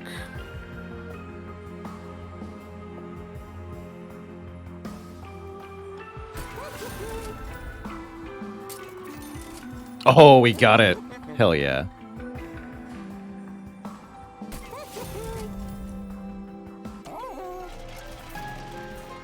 What's this? Is a Keeper of Echoes. Interesting.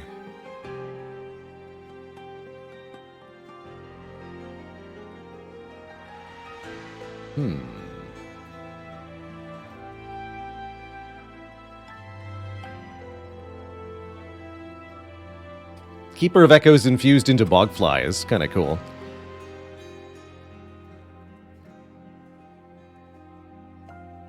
Still gain lots of stats, but none of that. A Steelworker is going to be better, because it is to all units, right? Even the Essence? Yes, yes, okay. So... what if we just took the regular Keeper of Echoes? We might be able to make that work, actually. It does sound suitably hilarious.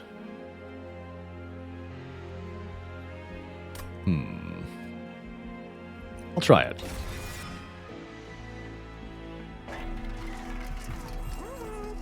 Could put the Steelworker into the Keeper. True. Won't be as good as Steelworker in a Bog Chrysalis, though.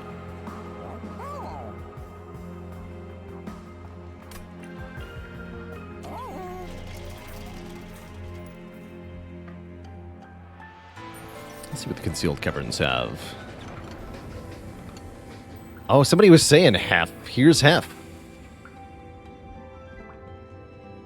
Interesting. Half, what is your... Is your infusion again? You give trample or something. Unit clanless. Hef the blacksmith. So she's 50-50 with trample. Adds capacity to the floor every turn. Okay, and the infusion is +30/+30 to capacity trample.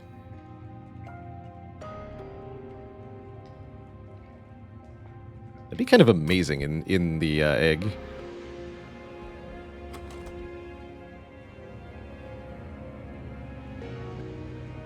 Excellent.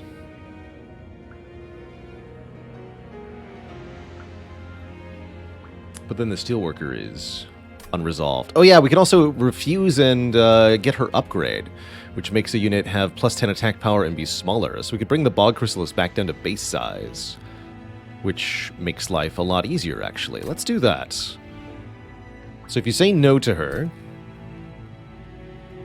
she will offer you Hef's Consolation. Upgrade a unit with +10 attack power and -1 capacity. You can also put that on the Keeper of Echoes directly.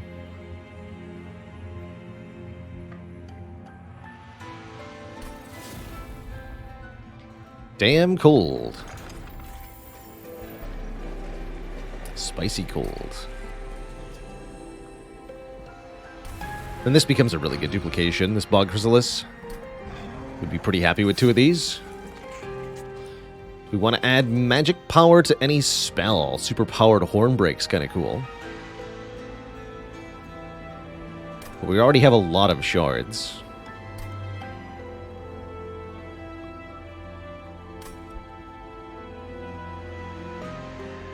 I think we go with no. Keep the shard count lower. And I don't want any of the upgrades at this Merchant of Steel. So, let's go onwards.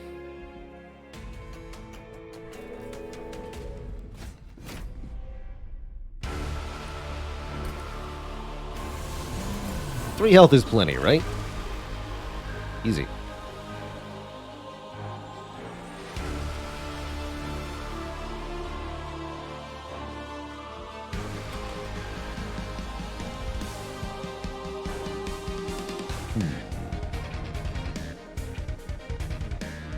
We'll make sure this is the front egg.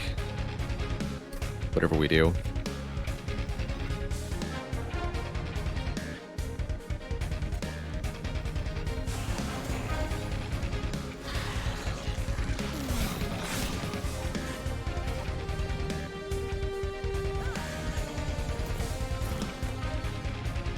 Perfect.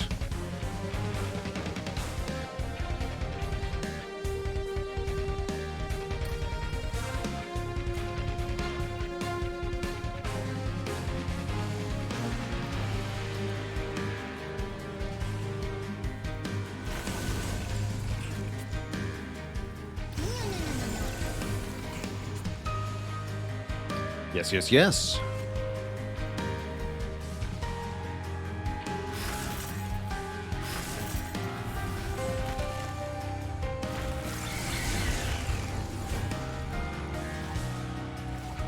Now, everything on this floor gets 10 armor per turn, because each of those 2 bog flies that hatched out of the egg individually have the effect of the Steelworker. It's a lot of block. Here, and we want more echoes on the top floor, because every time we play an echo, everything gets +1/+1 from the Keeper of Echoes. Now we have scaling across the whole floor, essentially. Big scaling.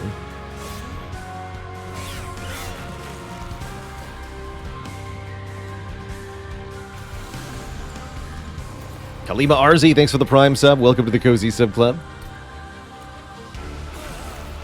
Yeah, just don't remove the egg this time. Easy.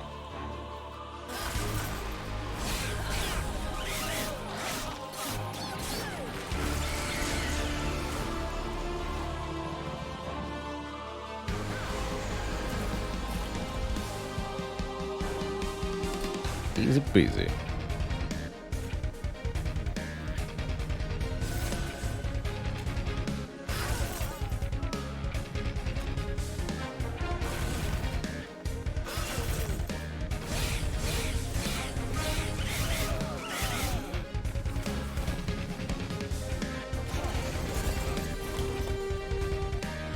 Double shelter, I like it. And if Revenge of the Damned kills something, we gain 2 charged echoes. Which is +2/+2 to the whole floor. Look at that armor. 50 armor on everybody.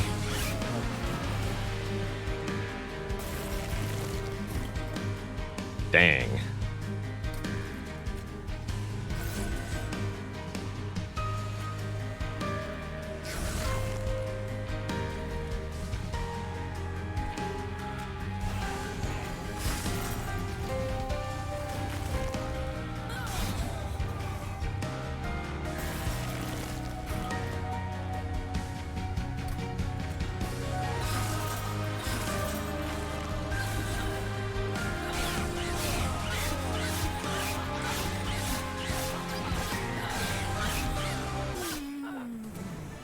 Actually, upon reflection, I probably shouldn't try to duplicate the egg, because we're already going to have enough units. Let's just do quick math. We do turn 2 Echo Right each time. We're going to have 1, 2, 3, 4, 5 units on the field. Actually, we could do 1 more egg, if I continue further down the Echo Right upgrade line. Okay. I'm done for that.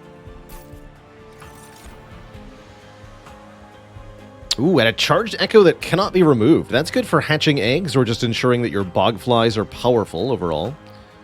Echoes of the past can clear our charged echoes to give us more attack power. I see that we haven't won a run with Eternal Kinstone. It's an unmastered card, so I'm taking it here. Alpha Fiend is back, also an unmastered card, but we don't want to push our luck here. We're quite happy with the setup we have.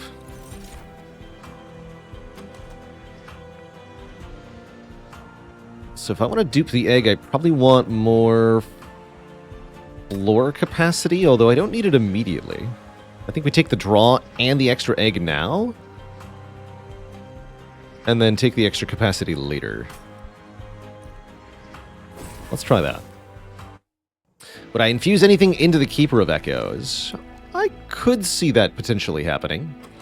I think we'd rather just not pay the shards for it, but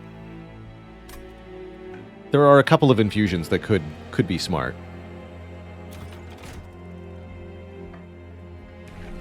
So I think I am going to go further down the Marsh Lord line of Echo Right. Although Repeater returning a random consume spell each turn is kind of hype. Could do Marsh Lord 2, Repeater 1. Unless I want the big egg. Yeah, don't remove the egg this time. We'll pay attention. This is the same situation. We got Hellvent and Remove 2 on the same circle. So, yeah. Got to make sure we don't do that.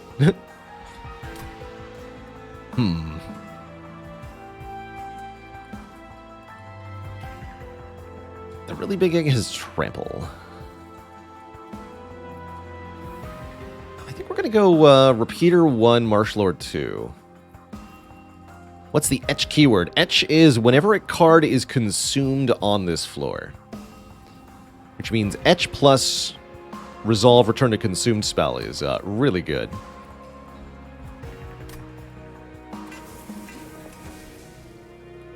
Truly very good.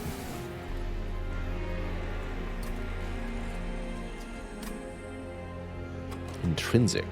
Ooh, Intrinsic Bounding Echoes. That might be a thing with the Echo Right. That sure feels like a thing.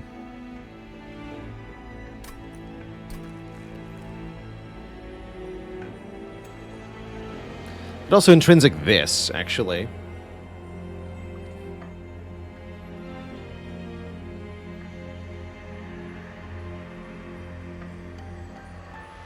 But I think this is just better. For a variety of reasons. Okay, dupe the egg first. Then remove 2.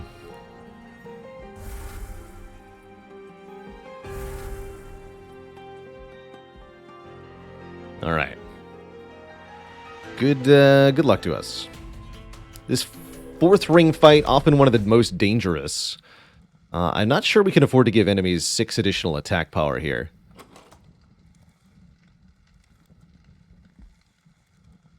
I see we're going to get weighed down as well. It's going to be tough. Tough enough as it is.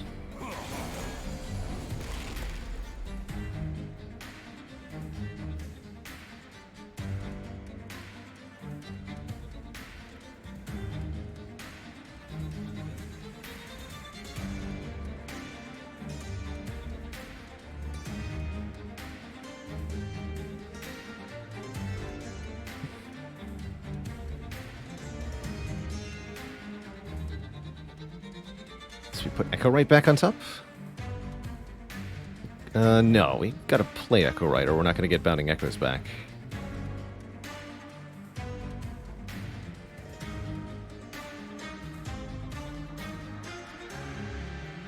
So we're gonna skip Keeper of Echoes here.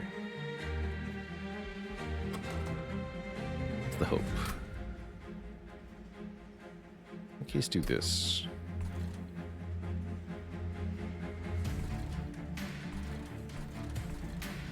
Okay.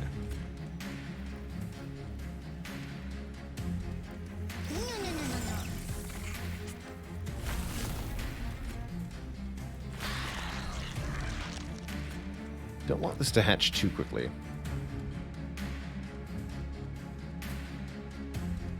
Also don't want that to be in the return pool. Okay.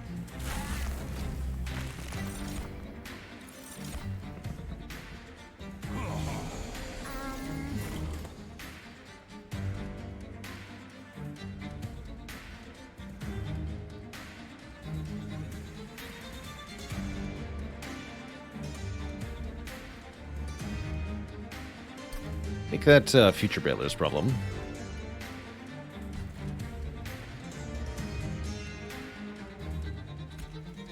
This one goes in front, yes?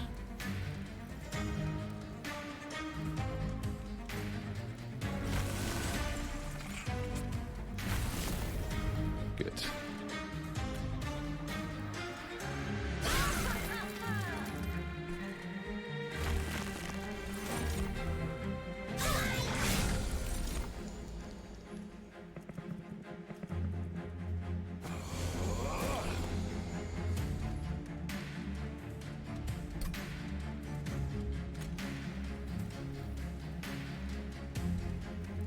Both have 2.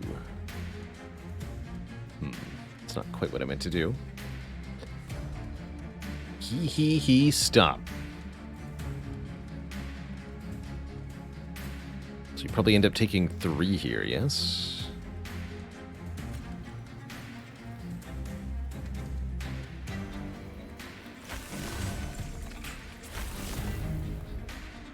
No, we don't even need to.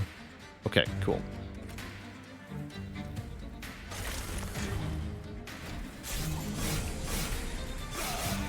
Fortunately, the eggs have their own multi-strike.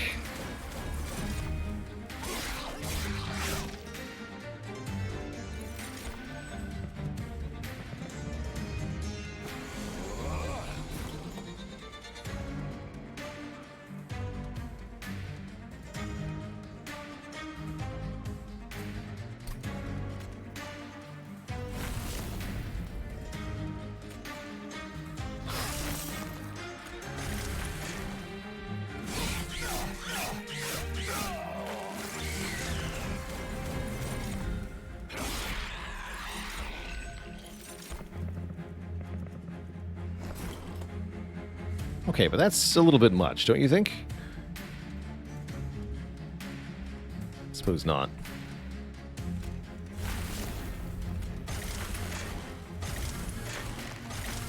Look at the power, though.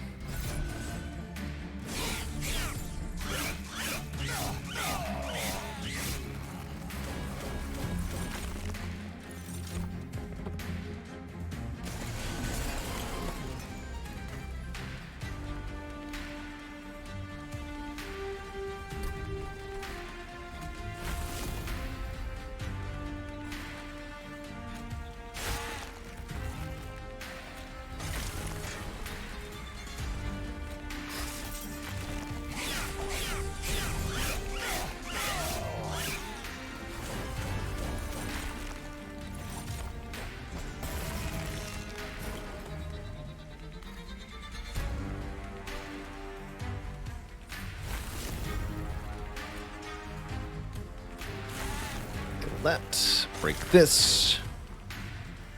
Give everybody 16 more armor.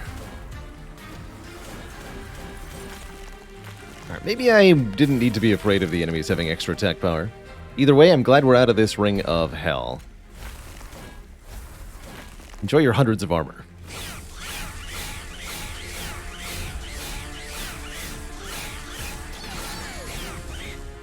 GG. Absolutely shredded.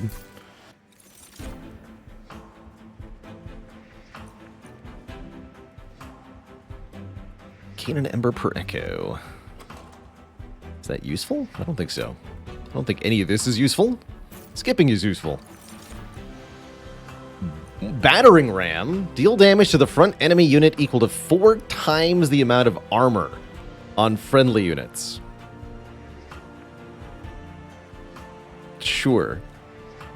I don't think we need this card, but it's going to be hilarious, so sure. 1,000+ damage, easy.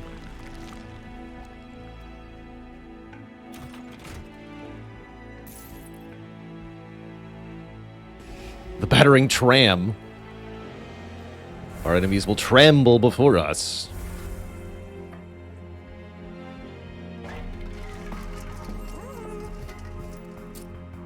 Double armor. Adding consume to things is good. Well, maybe not, because we don't want to repeat them, but... Oh, here we go. Alright, we're definitely going to make the battering ram 1 cost, because it's just too hilarious not to.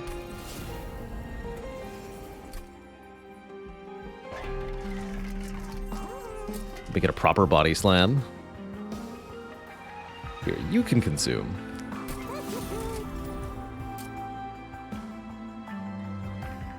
You can be 0 cost.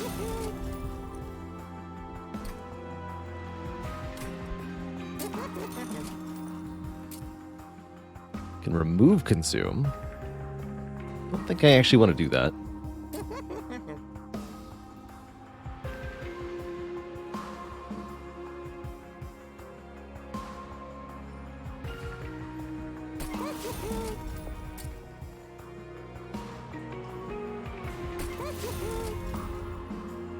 Maybe pay for 1 purge here?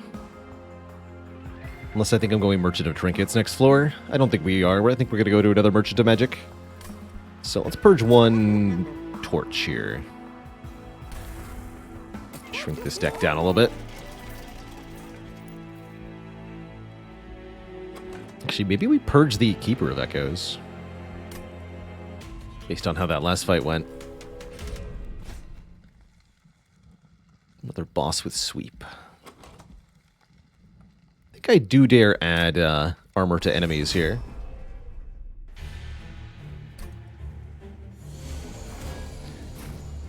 Got a couple piercing things, and overall we can just do a ton of damage output.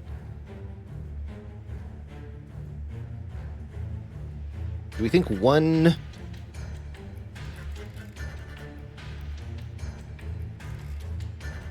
big egg on top is going to be enough?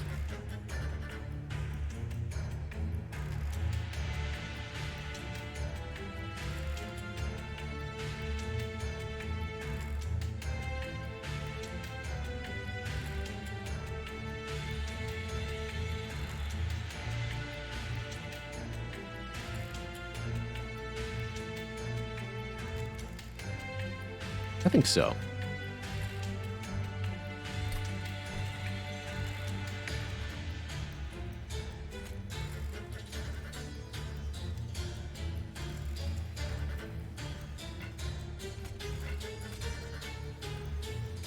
Do the following order?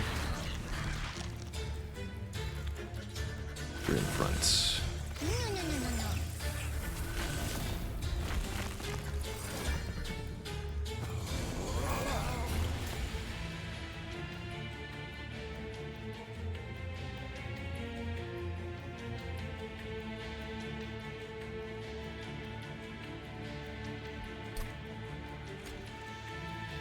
So this egg doesn't matter that much.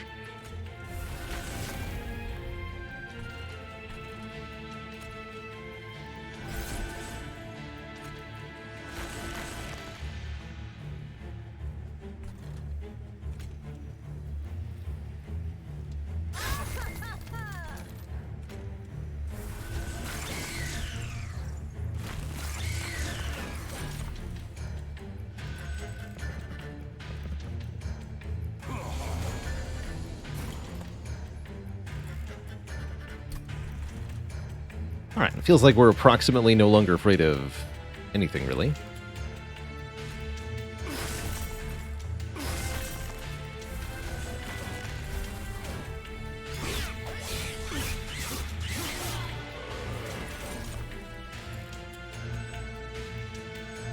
Thanks for the superpower to spell back. There's Battering Ram. So we can keep returning this to the top of the draw pile, although I'm not going to, because I want to use it.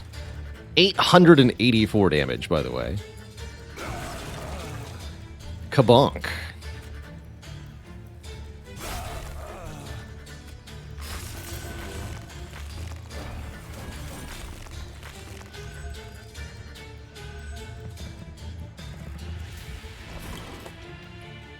And there it is again. Okay, so now we're going to keep putting it back on top. I want to use it on the boss.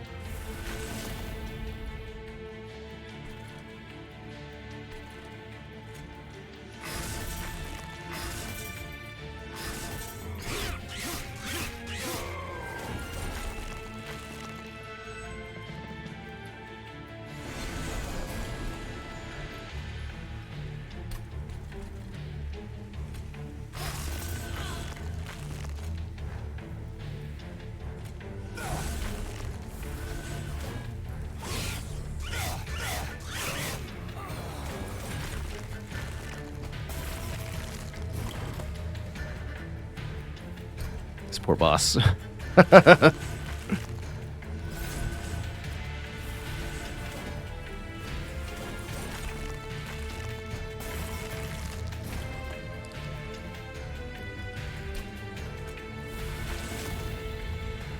$24. Bonk. Squished. Simply squished.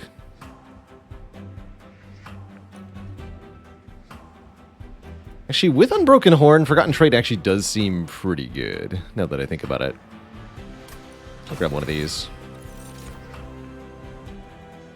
Move a unit to the front and apply armor 10. Pretty useful. Let's grab that. Let's just rearrange the units in our battle line. And I really want holdover on the giant Jam and Slam card, don't I? Although this is not the world's worst Merchant of Trinkets, actually. It's actually a very good Merchant of Trinkets.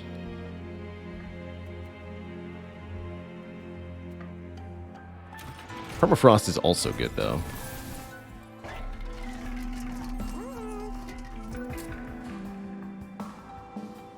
Can March of Shields be used on enemies? Yes, actually. So we can March of Shields an enemy and then hit them with the Battering Ram. That's kind of cool.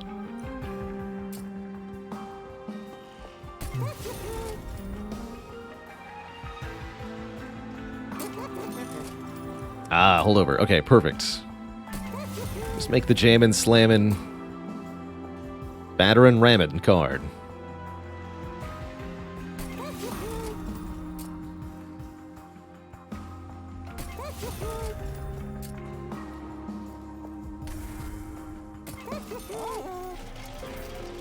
You'd love to see it.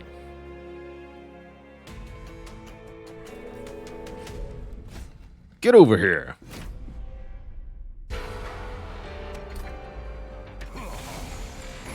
Yeah, now that's a card we can get behind duplicating. Big agree.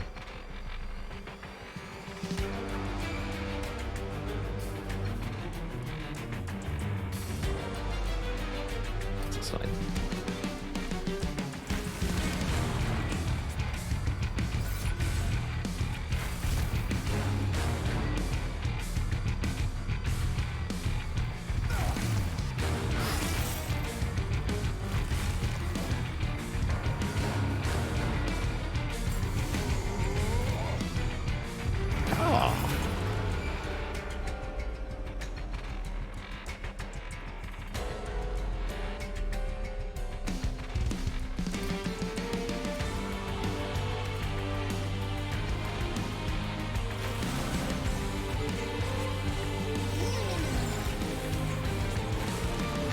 Whoa.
When one of your units dies. Okay, no biggie. 600 damage. Like it ain't no thing. I almost want to put Echo right in front, just for fun. Let's do it. Echo right, go to the front of the pile.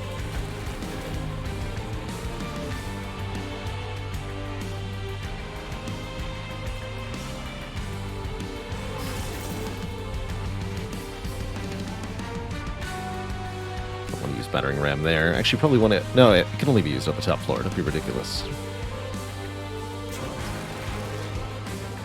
Can't pull Arcus in front of that unit. Unfortunately.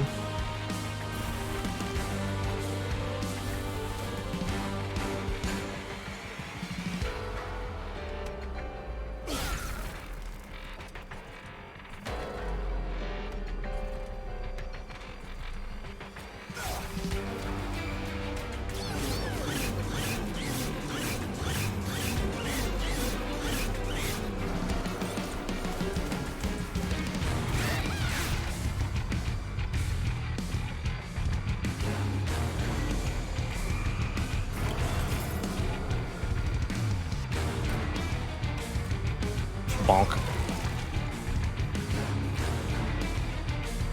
Don't play spells. Got it.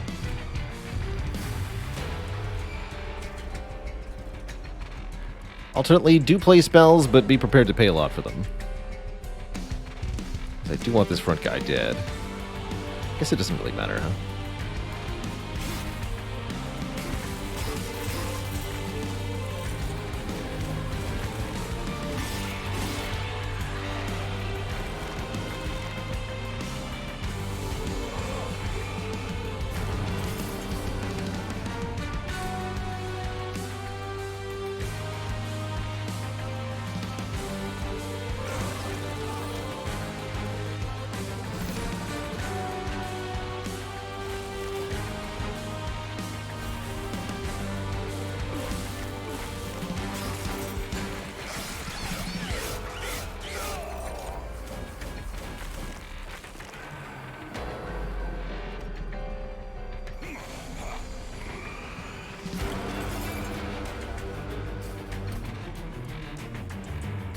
No spells? How dare you? Fine.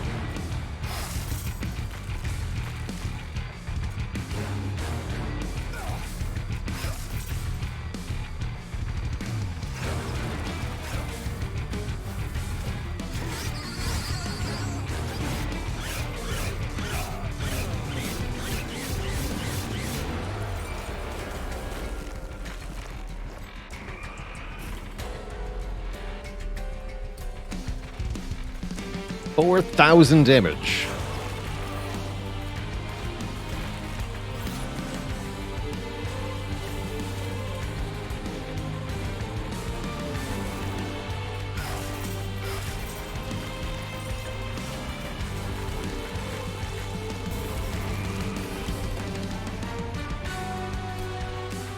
$5,000 damage.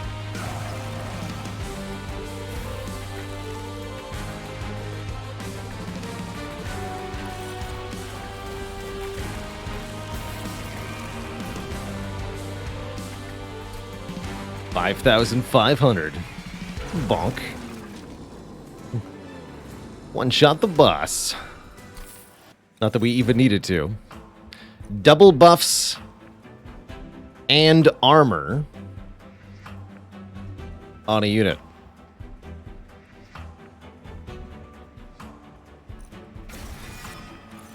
Sure. Why not?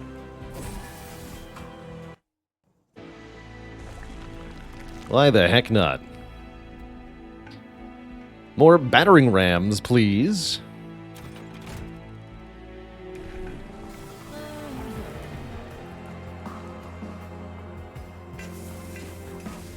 We get a slightly different egg type now.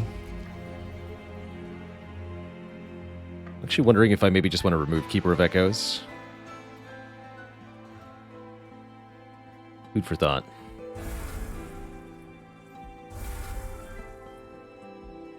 Yeah, no relics here. That's kind of interesting, huh? Just the pathing we chose.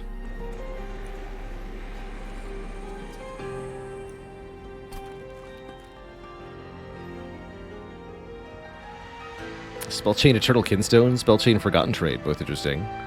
Spellchain Symphony of the Soul seems hard to do. I like Spellchain Eternal Kinstone. That sounds fun.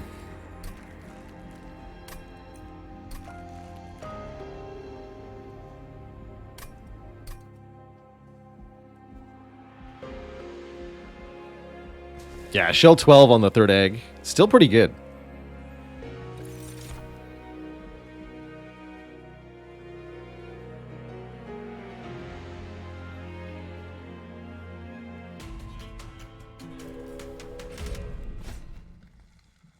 Cool. Mark of Invasion's no problem for the third trial.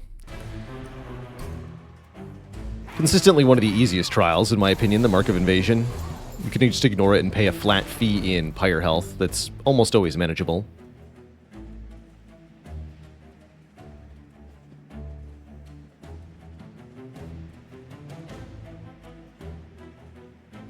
Alright, what is the capacity of this egg thing anyway?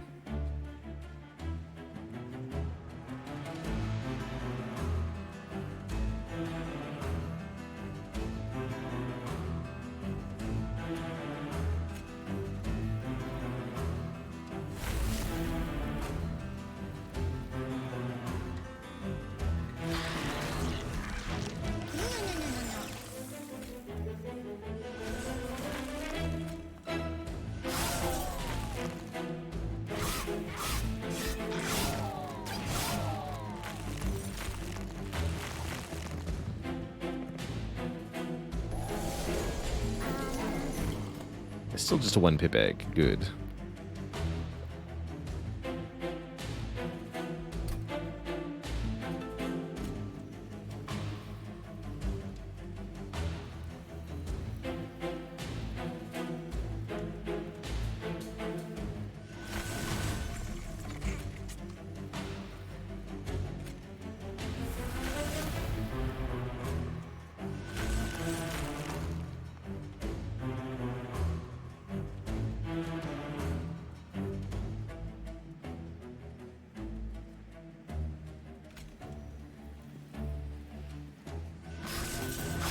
Take all those bonuses, thank you.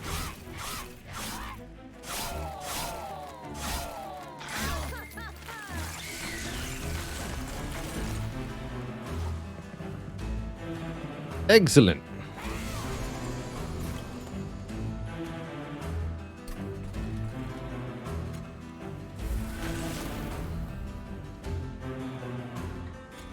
Wow, you actually live currently. How dare you?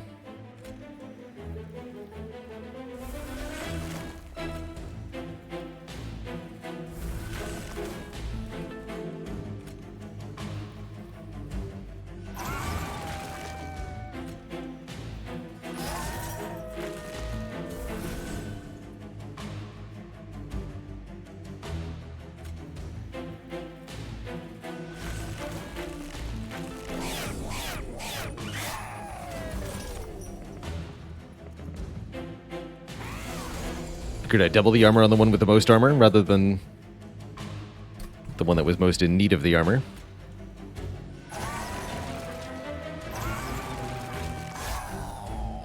Easy.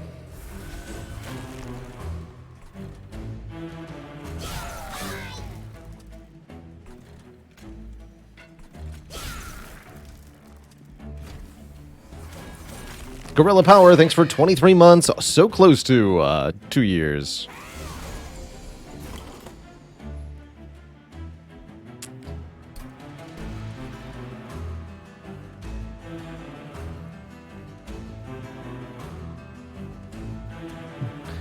Koryuyap says, if we were to ask for a dad joke now, would we get a bad yoke? I think it might be all white.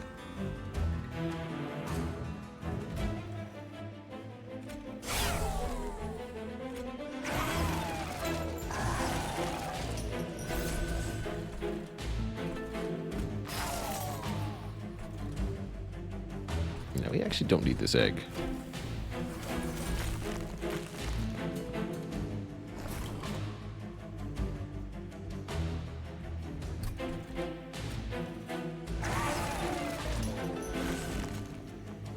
To the front!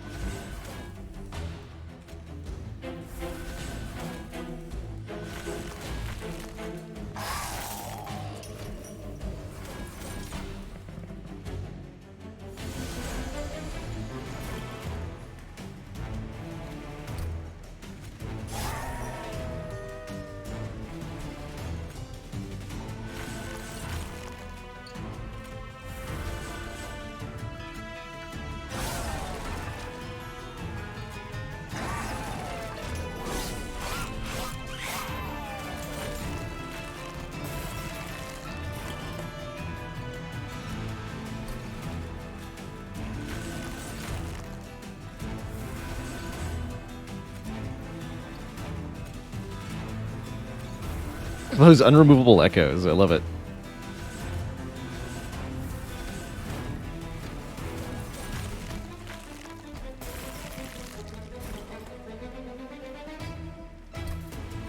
And, a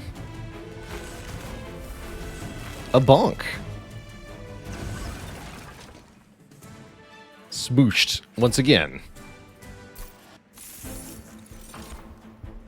Ooh, I wouldn't mind another Forgotten Trade. Take one more of these.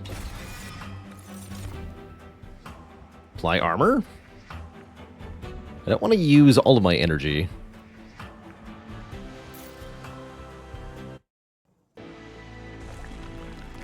Let's do one last remove and dupe? Question mark? Sure, why not? Before we go into Seraph here. Let's see. Hold over again. Fun options there. What about you, Merchant of Trinkets? Summon abilities. Activate an extra time. Don't have any summon effects other than the Molting Imp, so that's not really important. Let's just reroll these. There it is, the Rail Hammer. 4 additional stacks of armor each time it is applied to friendly units. Echo Seedling is also very good. Excellent. I think that does mean I just want to remove the Keeper of Echoes now. Sorry, Keeper of Echoes, your time has passed.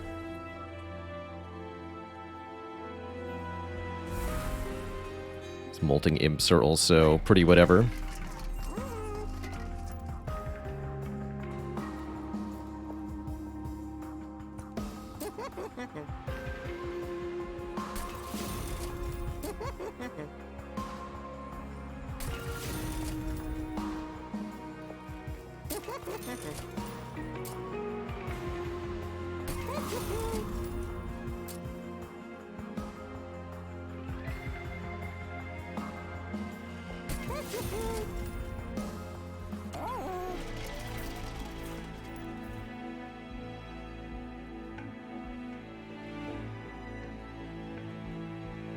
Did we see what was here?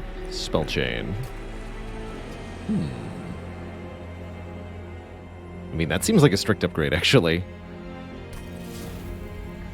Sure. What are we duping here?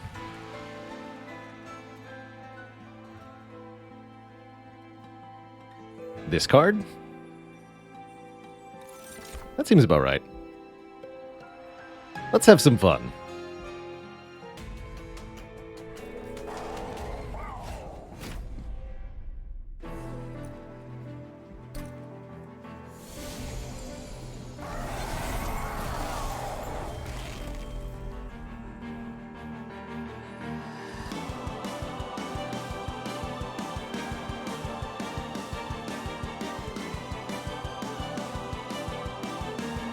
And we can just play Echo Right turn 1 now. As long as we don't hatch both eggs.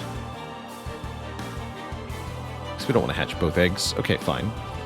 Don't play Echo Right turn 1.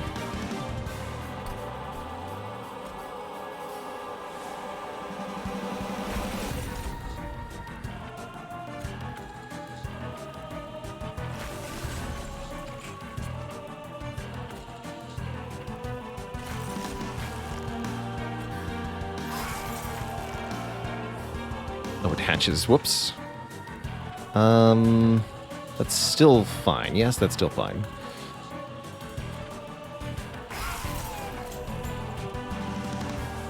We can remove them all, though. Easy.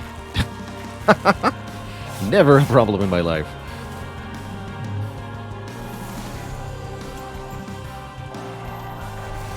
That's funny.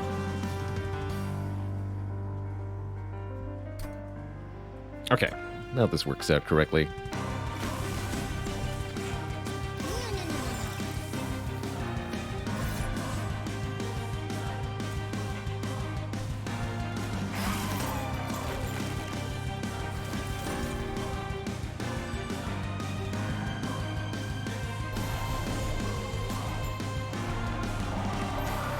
Oh, I see. Each egg gets to use the unremovable charged echo. I hadn't processed that, but that makes sense.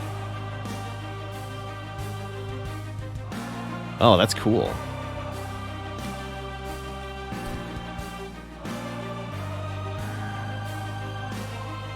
So this is already 300 damage. Oh, bonk.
Bonk.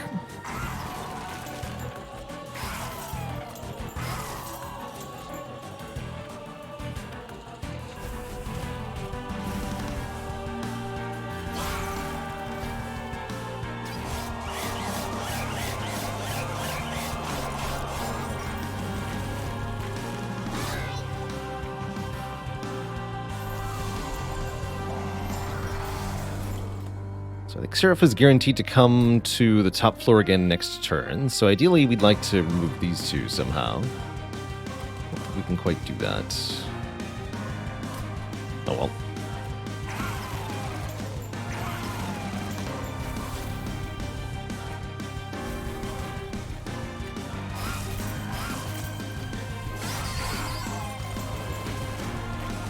Just have to patiently wait for the relentless phase of Seraph to one-shot him with the armor spell. That's alright.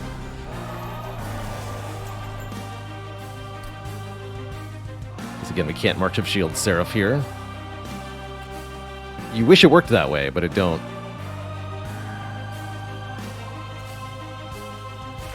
Can't move boss. See, we have lots of Ember now.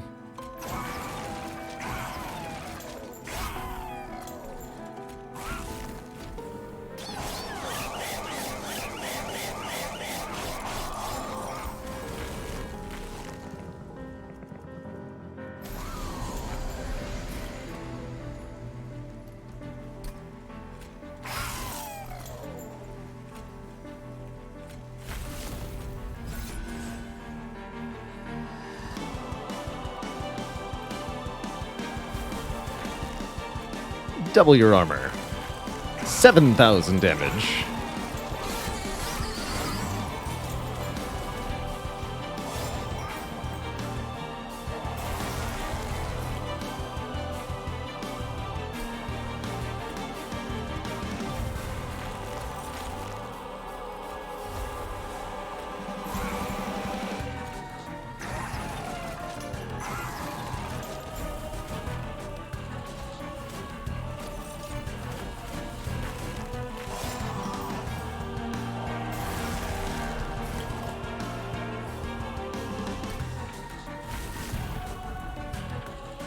12,000 damage. Bonk.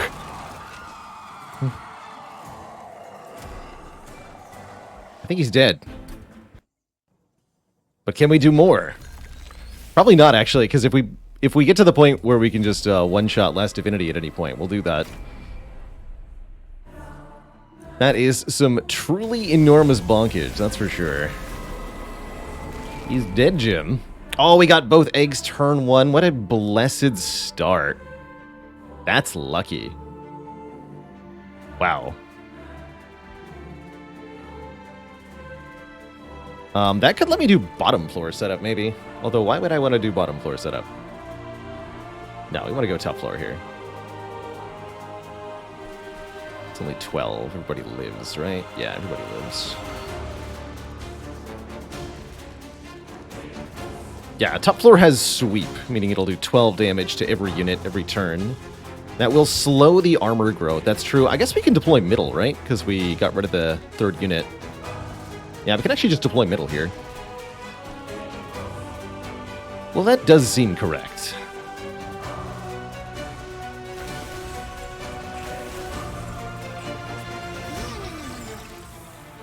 No! And by no, I mean yes. Yes again.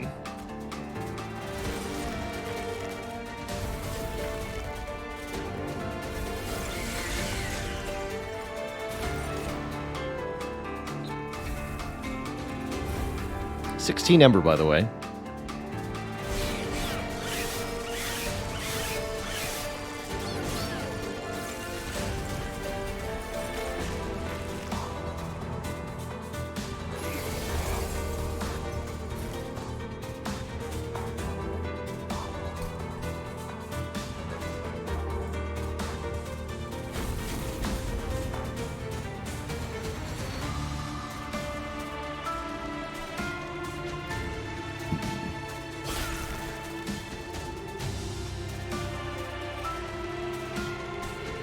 This is more or less fine.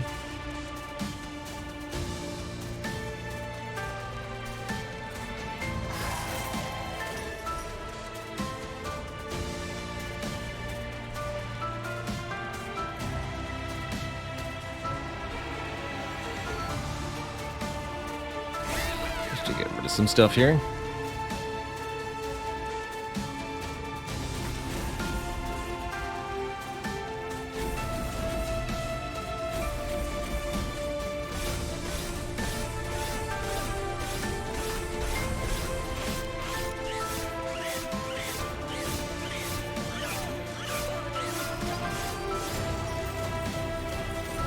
The armor.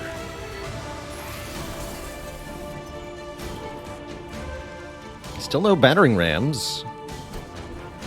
Yet to make an appearance. That's okay.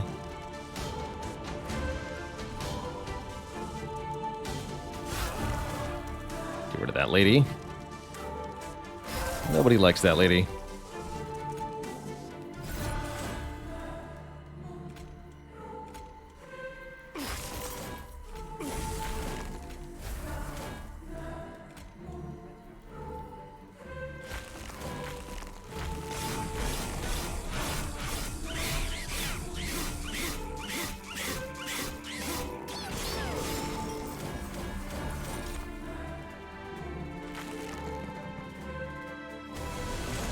First mini-boss.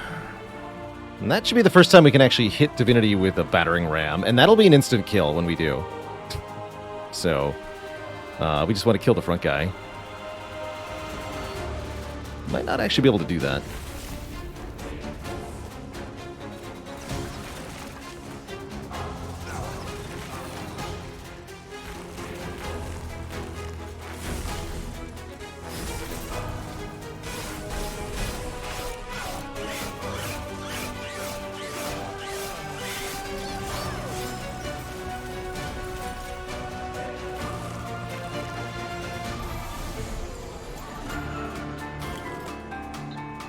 Oh, that looks good enough. Perfect. At least I think it's good enough.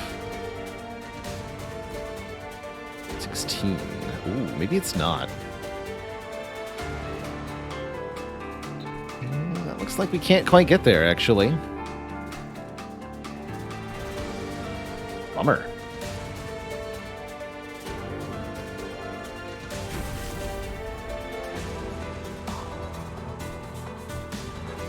Yeah, we can't quite do enough damage.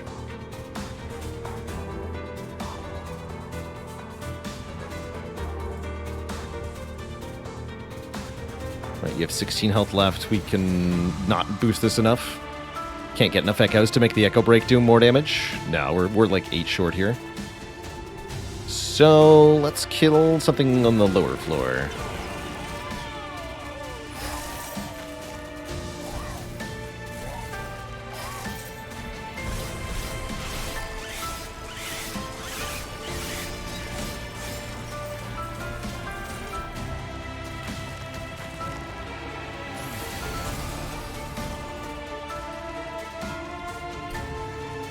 He did that third battering ram, I guess.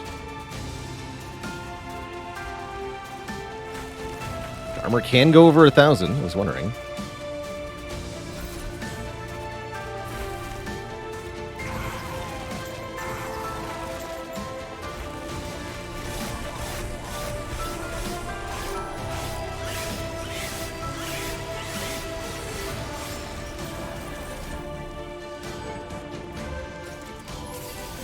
You. The spell shield, though. Battering ram doing 13,000 damage. But it's not actually enough.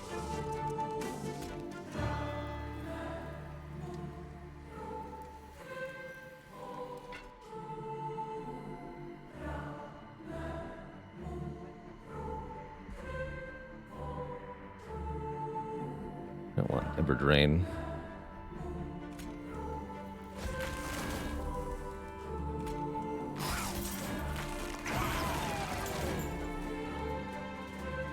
You almost die. Oops.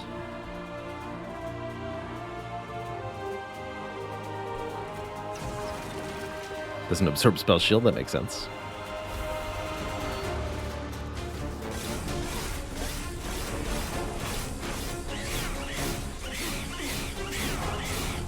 Guess we'll just have to chew through all the waves.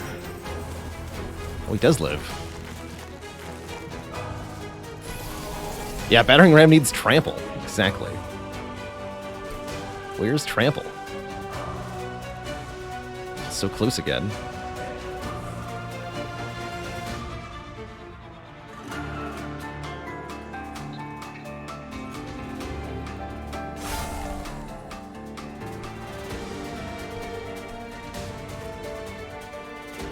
Wouldn't be enough damage even.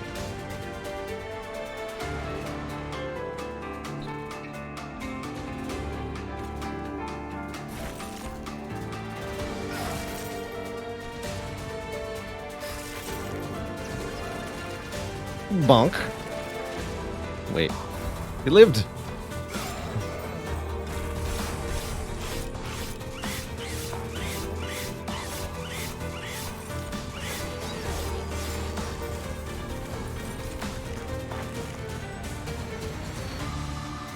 I guess we're not actually going to ever get to Battering Ram the Divinity, because there'll never be a wave without enemies in front, since we set up on the middle floor. Truly, this is a mild inconvenience.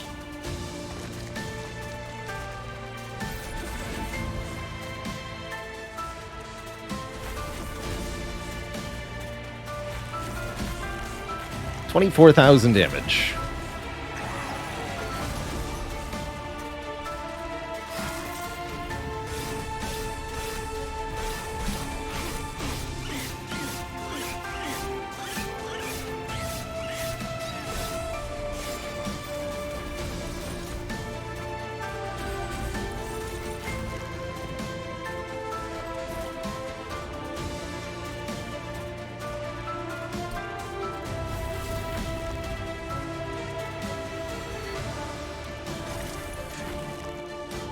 Move to the front, please.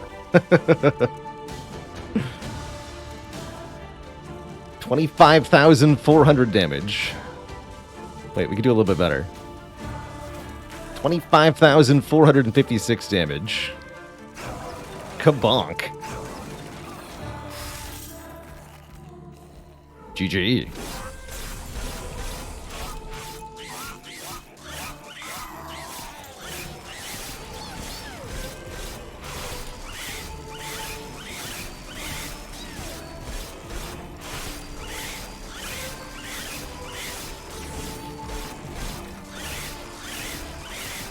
All right, got through the front line. Now just 4,000 armor on the front Bogfly.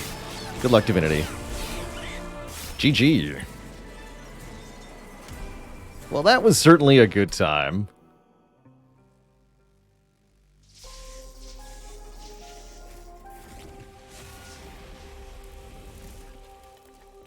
The absolute bonkitude.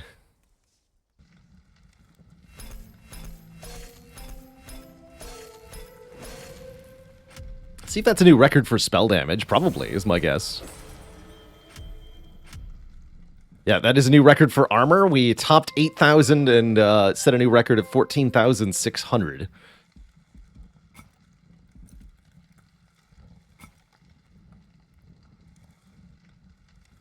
Let's see. Yes, highest damage dealt by a spell. 25,456. That's our new record there.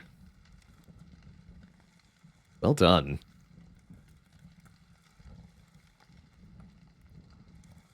Definitely possible to do a lot more than that. Just imagine doing this, but then also spell weakness, multiplying it by times 10 or so. You could do 250,000, like that. A few other ways to get absolutely ludicrous damage there. We could have doubled armor a couple more times. And that would have been equally ludicrous. Either way, what a fun run. GG, everybody. GG.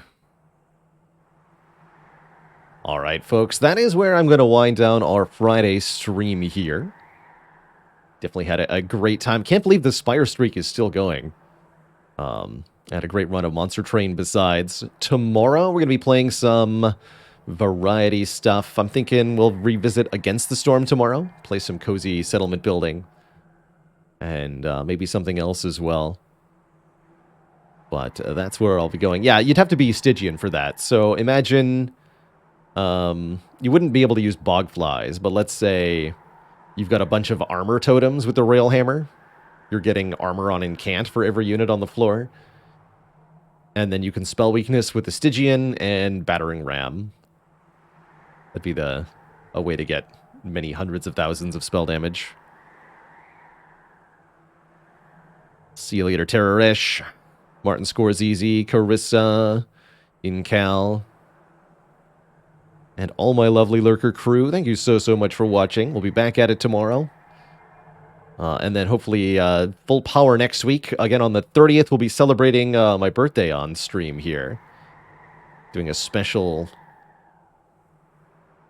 shenanigan show, let's call it. Doing whatever the heck I find most entertaining, essentially. See you later, Werewolf, Mark McCarr, and everybody else. Toodaloo, my friends. And good night. Bye-bye.